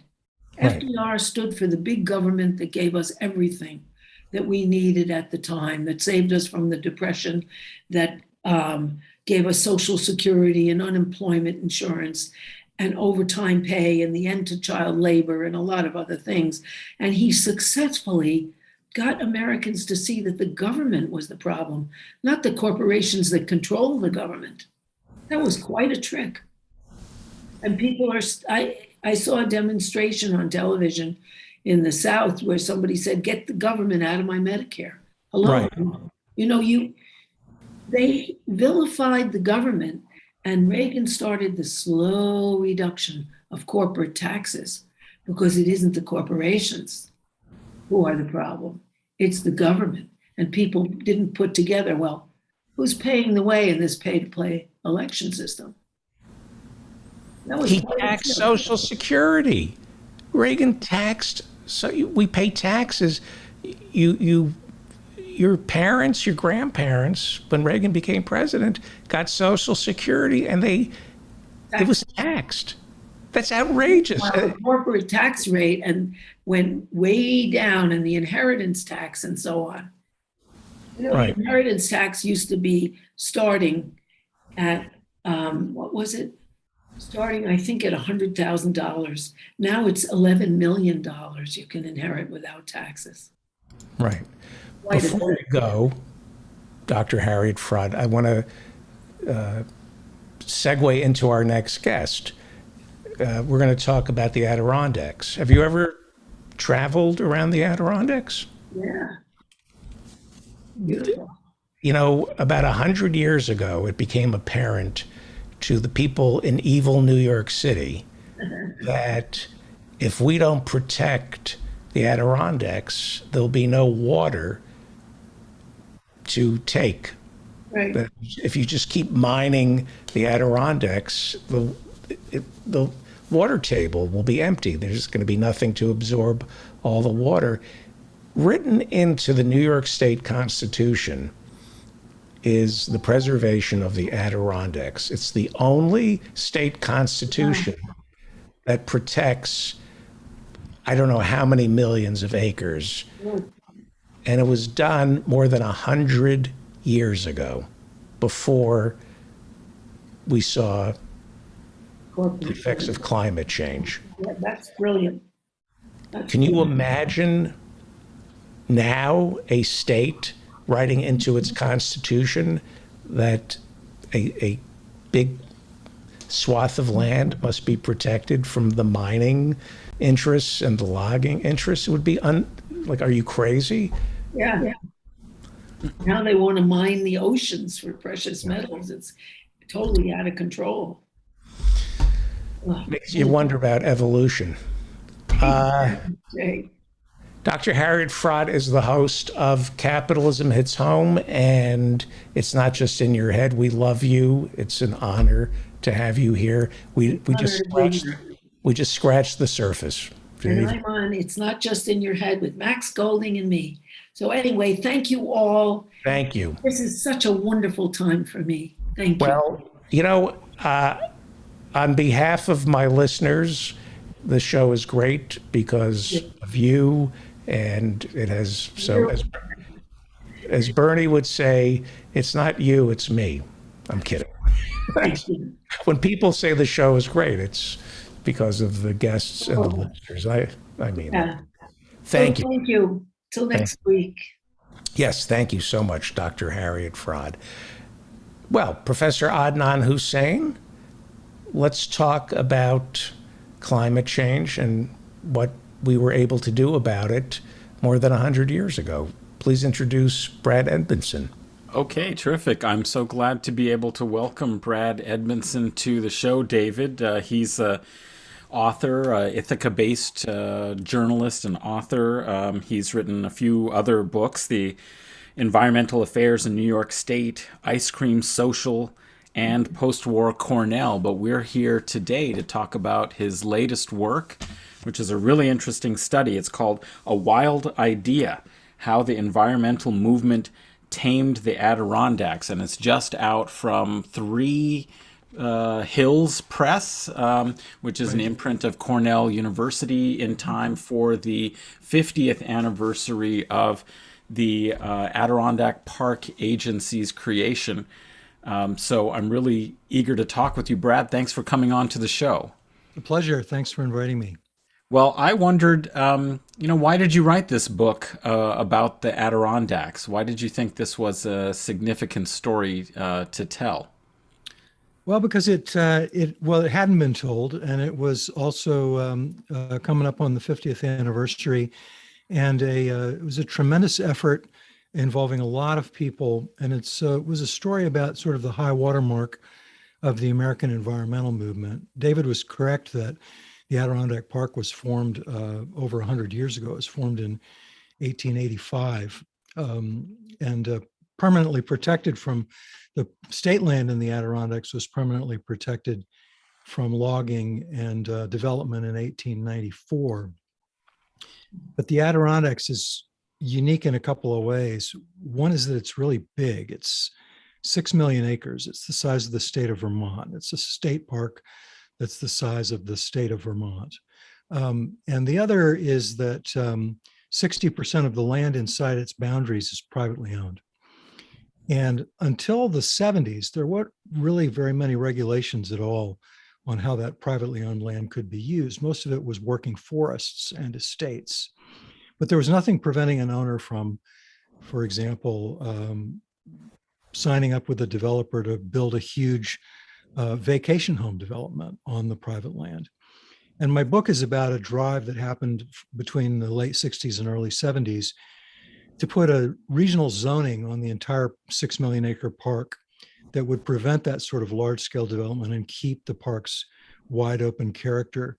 Nobody knew back then that carbon sequestration was an important consideration.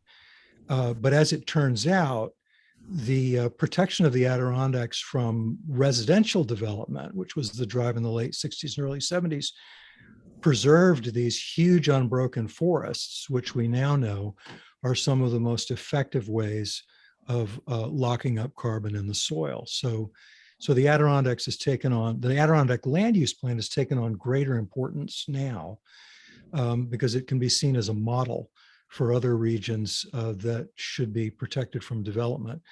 I wrote the book for a whole lot of different reasons, but that was one of the most interesting ones, I think. Mm-hmm, mm-hmm. Well, I mean, it's a very interesting story. I'm wondering if you could maybe tell us a little, for those listeners who are not familiar with this part of the U.S. and the Adirondacks. I mean, those people who are familiar with the West know about big federal national parks like Yellowstone or Yosemite and so on.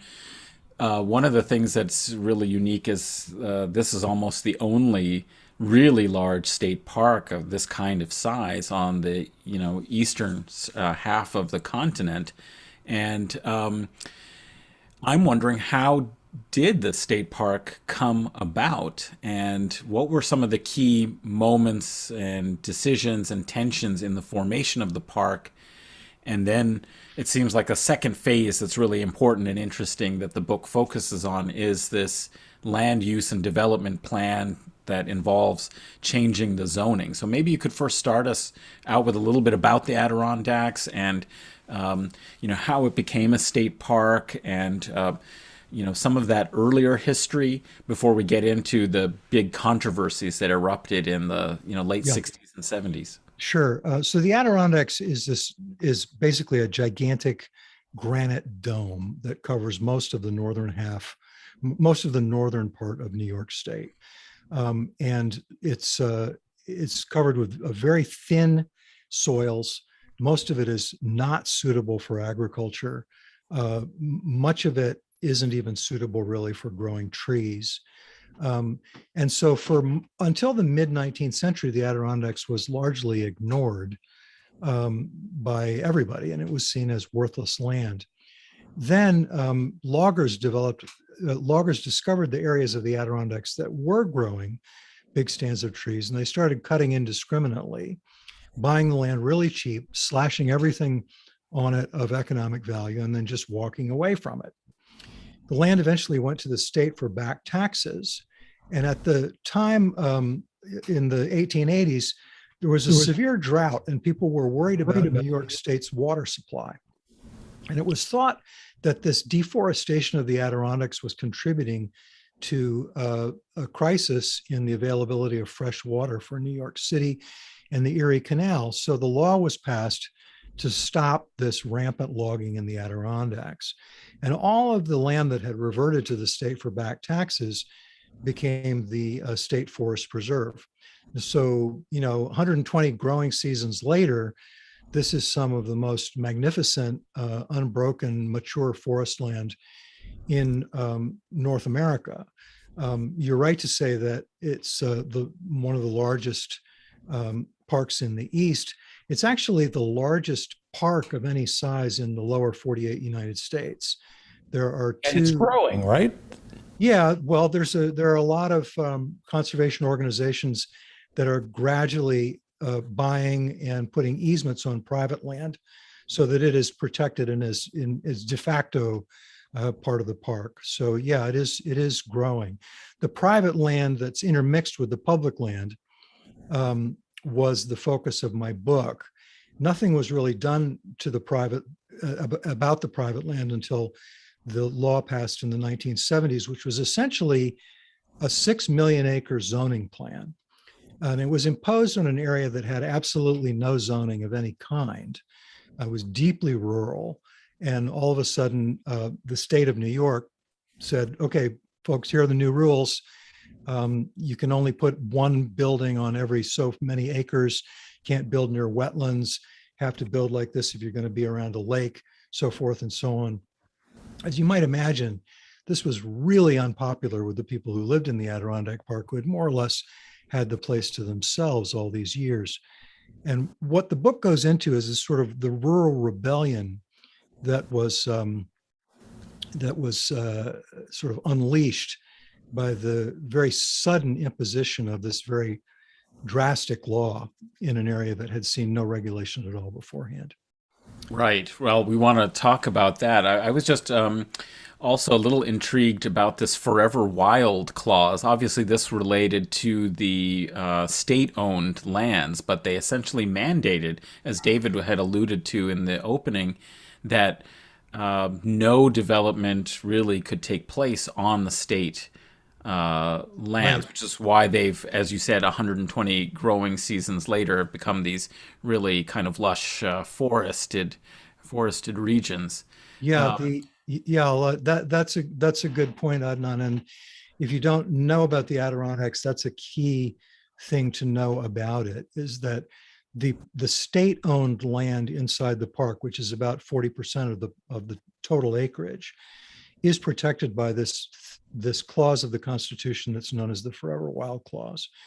And that means that you can't even cut down a single tree on state-owned land in the Adirondacks without a referendum, a statewide referendum that takes 2 years to set up. It has to be passed by the state legislature twice and then go to the voters to cut down a single tree. And it's an extreme level of environmental protection. And from the very beginning, when it was put into the Constitution in 1894, there have always been a small number of New Yorkers and people who love the Adirondacks who have always been willing to go to court the instant someone tries to deviate from that very strict standard. Mm-hmm. So the wilderness protection for the public land in the Adirondacks is probably the strongest in the world, or among the strongest wilderness protections in the world, which means that the private land surrounding these public wilderness areas, or these forever wild areas, is kind of like the setting for a collection of jewels, if you will. Mm-hmm. And the environmentalists in the 70s were very concerned that if the private land was developed in an uncontrolled way, then the entire character of the park would be ruined, because a wilderness area that's right next to a Ferris wheel or a big resort is not the same as a wilderness area next to a working forest. Right. So maybe you can tell us a little bit about how these activists went about and what were the forces at play in I gather, the late 60s. Yeah. To make this transformation and impose these new zoning kind of restrictions on the private land, the 60% of within the blue line. How did that get going, and what were the conditions of that? That was a fun challenge in this book, because I had to get, I was 11 years old in 1970. But a lot of people who are reading this book, a lot of people who I hope will read this book, don't remember what the late 60s and early 70s were like. And the growth of the environmental movement in the late 60s and early 70s was really, the best analogy that I can think of is sort of either the Me Too movement or the Black Lives Matter movement of recent years, where suddenly this realization just sort of dawned on everybody that something was drastically wrong. And in the late 1960s and early 70s, Americans suddenly became intensely concerned that the planet was being suffocated and overcrowded to death. And a public movement arose to harness this energy and pass legislation to stop pollution and protect open space. And the fun part of the book was sort of telling the stories of that movement and how it did this really audacious thing, this really extreme and radical zoning plan on an area the size of Vermont, and actually passed it into law. It took about 5 years of sustained effort, but it worked. Yeah, under Rockefeller, 1973, they passed the creation of this Adirondack Parks Agency that came with all kinds of these zoning restrictions on the private land. Well, you alluded to already that that wasn't popular with all of the residents who owned much of this private land in the area. And I think for people who are in favor of environmental regulation and are concerned about the planet and the climate crisis, it's interesting to look back at this period. I'm wondering if there are any lessons to learn and from this experience, and particularly because you talked about some of the people who resisted this. And I'm thinking particularly of somebody you interviewed. And by the way, listeners should know that in addition to the documentary research that you did, this book is formed by a lot of extraordinary interviews with key participants on both sides, on all sides, you might say, of this controversial move. I'm thinking particularly of Frank Cassier. Yeah. Frank Cassier. These folks were not happy and, really resisted. And maybe you could tell us a little bit about this kind of rebellion and its sources. Yeah. That was a pretty fun and instructive thing to learn about too. And as you're right, I started this project as an oral history project, not as a book. And I interviewed about 60 people at length, long form oral history interviews that were transcribed and reviewed and all that good stuff. So there is a tremendous amount of research behind this book. And Frank Cassier was a small scale developer who owned a furniture store in Saranac Lake, New York, which is the largest town inside the Blue Line. It's the largest town inside the Blue Line, but it has a population of 6,000. So these are very, very small places we're talking about. And Frank had become wealthy by North Country standards by buying big pieces of land and carving them up into lots and selling the lots individually, which is kind of the standard playbook for developers. And he was 54 years old when the Adirondack Park Agency law was passed.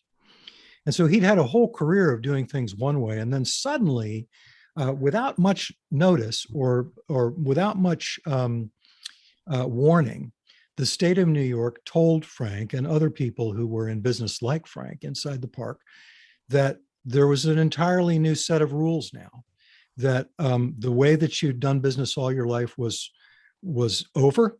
And here are the new rules, read them and follow them, and you'll be subject to criminal penalties if you don't follow them. Now, I'm a pretty strong environmentalist in my personal values, but I understand the feeling of being pushed around.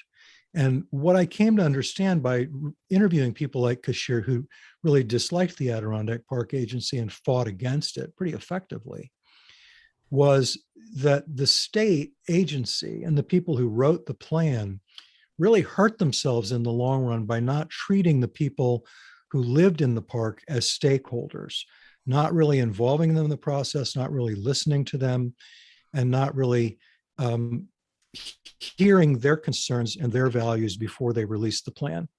It wasn't, there was no way that people inside the park were going to like what the state was proposing. They were going to be opposed to it in any case. But when the plan was released without talking to them first, they felt insulted. Even if they didn't have anything to lose economically, they were insulted because they hadn't been consulted first. And that caused the opposition to really coalesce and harden and become very determined. And even though it was a very small number of people and the vast majority of state voters supported what the park agency was doing, this very small determined minority made the Adirondack Park Agency a lot weaker than it could have been because they fought against it very effectively. So I saw all kinds of echoes back there of what happened inside the park in the early 1970s to what happened in America as a whole in more recent years when a very small determined minority essentially hijacked the government. Yeah. I was struck by, just to give a little bit of the flavor of it, I was struck by this interesting cartoon that you included in the book from the Saranac Lake newspaper. Yeah. Columnist Bill McLaughlin. I guess there was a hearing about the changes, and so there was an editorial cartoon that was pillaring, I guess, Rockefeller's administration for accepting, or for passing this, and what Rocky wants, Rocky gets, and it's quite a funny, kind of. I'll just show it for those who are on the YouTube channel. They'll be able to see it. But I'm wondering, maybe you can characterize a little bit of the flavor of this anti-government, anti-Albany, anti-big city elite sort of sentiment that galvanized around resistance to the APA's foundation. Yeah, it was pretty interesting. One of the most effective tools that the opposition to the APA used was humor. They basically didn't have any power. They knew that the law was going to pass. They knew that they really didn't have any recourse. And they were angry because they felt that nobody was listening to them. And so in those situations, groups that are excluded from the process are forced onto the streets, and they're forced to communicate their wishes through protest. But in the North Country, things are a little different because these are extremely small towns where people who disagree about a political matter may be forced to rely on each other for survival during a blizzard, or if somebody's power goes out, or if somebody needs a ride to the store and their car won't start. So it's very expensive to hate somebody in a small town. And in the Adirondacks, what you saw was people who were at each other's throats about this law, cooperating personally and communicating their positions to each other through humor.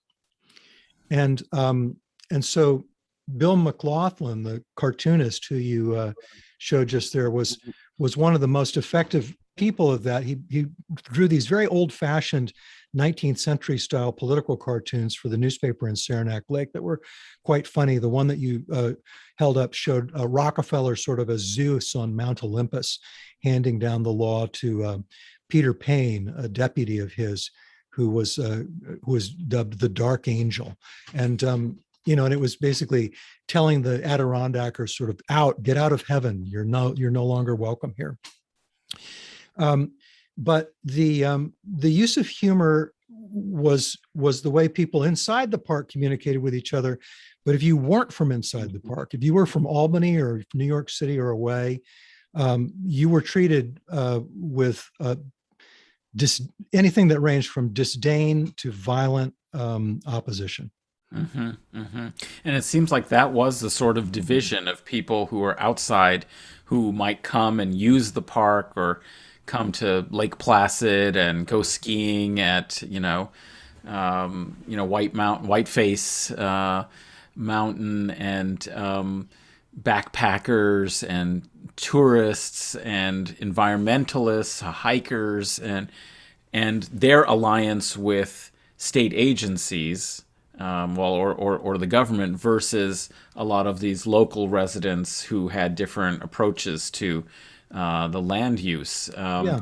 Yeah. So the heat really came from a cultural difference. It wasn't really about dollars and cents, because even the people who lived in the park full time knew that the tourists were the biggest source of jobs and the biggest source of dollars. So they may have agreed intellectually that you had to protect the scenery in order to keep the tourists coming. What they didn't like was the idea of being pushed around by people they didn't know, who didn't respect them. And so when I take away lessons from this project, I really am struck by how much more effective a plan like this can be if it starts with a listening process where everyone involved, including the people who violently disagree with the process, are heard and taken into account, and relationships develop between the individuals involved. Mm-hmm. Yeah, that's an important insight. I mean, now I'm just struck so much by the relevance of this story to our current wave of environmentalism. And I mean, there's many things that seem so different in terms of the character of it.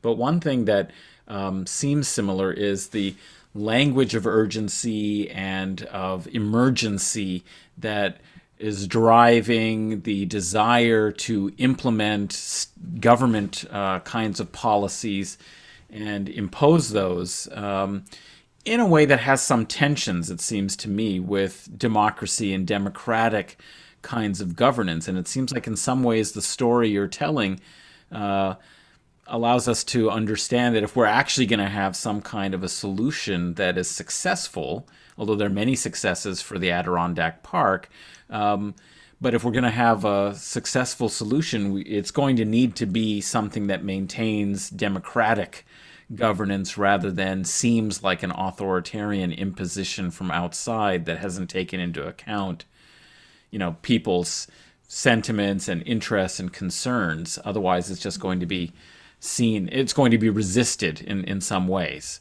Yeah, absolutely. I'm not naive enough. I'm not so naive as to think that by simply talking to the rural residents of the Adirondacks, you could get them to like the idea of comprehensive zoning on the land that they owned when there had been no zoning before. They were never going to like that idea. Yeah.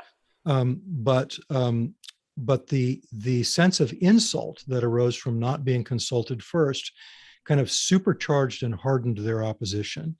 And I think that really, I'm no fan of the Tea Party or the insurrectionists who tried to take down the United States government. But it is true that elites in the United States have spent a long time ignoring the needs of people who have low wage jobs and have low educational backgrounds. And so, like the people in the Adirondacks, the sense of marginalization and grievance that these people have is not it's not wrong. It's not a fantasy. And it's something that the people who want change will be far wiser if they take into account and take it seriously when they push for change. Mm-hmm, mm-hmm. Well, I'm wondering if there are any other lessons or takeaways, maybe about the successes of the century-long project to protect this environmental zone. What other sorts of lessons do you think this history really has? Oh yeah, there are lots. Today I'm working on a piece, a magazine article about the growth of the Nature Conservancy. Right now the Nature Conservancy protects something like 119 million acres around the world in 72 countries, and the Nature Conservancy is now in the business of protecting entire watersheds, entire valleys, and instead of protecting an individual rare plant or animal species, they protect the natural system that allows that species to survive, to sustain itself. Mm-hmm. These biome level conservation projects are being pushed forward in Latin America, in Asia, even in Russia. All over the world, people are starting to look at the preservation of entire bioregions as the key to preserving species diversity and checking climate change. So if you dig into the details of how the Adirondack Park Agency wrote its land use plan, you can see some of the early tools that are now in wide use for plans like these. And, as we discussed before, you can see some of the mistakes that made it less effective than it should have been. Mm-hmm. Mm-hmm. Fantastic. Well, I mean, I thought not only was it a fascinating story, Brad, but it's also wonderfully written, and I think a really compelling read because you also capture the cultural dynamics and the lives, the stories of the people who were involved. So it really comes to life, not just as a kind of question of the policy history and the institutional changes, but also on the ground, how people reacted to it and how, various activists struggled to create, this land development plan, land use development plan that, as you're pointing out, can be seen as a model, or at least develop some of the tools that we may see used or are being used around the world to combat climate change. So it's a really important and fascinating book, A Wild Idea, How the Environmental Movement Tamed the Adirondacks. David, I wondered if you had any this is such a beautiful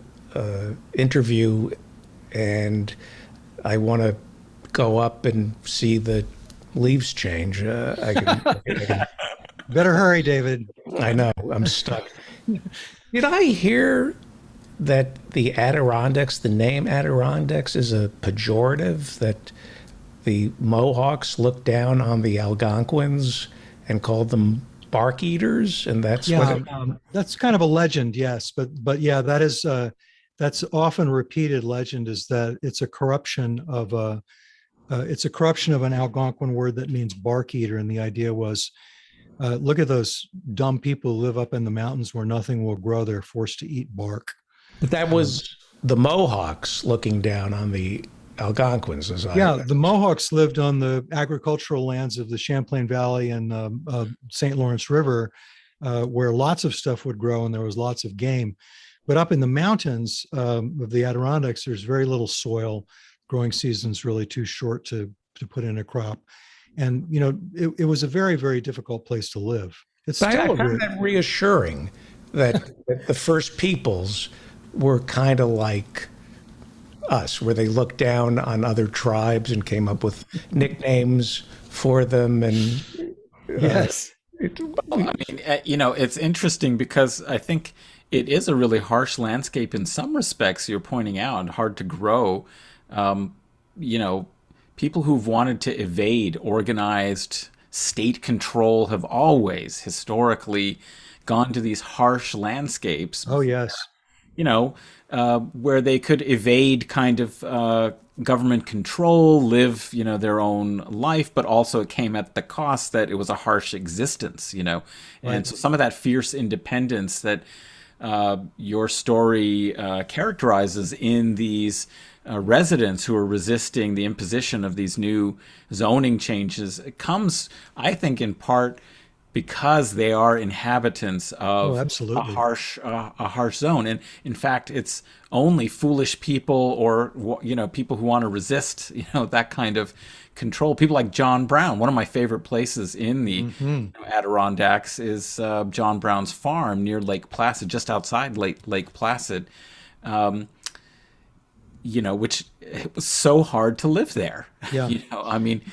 He just barely kind of eked out an existence and was constantly dealing with poverty, but he kept up the farm partly because it was a link on the Underground Railroad close to the border. Yeah, it's a good point. You pay a heavy price for living in an area like that, but what you get is the feeling that you're independent. And that's of course an illusion. If you live in the Adirondacks, you're absolutely dependent on the power company and the guy who clears the road of snow, and the fire department and the ambulance just as much as anybody else. But being surrounded by wide open space and having your own little plot of land gives you the feeling that you're a homesteader on your own and you don't need anybody's help for anything. And that too is very similar to what happened out west in the 1980s with the wise use movement, where these people who were essentially completely dependent on federal welfare for their livelihood as ranchers put on cowboy hats and rode around and acted like Clint Eastwood and said that they were the last free Americans, because that was the myth that they believed in. Fascinating. Well, thank you. I hope you come back. The name of the book is A Wild Idea: How the Environmental Movement Tamed the Adirondacks. It's written by Brad Edmondson. Please go buy this book. That way we can get Brad to come back. Thanks, So, David. I'd be happy to come back. Lots of things to Thank talk you. about. It was a beautiful interview. Appreciate And, that. Yeah, came at a perfect time. What a great way to introduce autumn. Talk about the Adirondacks. Thank Thanks you for so inviting much. me. So long. Thank you. Mhm. And thank you, Professor Adnan Hussein. Before you go, did you have an opportunity to see the Ken Burns Ali doc on the PBS? I have not yet seen it. It is definitely on my list, but I'm,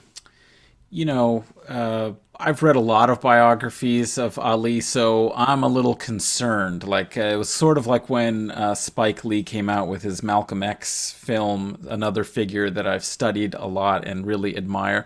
I'm nervous. What are they going to do to my image of this great, figure and hero? So I'm looking forward to it, but I'm also a little, nervous that it might not be a very good in capturing what I think is so fascinating about Ali, which was, his radical temperament, but done in such a ebullient and joyous fashion, how he used humor, language to critique, oppressive powers, and how he's one of the most, I've been around the world in the Middle East. People absolutely loved Muhammad Ali everywhere. Like, he was a hero to millions and millions. And a lot of Americans don't really recognize or understand how beloved a figure he was, because he stood up, against the Vietnam War, for racial justice, while at the same time being, just the most charismatic and beautiful, athletic person. So, anyway, I'm looking forward to it. I don't know as much about Muhammad Ali as you do. I was reluctant going into it, thinking, how many more movies and documentaries can I watch about Muhammad Ali? It was 10 hours. I got through it in a day. It was riveting. I mean, I'm a big endorsement. And I cannot recommend it enough. I think they did a pretty interesting job. The one thing that I loved, they do the story of his refusal to fight. and the Supreme Court was doing linguistic gymnastics to try not to send him to jail. They just knew this would not look good. And they finally figured out a procedural error that they could cite. And I think the entire Supreme Court ruled, no, he's not a draft dodger, he's a conscientious objector. And he finds out about it. He's in Chicago. And he holds this impromptu press conference. And somebody asks him, Muhammad, now that you've been cleared and you're not going to go to prison, do you have faith in the system? Does the system work for you? And he says, I may be assassinated in an hour. He said, this worked today, but no, I don't have faith. The consistency that he had, no, the system doesn't work for me. I just got lucky here, but there'll be other things that I have to keep an eye on. He was a miracle, and yeah. Anyway, hopefully, I definitely will watch it. Yeah, I mean, it's the kind of thing where, as is so often the case with a Ken Burns documentary, it can just wash over you. We all have our Ken Burns issues and the problems with the PBS, but it's Muhammad Ali who is, it's just the life. He is embodiment of America. The story of America is just contained within one man's body. It's what a story. Anyway, thank you. I hope we can discuss it. Yeah, absolutely. And thank you for bringing Brad on. What a great, what a great story. Thank you. You are listening to The David Feldman Show, davidfeldmanshow.com. Coming up in seconds is Peter B. Collins, who was recently inducted into the San Francisco Radio Hall of Fame. And it's always good to see you, Peter B. Collins. Did you have a chance to see the Muhammad Ali story? No, I have not yet seen it, David. I recommend it. It's good to see you. Where are you now? You're up in Lake Tahoe? I'm on the north shore of Lake Tahoe. We came over the Donner Pass last night. What'd you eat? And so I'm... What'd you have to eat? We encountered no cannibals. Yeah. But those are the common jokes that we get, and that's why I set you up for that. I am at the cabin of the friend of a friend, and this is the first time we've really gotten away since the COVID lockdowns. Yeah, and tell me about the fires. Well, we had a lovely walk this afternoon along the Truckee River, and I can tell you that the air is very clear here. The nearest fire was the one that was threatening South Lake Tahoe, and that is called the Caldor Fire. That is now described as over 90% contained. Good. And I don't know, the idea of percentages when you got wildfires and the winds are back up. We've had fairly strong winds, but there's more moisture in the air. And the shift in the weather for about a week gave the firefighters a great opportunity to get ahead of things. They're saying that the Dixie Fire, which is the one north of us that was the largest in California history, is not quite out, but they have it fully under control. There is a new fire that was set by an arsonist. Really? We can take PG&E off the hook, the rogue utility, for this particular one. They have arrested a woman who is from Palo Alto. The fire is near Mount Shasta. That's a 4.5-5 hour drive. And the description is she had a Bic lighter in her pocket. I don't know the details of that, but that there appears to be a fairly... How do they know? How can they do that kind of research and figure out who? That's amazing. Because like the old saw about so many criminals who return to the scene, arsonists do like to see the devastation that they have caused. And again, I don't know all of the details about this particular case, but there was a recent one in Sonoma County that was put out in fairly short order. And there is video footage of the arsonist watching the firefighters arrive. Wow. So the other big fire is in Southern California in the Sequoia National Forest. And I don't have the latest details on the estimated level of containment for that, but they have been trying to save this 1700-year-old tree called the General. They put some kind of fancy aluminum foil around it, and hopefully that doesn't cause it to, bake with the juices in. Right. It does. Yeah. So, at the moment, California is better off than it was a month ago.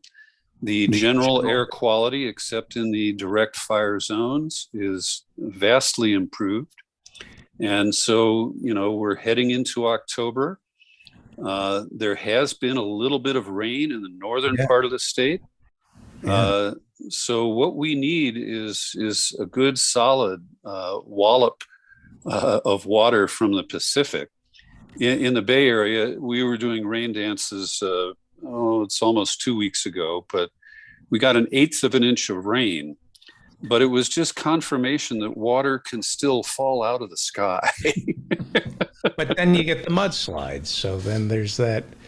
Oh, it's a cycle that, it occurred before humans crossed the Donner Pass. Right.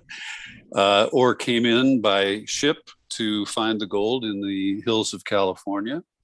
I'm not the historian that Professor Hussein and his guest are, but I can tell you that whenever I pass through this area, I'm always struck by what it was before the white man came, before the Pony Express, before the Conestoga wagons, before the Union Pacific Railroad. And, we do have to accept that wildfires occurred before utilities and arsonists caused them. Lightning. Yes, some have said that LA's air is the cleanest before the climate change. There was a period when LA's air was the cleanest it had ever been. That I think it's the Chumash Indians, I'm not sure, the tribe, that there were constant fires in that bowl that just stayed there. You couldn't get rid of it. Yeah. So, this is part of the whole systemic problem that is clearly climate related, no matter who wants to deny it. And we had a drought for a long period of time. There was, I'm sure the number is lower now, but there were an estimated 100 million trees that were dead and were active fuel for lightning strikes or other causes of wildfires. And we also have this, as you know from living here, David, the climate cycle, the seasonal cycle, where we don't get rain generally from May to October, sometimes November. And so the combination of these factors, the 5-year drought, then we had a kind of 2-year break where we got adequate rainfall, and now we're back into a very serious drought cycle where, some reservoirs are at 12% capacity.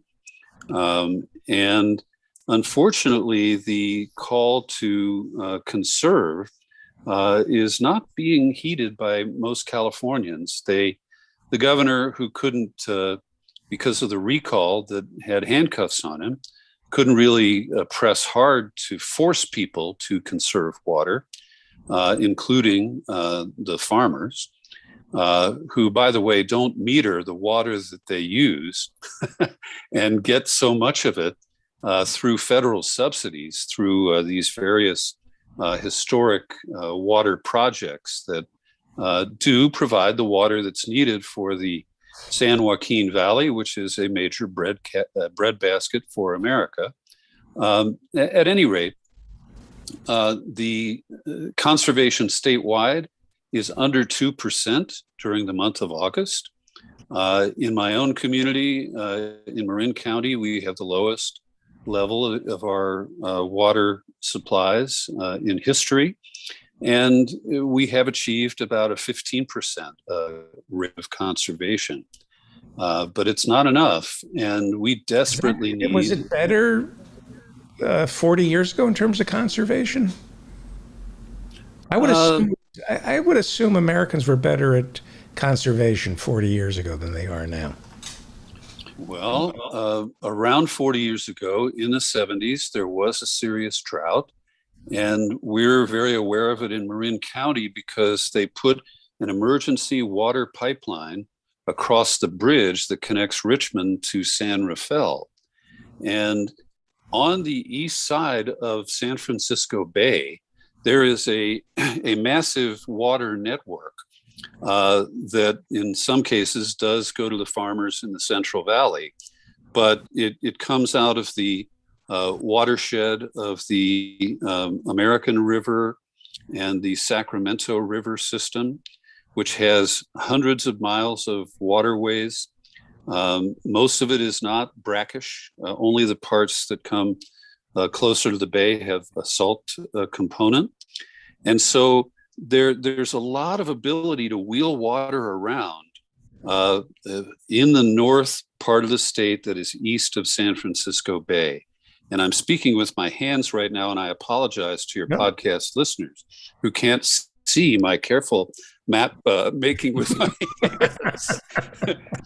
So Marin is now looking at, they took that pipeline off the bridge because they decided they didn't need it.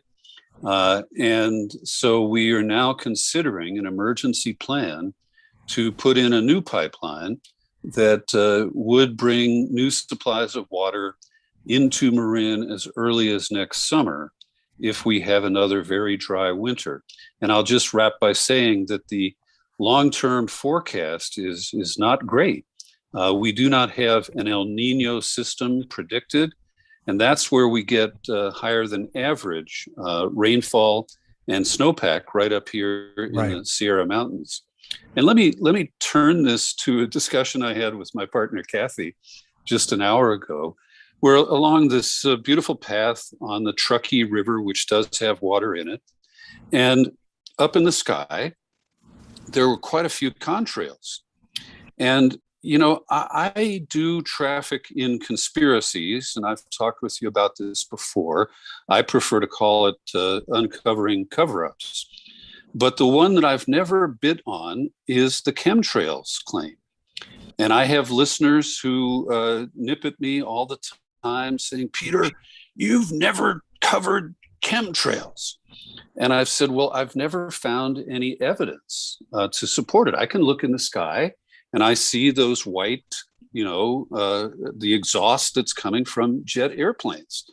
But God damn it, by now, if the government had a secret weather modification program, don't you think they would have kicked it in? Right. Or maybe this is their modification program, drought. It's bad for business. I'm sorry. Who knows? I don't buy into conspiracies that are bad for business. Yeah.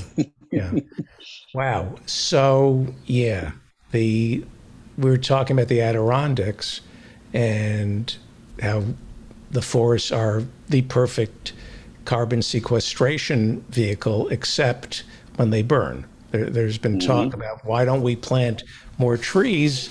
Well, more trees mean more forest fires if you don't maintain them. So it's not that simple. Donald Trump. Him again? Donald Trump, he used to be president. Remember him? Yeah. They did an audit in Arizona. Not really. Well, supposedly they brought in their own auditors, and they determined after a careful count that Actually, not only did Trump lose, but he lost by more than what we were told. Is that the truth? Well, let me quibble with the terminology. Your summation is correct. Trump lost ground in this phony recount that was conducted by the cyber ninjas who had no experience in election auditing whatsoever and fumbled their way through it while chasing conspiracy theories that were launched by Trump, like, bamboo paper ballots that were dumped from China, and that ultraviolet light would show watermarks that were never embedded in any ballot anywhere in the state of Arizona. But let me come to the most important claim or the most important disqualifier of this entire effort to undermine confidence in elections. And that was they chose to only audit Maricopa County. Now, Trump lost Maricopa by some 45,000 votes, and Biden won statewide by 10,000 plus. But you could never get a definitive result by only recounting Maricopa County. It is the bluest of the counties in Arizona, and Arizona is not that big. To recount the entire state would not have been that much more difficult if it had been conducted by professionals with experience in auditing elections. And David, I've paid a lot of attention to election process and election integrity, triggered by the Bush-Gore contest in 2000. And I continue to follow a Google group of election integrity activists. The term election integrity has been hijacked by pro-Trump forces. There is a murky foundation from Milwaukee, the Bradley Foundation, that is funding Facebook groups and other efforts that use the term election integrity to describe the need to fix elections that didn't go Trump's way. And that's a very selective approach. I support real election integrity. I support real audits, even when the election came out the way I prefer, because we need to have confidence. And there are critical problems with electronic voting machines, with tabulators that can be hacked. And so, this is another one of the cases where Trump has been able to seize on an inch full of concerns and blow them up to a 10-foot pile of bullshit. Mm-hmm. And his whole effort, and we've seen this, the guy who ran the Cyber Integrity Organization, a former Microsoft guy, a Republican appointed by Trump, that's CISA, C-I-S-A.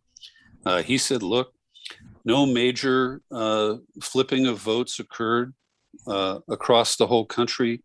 We know that Bill Barr, who was a reliable toady to Trump, broke ranks.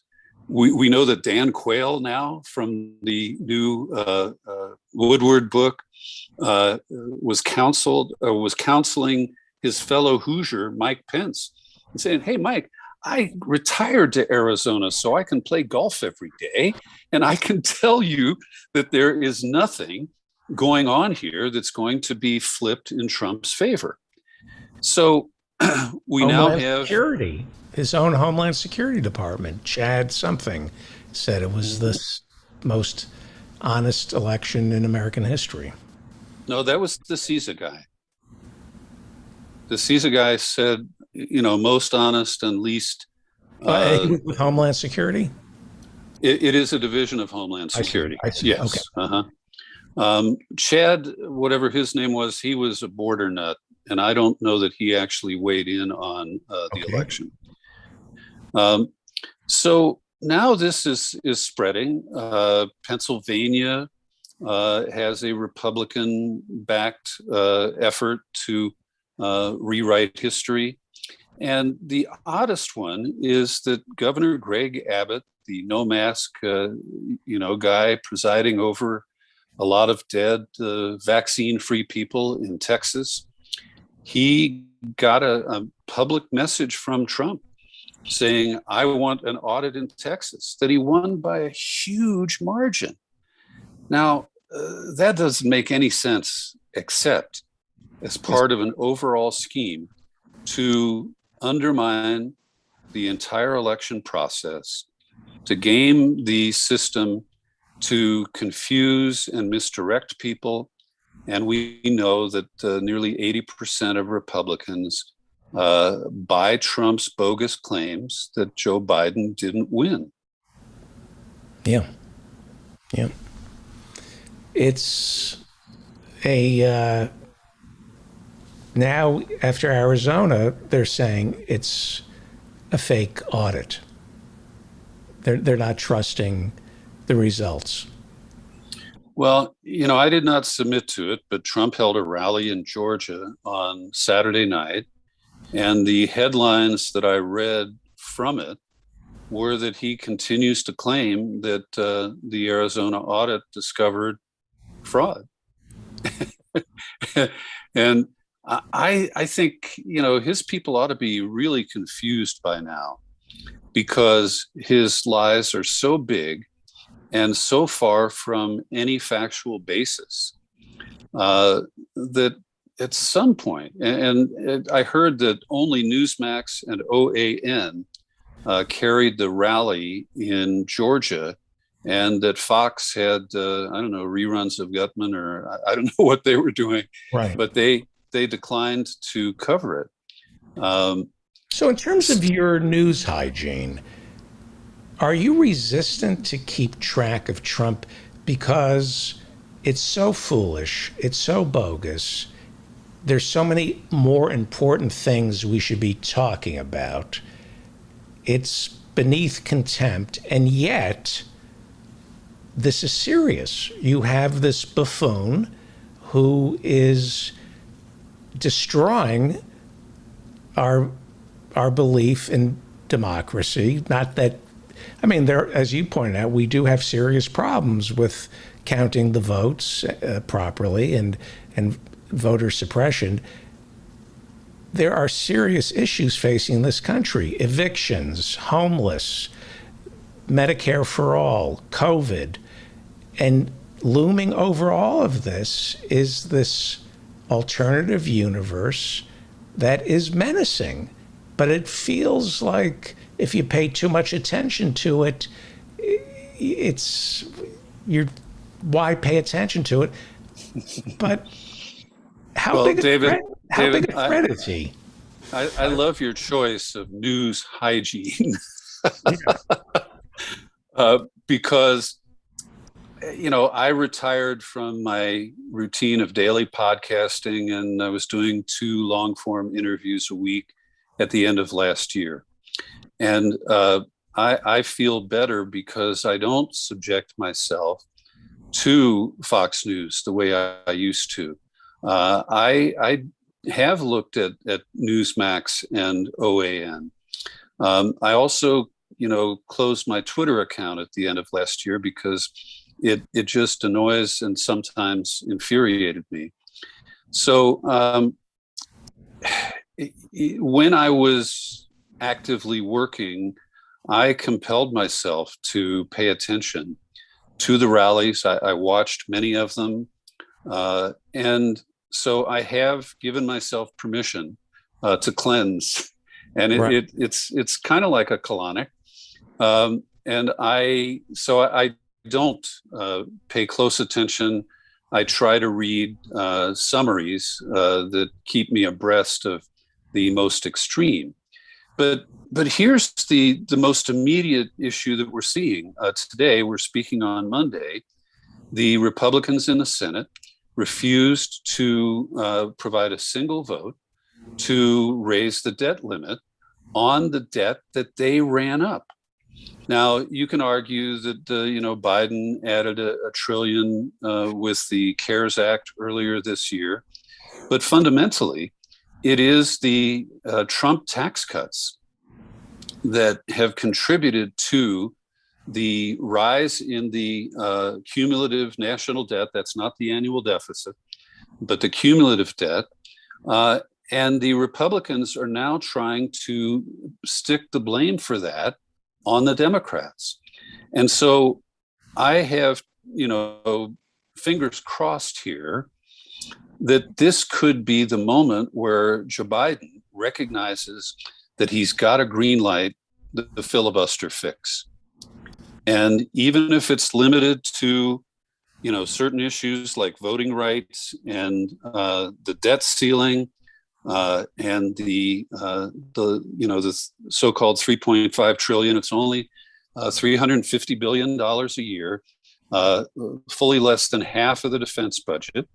But this is a crucial turning point, because if the Republicans hold firm, and there's every indication that they will, they are willing to go right off the cliff when Trump orders them to.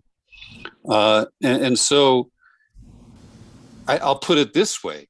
If the Democrats don't change the filibuster in the next 2 to 3 weeks, the devastation to our economy, to our credit, to our credibility, a government shutdown, these things go beyond just who takes the political blame. Right. And so if the Democrats... they're going to have to raise the debt ceiling by getting rid of the filibuster. Yes. That's what they're exploring. Yes. And the false claims from the Republicans is they're really trying to put the brake on the tax and spend Democrats. But the package, this 3.5 trillion, is actually paid for and will not drive up the deficit, will not require an increase in the debt limit by itself anytime in the foreseeable future. But this comes back to what we were talking about before, that Republicans are spoon-fed bullshit and they believe it, they embrace it. They're proud of the ignorance that they are all lining up to salute. And if the Democrats don't fix the filibuster, I believe they will lose the House and possibly the Senate in the midterms next year. And Joe Biden will be neutered, and it will set the stage for more blame shifting that could make the Democrats irrelevant well into this decade. And of course, the gerrymandering that is underway in Republican-controlled states right now is a factor in the probable loss of control of the House next year. So to me, the only way the Democrats can turn that whole trend around is to stand up, nuke the filibuster, pass the Biden agenda, which, as I've told you before, I never expected him to be as progressive in his domestic agenda as he has been. And Right. he really has empowered Bernie Sanders in ways that I also did not expect. And if they don't take these steps, then the people who have defected from the Democratic Party over the last 10 years will say, there's nothing the Democrats did for me or can do for me, and that, they will stay home, or some of them will vote for Trump a second time. Well, I think Schumer can get rid of the filibuster unilaterally. It's a Senate rule. I don't even think he has to put it to a vote. I think... No, he needs a vote of the Democrat. He needs 51 votes to change the rules. Right. He doesn't have Manchin and Sinema, and possibly John Tester from Montana. Right. And so this is where Biden has to sit on those Democrats. And whether he greases them with pork, or he threatens to, find ways to unelect them in the future, he has to use the levers of power in the manner of LBJ. And, LBJ was a guy who was crude, and I found him disgusting in many ways. But he knew how to run the government. He knew how to get his packages through Congress. And the fundamental changes that he made, the Voting Rights Act, the Great Society, the housing laws, those were comparable to what Biden is sitting on today. And so we really are at a crucial moment. It does tie back into elections, big lies, and the way that Trump is able to manipulate his base, a minority across America that is controlling this system. But the fuse is lit, and the Democrats have a very limited opportunity to stomp it out. The problem with Biden is he's not going to West Virginia or Arizona and holding rallies. Yes. That's what Bernie said he would do. They asked him, what are you going to do when you come face to face with the Democratic establishment and Mitch McConnell? He said, the first thing I would do is I would take my agenda to the people, the campaign. It's a permanent campaign. I don't see Biden doing a national address explaining what is in the soft infrastructure bill. I keep saying this over and over, if the American people knew what was in these bills, if somebody would explain to them what was in these bills articulately with commitment and passion, they would be outraged that anybody would question this. So the question is, does Biden really want this? Does Schumer really want this? If they really wanted it, they could get it passed. Well, I think Biden has gone halfway. He has made some critical comments, critical in terms of supporting this package and the bigger effort to help the middle class. But you're correct. He has not hopped on Air Force One and gone to the people to pressure these dino senators and really force their hands. And, Joe knows how it works. You say, you want this and I need this. Let's do it. But so far, he has not. He's not stepped up, and as I say, he's got limited time. Unless there's a surprise, we have to wrap it up. But I'm telling you, I'm repeating what you just said. If Pelosi and Schumer and Biden cannot get this passed,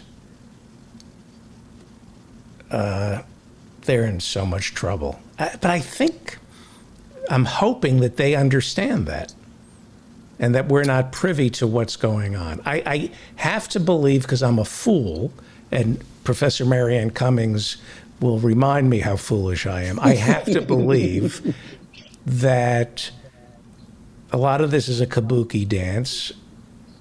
Manchin will cave, Sinema will cave, and we'll get both these infrastructure bills passed, because if they don't get passed, they don't run on anything next year. But it is the debt ceiling issue here that I think gives them the cover to say, I wanted a bipartisan outcome. I wanted to maintain the filibuster. But when the Republicans refused to raise the debt limit and put our country potentially into an economic tailspin, I could not refuse to act. We have to wrap it up, but I'll use this as an intro into Professor Marianne Cummings. But first, I'll get a comment from you.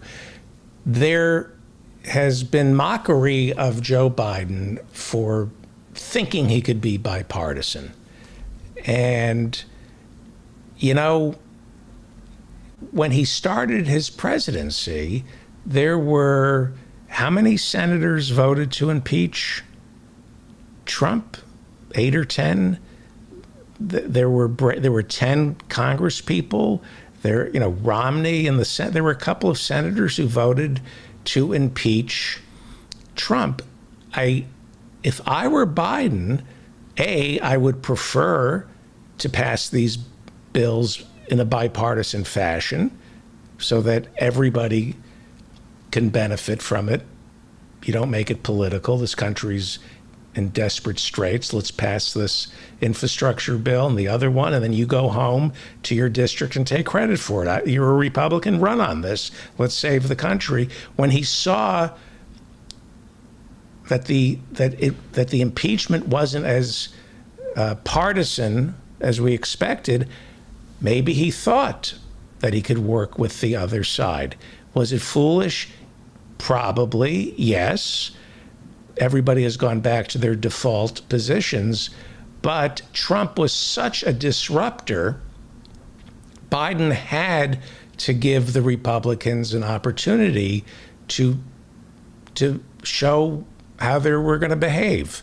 And we're how many months into his presidency? 8 months? It's still, he's given them enough time. Now's the time to get rid of the filibuster. He couldn't have done it any earlier.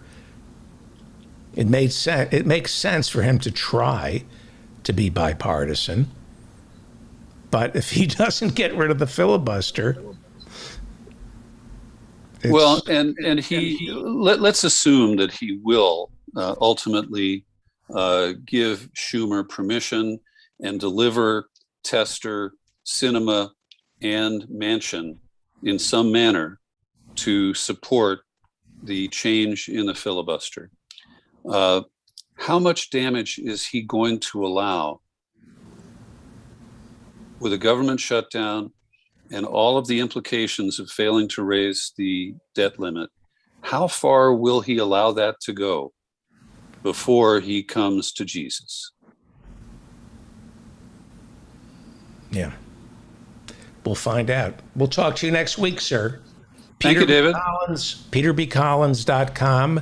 Enjoy Lake Tahoe while it's still there. I'm having a nice break. Good to be with you. Thank you. I'll talk to you next week, I hope. Let us now go to, I'm going to say Michigan. I think Professor Marianne Cummings is a physicist. She is also a parks commissioner in Aurora, Illinois, and it looks like you're coming to us from Michigan today. Yes, from my parents' house. It's good to see you. Give them my best. To be with you guys. Please. I saw some pictures of them on Facebook. Oh, my parents. Yeah, that was last weekend. Yeah, they were, very... They are the most photogenic people. Yeah. They'll be 103 and more photogenic than I will have ever been in my life. They look like movie stars. Yeah, they're very, very handsome couple. Well, picking up, I'll give them my best, please. Mm-hmm. I have to ask you about the weather in Michigan. Gorgeous. It was gorgeous. Is it seasonably cool? No. Is it I was out in Ann Arbor around 6 o'clock this evening outside, and it felt like a delightful summer evening. Right. All right. So not everything's all bad on the way down to Armageddon. I mean, there are little, right, nice little moments along the way. Yes. And I was depressed to read about the Amtrak derailing.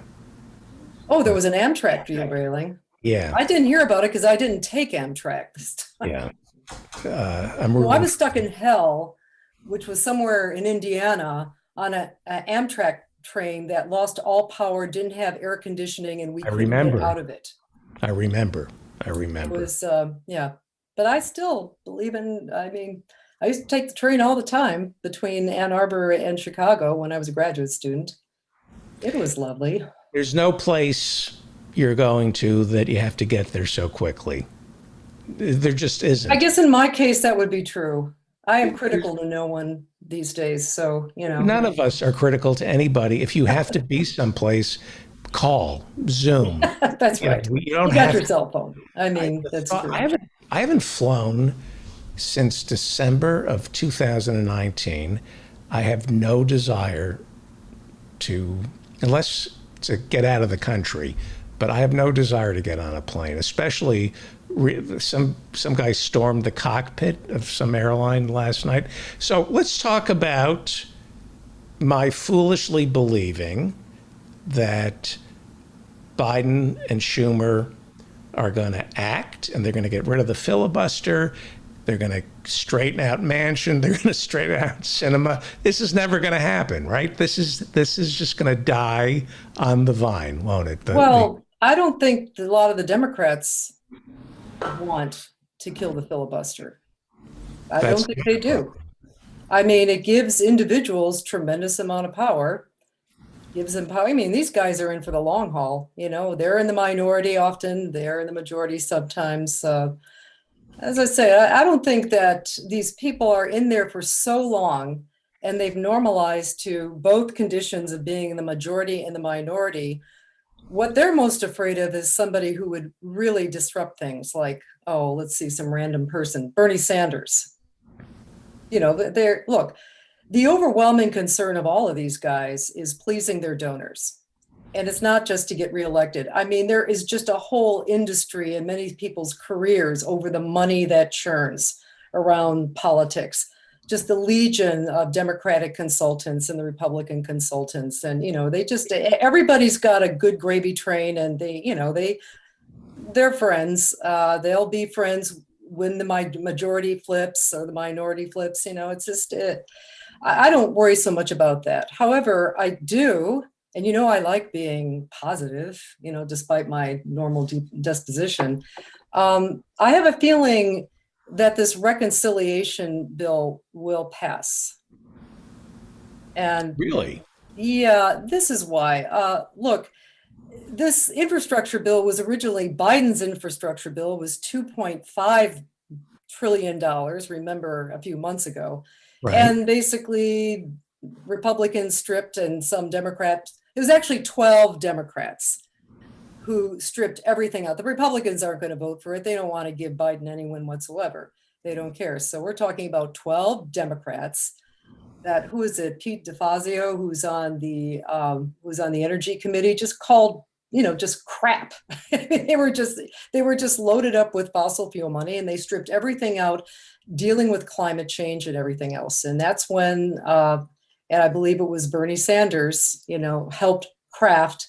Bernie Sanders is such a mensch. He could save the world and just basically not care to take credit for it. But this is the reconciliation bill is basically Bernie's bill. It's something that he's going to be shepherding. And, you know, we had discussed about a month ago these two separate bills and why the Democrats are doing it this way. But I think there's now some wisdom, at least leverage here for Bernie. I'm not even going to say the progressives in the House. I wish they would just not even speak now. I mean, they're so lame. Ro Khanna, I heard a little bit of that, where he's already giving way. Oh, it might be less than 3.5 trillion. Shut up. I mean, take Bernie Sanders' lead. Just don't even speak, guys. But the thing is, there is something in that bipartisan bill that those 12 senators want. You know, there's usually an imbalance between between progressives and regular corporatists, be they Democrats or Republicans, because the corporatists want to keep the status quo. So basically, they don't want anything new happening. They just want things going on. It's usually the progressives that want to change something.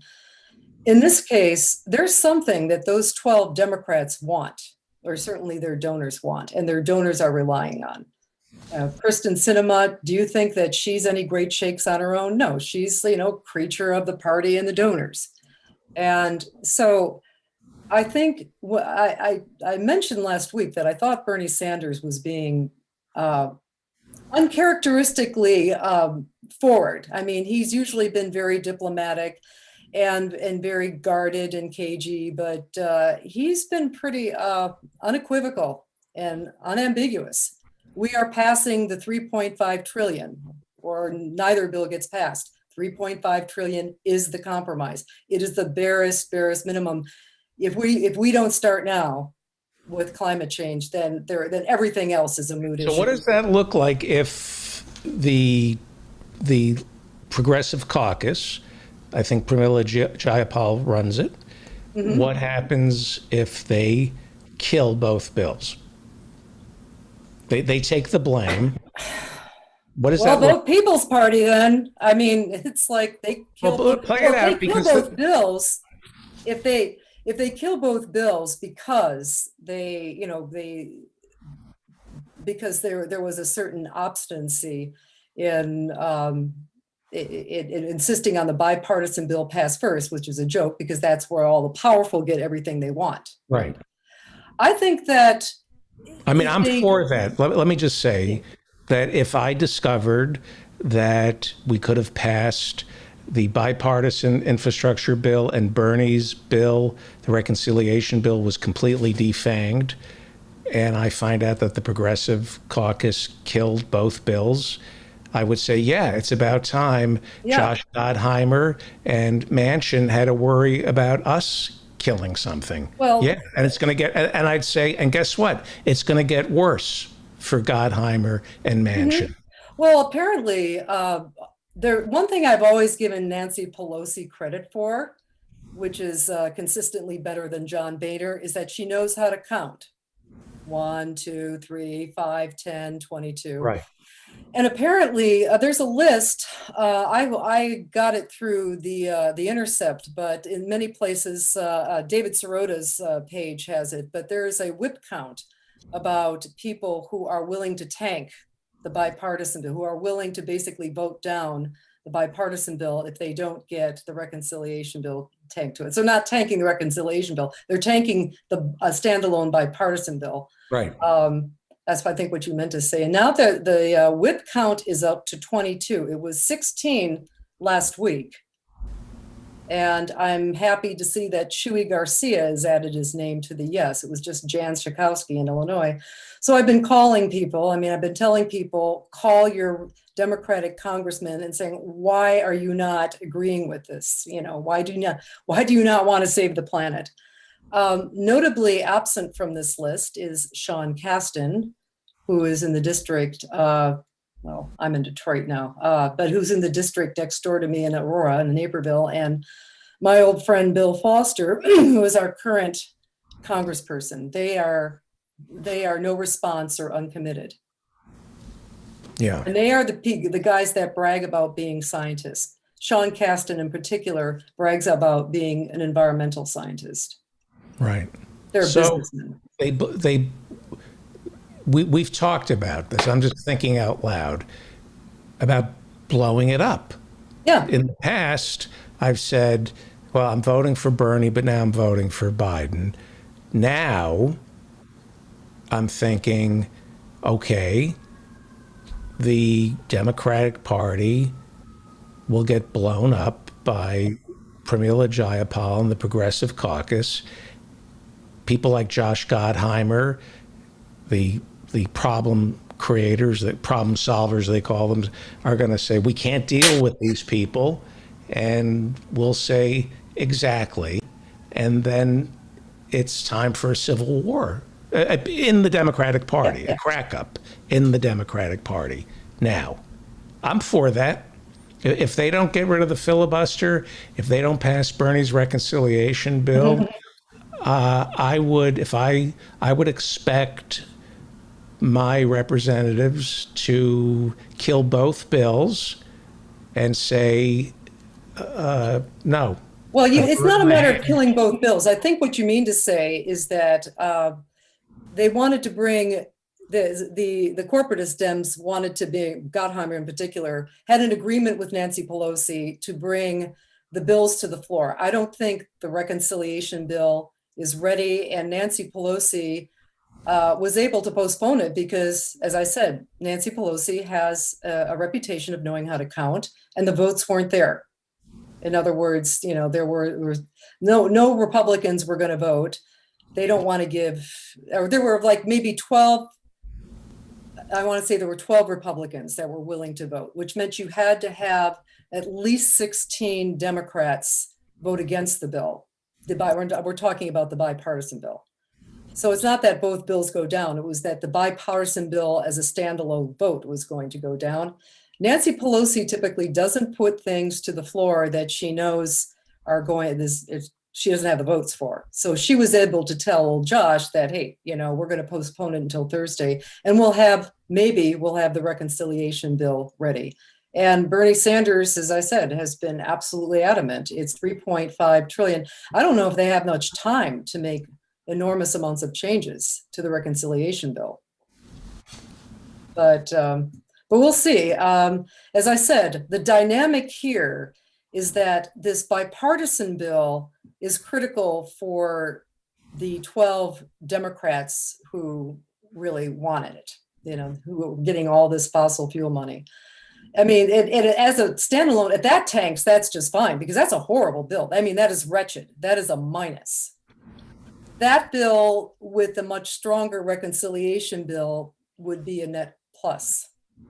Plus, the reconciliation gives us tools to just continue on in the right direction. And it's not just a paper over. So. Now, what do you say? I'm just thinking out loud here, because I'm repeating myself just because I know that AOC backtracked and voted present on the Iron Dome. So that was kind of surprising. She owes Tulsi Gabbard an apology, that girl does. Yeah. She's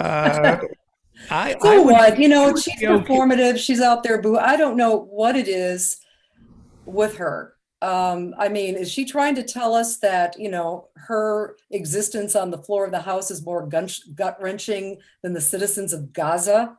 I mean, I don't know what she's trying to communicate. Her explanation was a word salad. She wants to run against Schumer. No, she wants to be a senator from New York. Yeah.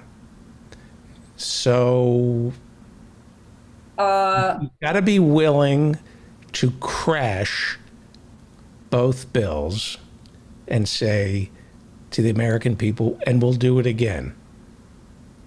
We'll do it again.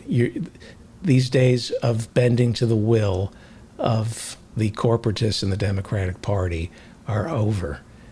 Well, as I said, if the progressives in the House just all shut up and let Bernie Sanders do the talking. Yeah. I mean, I've been a little disturbed with what I'm hearing because, after listening to politicians for 30 years, you kind of, you could just sense the wiggle room that we've got to pass both bills. They didn't say the entire $3.5 trillion. We absolutely have to have climate action there. Well, what does that mean? I mean, that can be anything. They've been saying a bunch of things that just lead me to believe that they're going to slide or they're going to cave at some point, whereas Bernie Sanders has just been out front and center. So, I have, as I said, the dynamic here is a little bit different. These a-holes over there in the Senate, the fossil fueled senators really need this bill. They really need their bipartisan bill. So it's just going to be a matter of, okay, if you get what you absolutely need, then we get what we want. Mm-hmm. Now, I don't even care about Democrats. If progressives can't do this, if progressives cannot pull this off, then I say vote People's Party. But in the meantime, they read their Twitter feeds. Holy crap! I just kind of look in there and going, yeah, they're getting some pretty much unambiguous pushback from progressives, even their fans, that we've got to do something. We've got to do something now. And so I said that on the climate, we absolutely have to do something. We had there was a big climate event. Greta Thunberg started this Climate Fridays and Climate Strike Fridays, and we had a big climate rally sponsored by several groups, but principally sponsored by the progressives of Kane County, and had quite a nice turnout at Simmons Park in Aurora. And again, you can tell there are, amazingly enough, there are still people wanting to run and think they can be the ones, they can be the progressives that turn over the House. So more power to them. You see what happens to the people that, came before you, and you're determined to do a better job. Right. So we had a great number of speakers over there, and we had a big contingent of high school kids show up. That made me very happy to see. So we were, but who didn't show up were the two congressmen, Bill Foster and Sean Casten.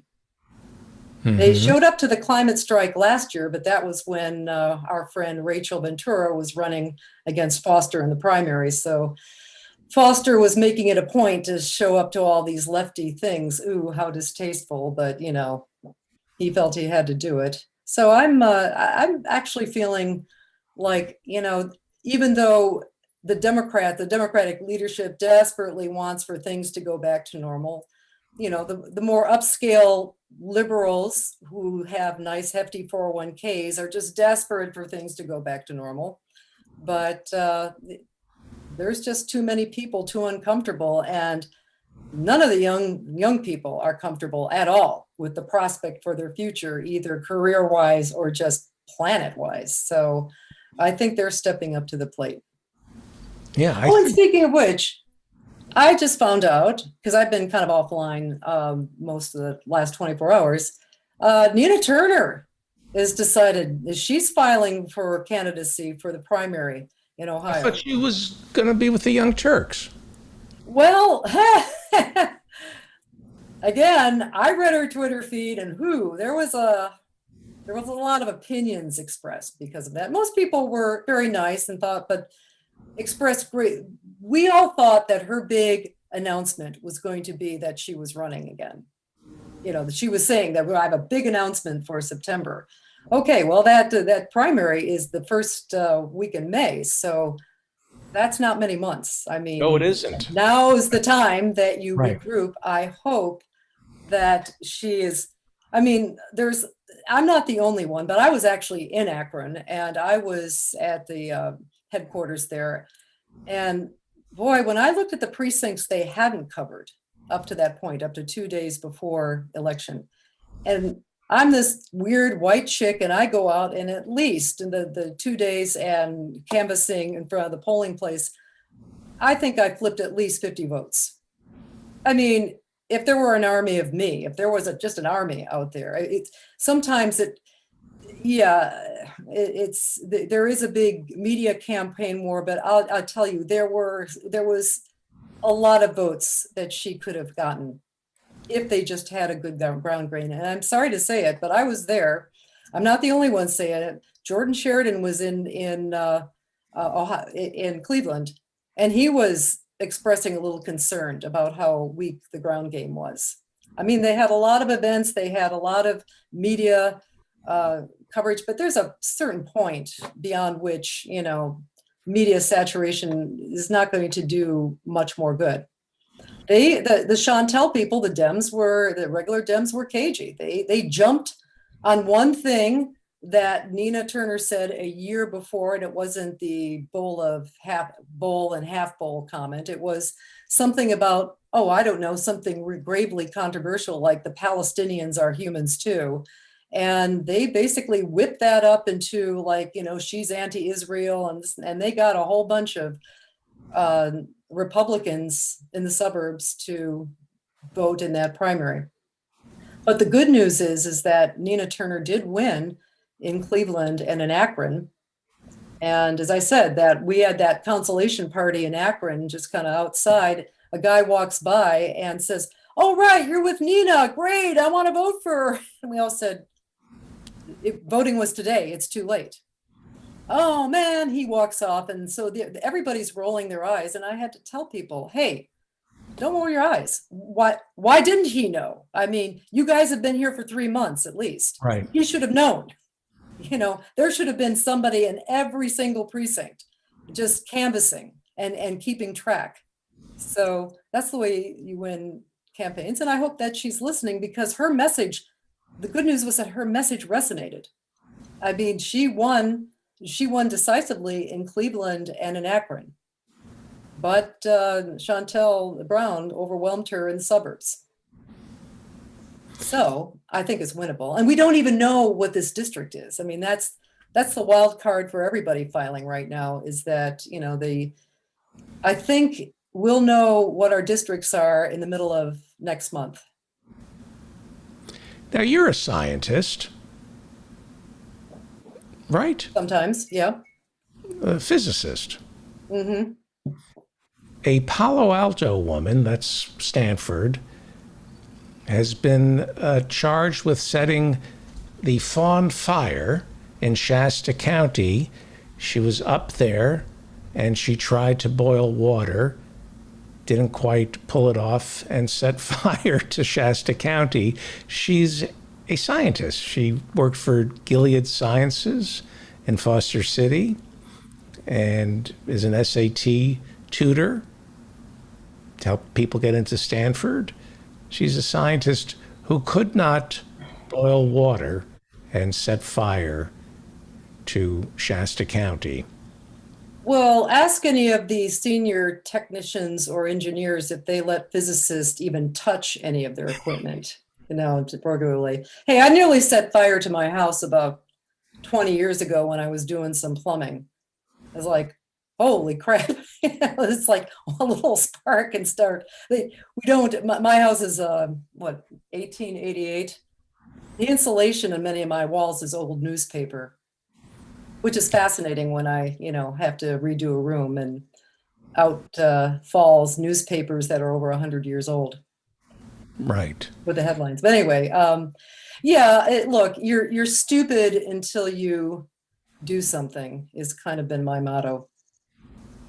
Well, we have some late breaking news. Saturday Night Live has announced this year's cast. This is big. Aidy Bryant, Pete Davidson, Kate McKinnon, and Cicely Strong will be staying. Okay, Kate McKinnon, I know. She's great. And Pete Davidson is staying. We're losing, after 8 seasons, Beck Bennett.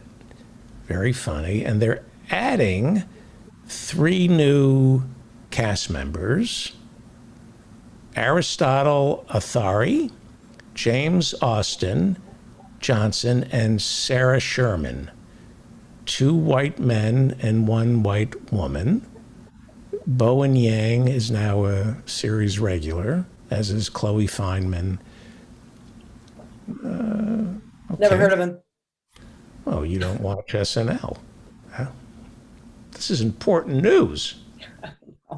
This is what everybody's talking about.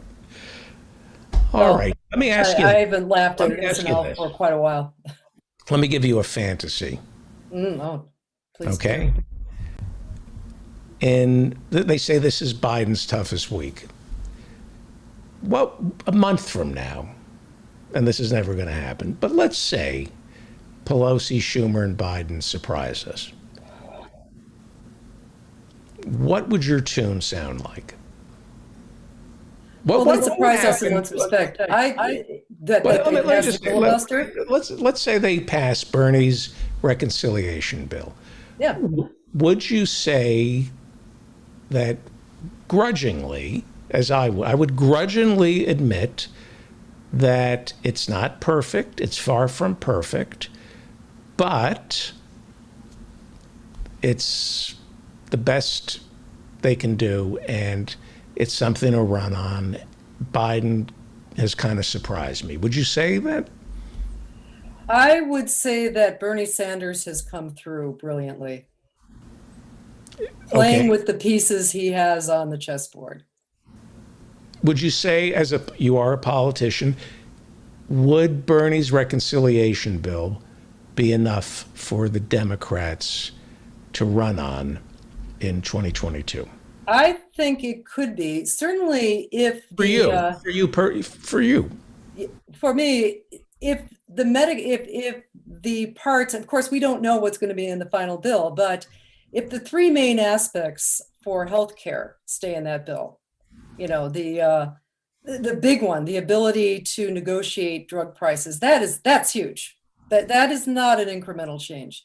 That will be a game changer. I don't see that. I don't see that. But that's what's going to that's what's going to make a lot of everything else work, because the improvement of Medicare, which absolutely has to happen, because your teeth and your eyes and your ears are still attached to you. Mm-hmm.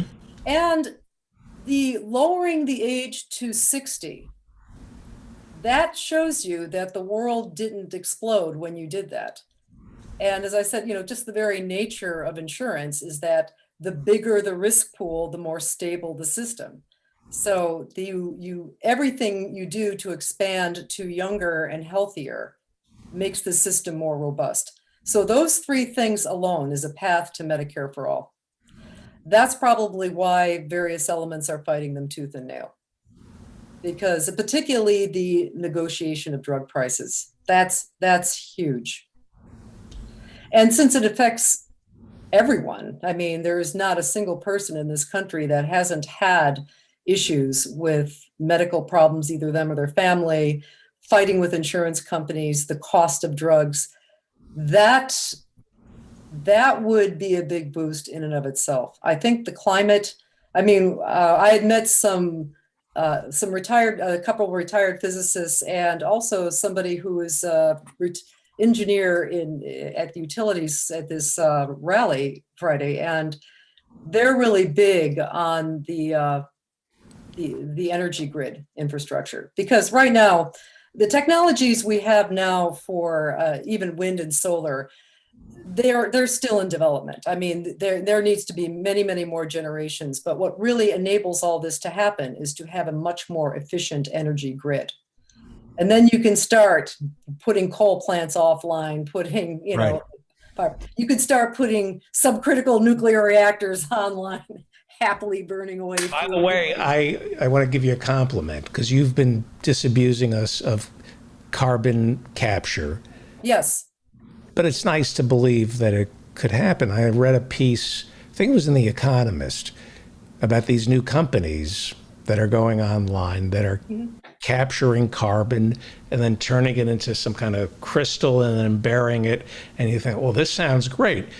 Then at the end of the article, they say you need to take about 45 billion tons of carbon dioxide out of the atmosphere, either every day or every year or something. Yeah. We will eventually probably develop technologies. These things take like 1,000 tons out of the, like nothing.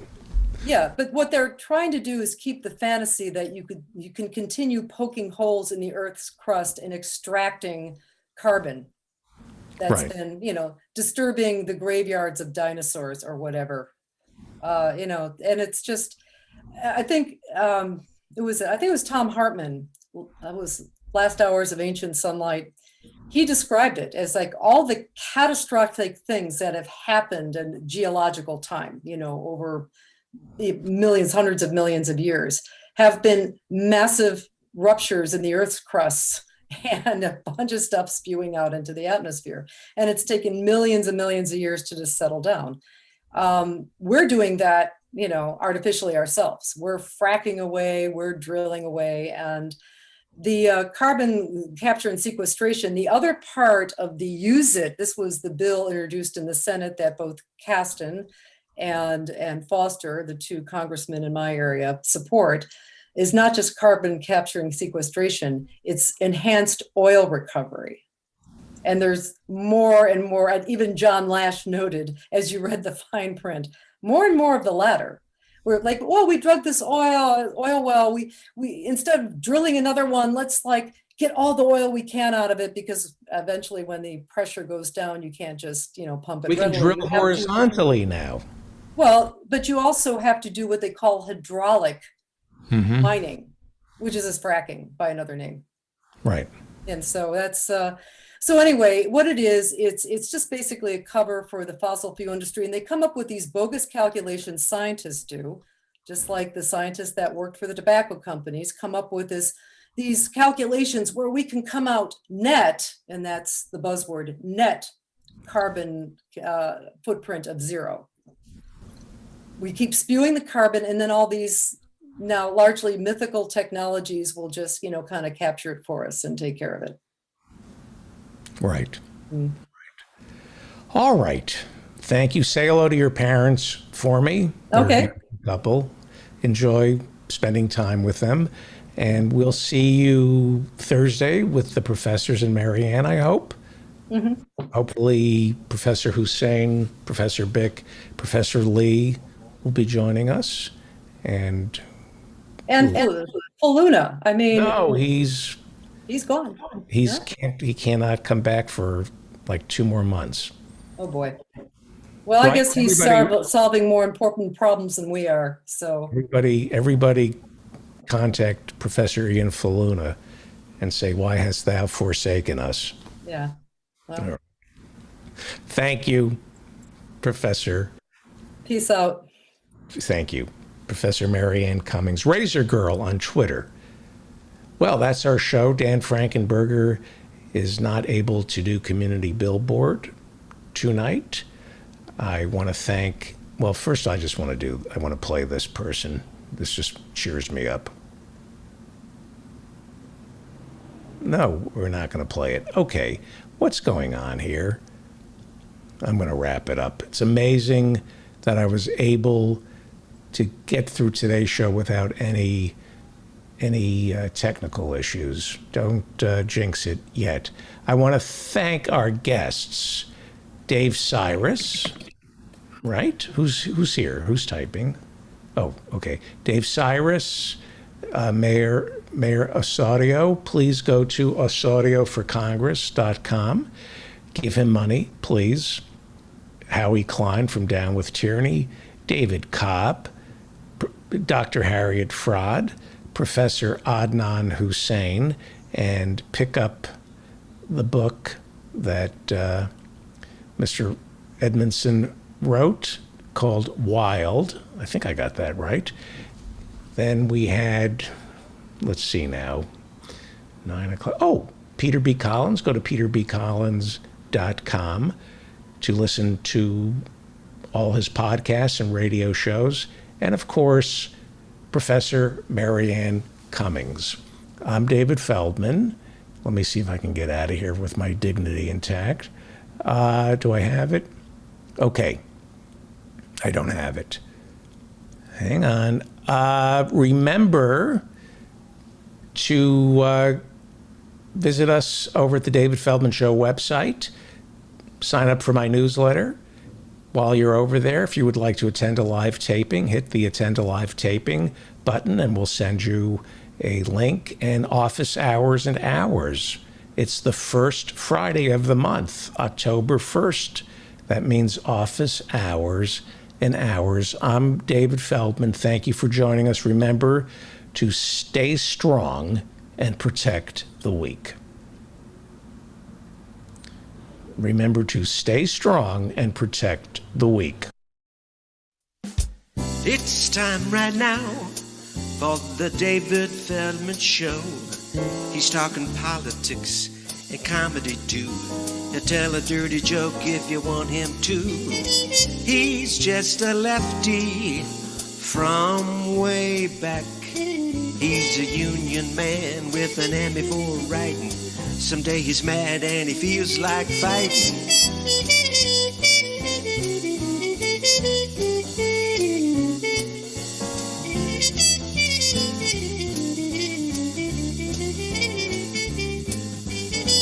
It's time right now for the David Feldman Show. So get your ears on right, buckle in real tight. He's got a lot to say and he's coming your way.